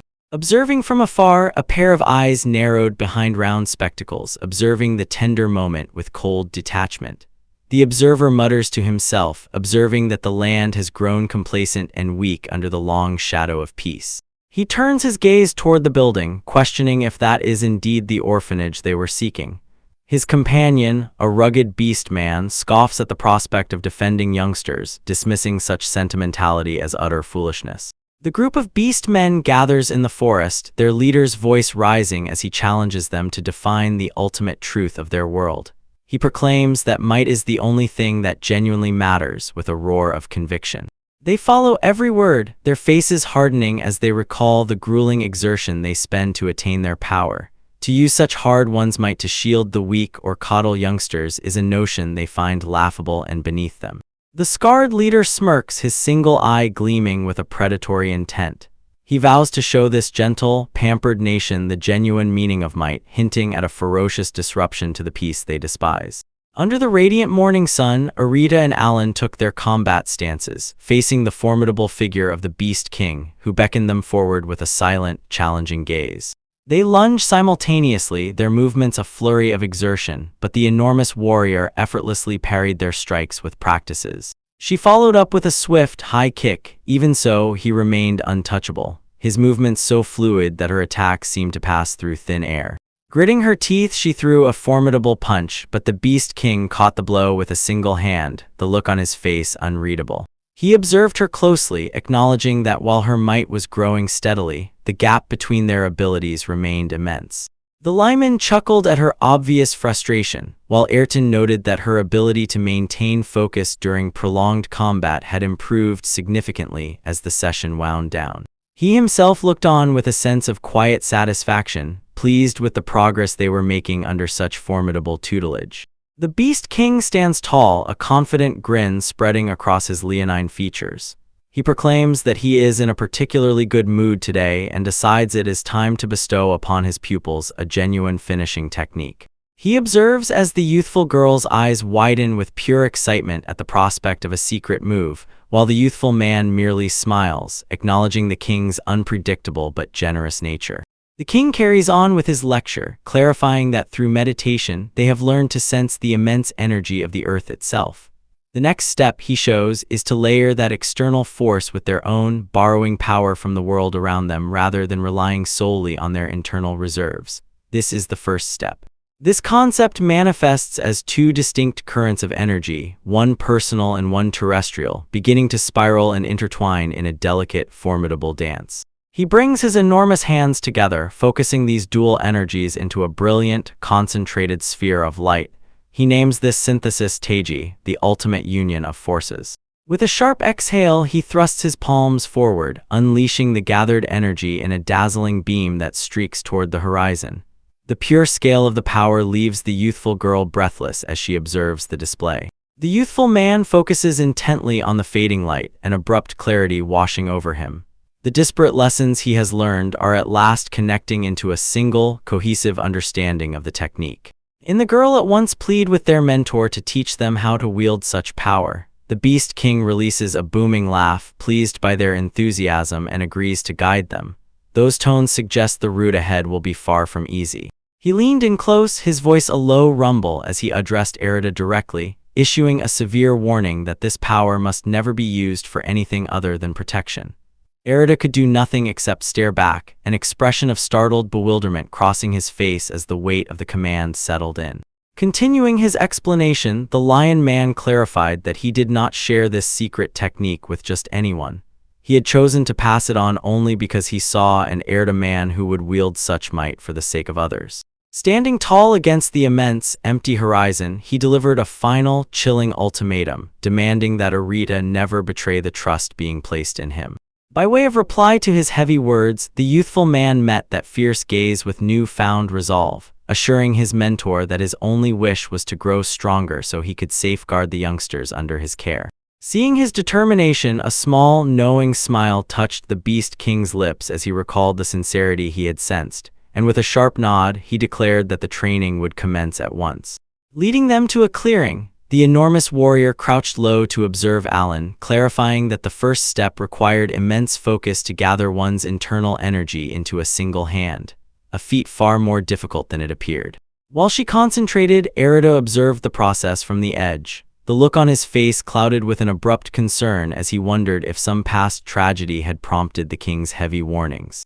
Unaware of his thoughts, the youthful girl successfully manifested a luminous orb of energy almost in a heartbeat, prompting the king to marvel at the astonishing potential and raw talent of the. He released a booming laugh, looking down at the utterly drained youthful man sprawled on the grass.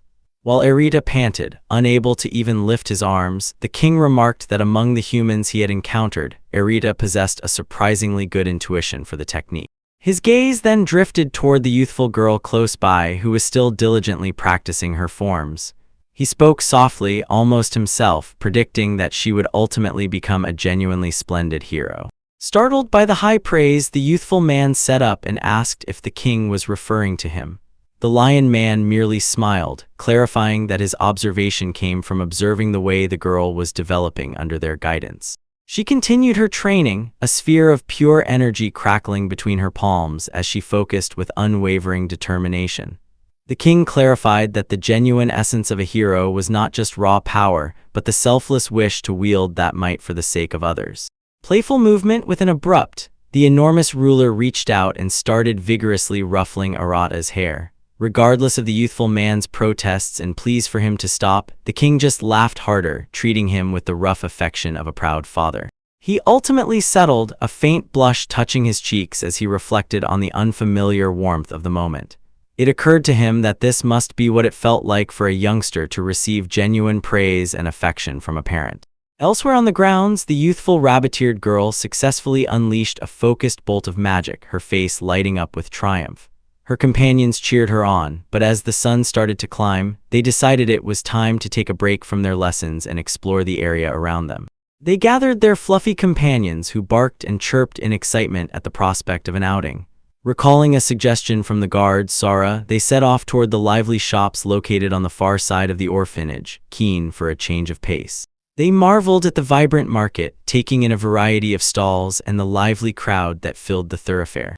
Layla gently reminded her to stay close, observing that they should not spoil their appetite before dinner while Shia's eyes darted from one colorful display to another. Shia, nevertheless, was already pointing toward another street, keen to explore the many shops visible farther away. Her excitement was abruptly interrupted when a firm hand caught her by the wrist, causing her to gasp in astonishment. She was answered by a severe warning from Erida, who reminded them not to stray too far from his side. The shimmering magical chain connecting them served as a physical reminder of the boundary they were unable to cross. Next, he shifted his focus toward Kuchan as they reached the edge of their permitted area, with a sizable creature released a low, unsure whimper. Erida knelt to reassure the creature, promising that they would not venture any further into the unknown. He observed as they remained at the boundary, the girls discussing the other youngsters from the orphanage who had headed toward the woodland. They recognized that while the shimmering chain restricted their own movements, it also bound Erida to them, limiting his freedom as well. Even with this, they wondered if a higher vantage point might allow them to catch a glimpse of their friends. Their gaze ultimately settled on the formidable stone walls of the close-by fortification, speculating that the view from the top would be perfect. Close by, a severe but observant beast-man guard observed their approach with a curious look. They approached the close-by guard to ask for permission to climb up and look out over the landscape. He gave a gruff but kind nod of approval, warning them to watch their step as they excitedly thanked him and prepared to his sin. They at last reached the top of the stone rampart, hoisting themselves up to peer over the edge with wide-eyed curiosity. From this height, the world opened up before them, showing a spectacular expanse of rolling hills and distant, jagged peaks that stretched far beyond a village. Regardless of the beauty of the landscape, a shadow of unease crossed Shia's face as she stared toward the dense woodland. Wondering aloud if their friends from the orphanage were somewhere within those trees, Layla noticed her distress, asking what was troubling her, to which Shia could only reply that she had a lingering, unpleasant premonition about the forest. Sensing the growing tension, she took charge, instructing Shia to return to the palace and inform Erida of their concerns regarding the other youngsters. Shia was taken aback by the abrupt request, her eyes opening wide in astonishment at the thought of leaving her sister behind at the lookout. She remained at the fortification with a small, fluffy Maruchan, promising to keep a close watch for any signs of trouble while urging Shia to be careful and not overexert herself during the trip back. It was a heavy responsibility, but Layla felt it was the only way to ensure they could react swiftly if something went wrong. Having made her way back down to the ground, Shia sought the company of the enormous Kuchan, asking the great creature if he sensed any impending peril. The creature remained silent, his sizable eyes scanning the horizon with a calm but watchful intensity that offered little comfort. Her gaze remained trained upon the distant treeline, observing that while Kuchan had not reacted as he would to a creature, the knot of dread in her stomach refused to dissipate. Abruptly, a movement caught her eye, a frantic rustling among the leaves that signaled something was approaching the village at high speed. The origin of her dread at last burst into the open as several youngsters from the orphanage scrambled out of the forest. Their faces twisted in pure horror as they screamed for aid, fleeing from an unseen danger. They scrambled toward the safety of the wall, their voices trembling with relief and urgency. One of the girls calls out to the enormous white creature, frantic for its aid as they at last reach their companions. Breathless, the youthful ones recount the horror they just escaped, clarifying that the others, the sister and the rest of the youngsters, have all been captured. The weight of the news hangs heavy in the air as the realization of the peril sinks in. In a frantic attempt to spur action, she climbs onto the fluffy creature's back, urging it to move. Nevertheless, the great creature remains rooted to the spot, its eyes brimming with a peculiar, conflicted hesitation that she is unable to understand.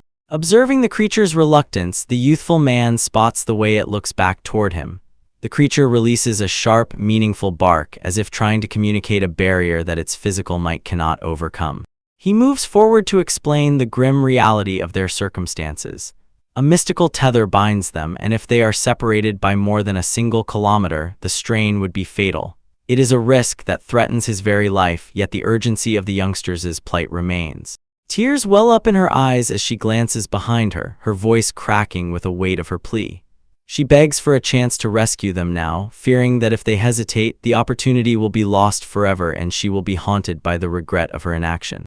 Burying her face into the gentle white fur, she continues to whisper her frantic request, promising that they will retreat the moment things become genuinely perilous. Her heart is set on a rescue, even if the odds are stacked against them.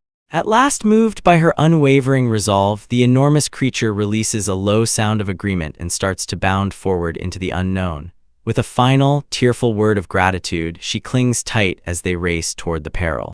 The captain's voice booms across the air, calling out to the youthful man who stands frozen in a state of shock. He sharply asks what has happened, his presence a grounding force amidst the abrupt mounting tension. By way of reply to the captain's query, the youthful, rabbit-eared girl dashes forward, clutching her small companion tightly. She breathlessly makes clear that she has a message from Layla, her eyes wide with an urgency that mirrors the youthful man's own panic. She continues, her voice trembling as she describes an ominous sensation emanating from the deep forest, a darkness that makes her dread for the safety of the youngsters at the orphanage. The realization hits the youthful man like a physical blow. Layla has ventured into the woodland entirely on her own. The girl then shows a chilling detail, clarifying that she felt the mystical tether connecting them abruptly snapped, leading her to believe that Layla is now isolated and in grave peril. He presents a quick word of thanks for the warning, his mind already racing toward the tree line. Kneeling on the dusty ground, he focuses intently on his trembling hands, while aware that even a simple separation causes immense physical strain, and the thought of the bond breaking entirely is a nightmare he is unable to ignore. He knows there is no time to waste. Every second counts if he is to reach her before it is too late. As he readies himself to depart, the other youngsters step forward, their faces set with a stubborn determination to join the rescue exertion. He gently but firmly refuses, clarifying that if he were to lead them in such peril, their own fragile connections might also be severed, leaving them all vulnerable. Turning toward his mentor, he presents a hasty apology for his abrupt departure, his resolve hardening as he proclaims his intention to enter the woodland and bring Layla back safely. The enormous warrior listens intently, and upon hearing that the lives of the orphans are at stake, he crosses his arms and declares that he will not let the youthful man face this peril alone. He acknowledges the grave peril facing at his youngster, his sharp eye narrowing with resolve. Offering his expertise, he pledges to guide the way through the quickest route to the woodland. Erida, heartened by the support, expresses his sincere thanks. Turning to his men, the commander declares that the search party is fully assembled. He commands the group to head for the woodland via the south gate, his voice carrying the weight of authority and urgency as they get ready to depart. Moments later, the rescue party thunders across the plains with Erida and the beastman leader at the forefront carrying the other youngsters. Every second counts as they push their mouths to the limit, the sound of galloping hooves echoing the frantic beating of their hearts. His mind is consumed by a single thought, Layla's survival while they ride. He clenches his teeth, silently begging for her to be safe as he strains his senses to follow the invisible thread of the bond that still connects them.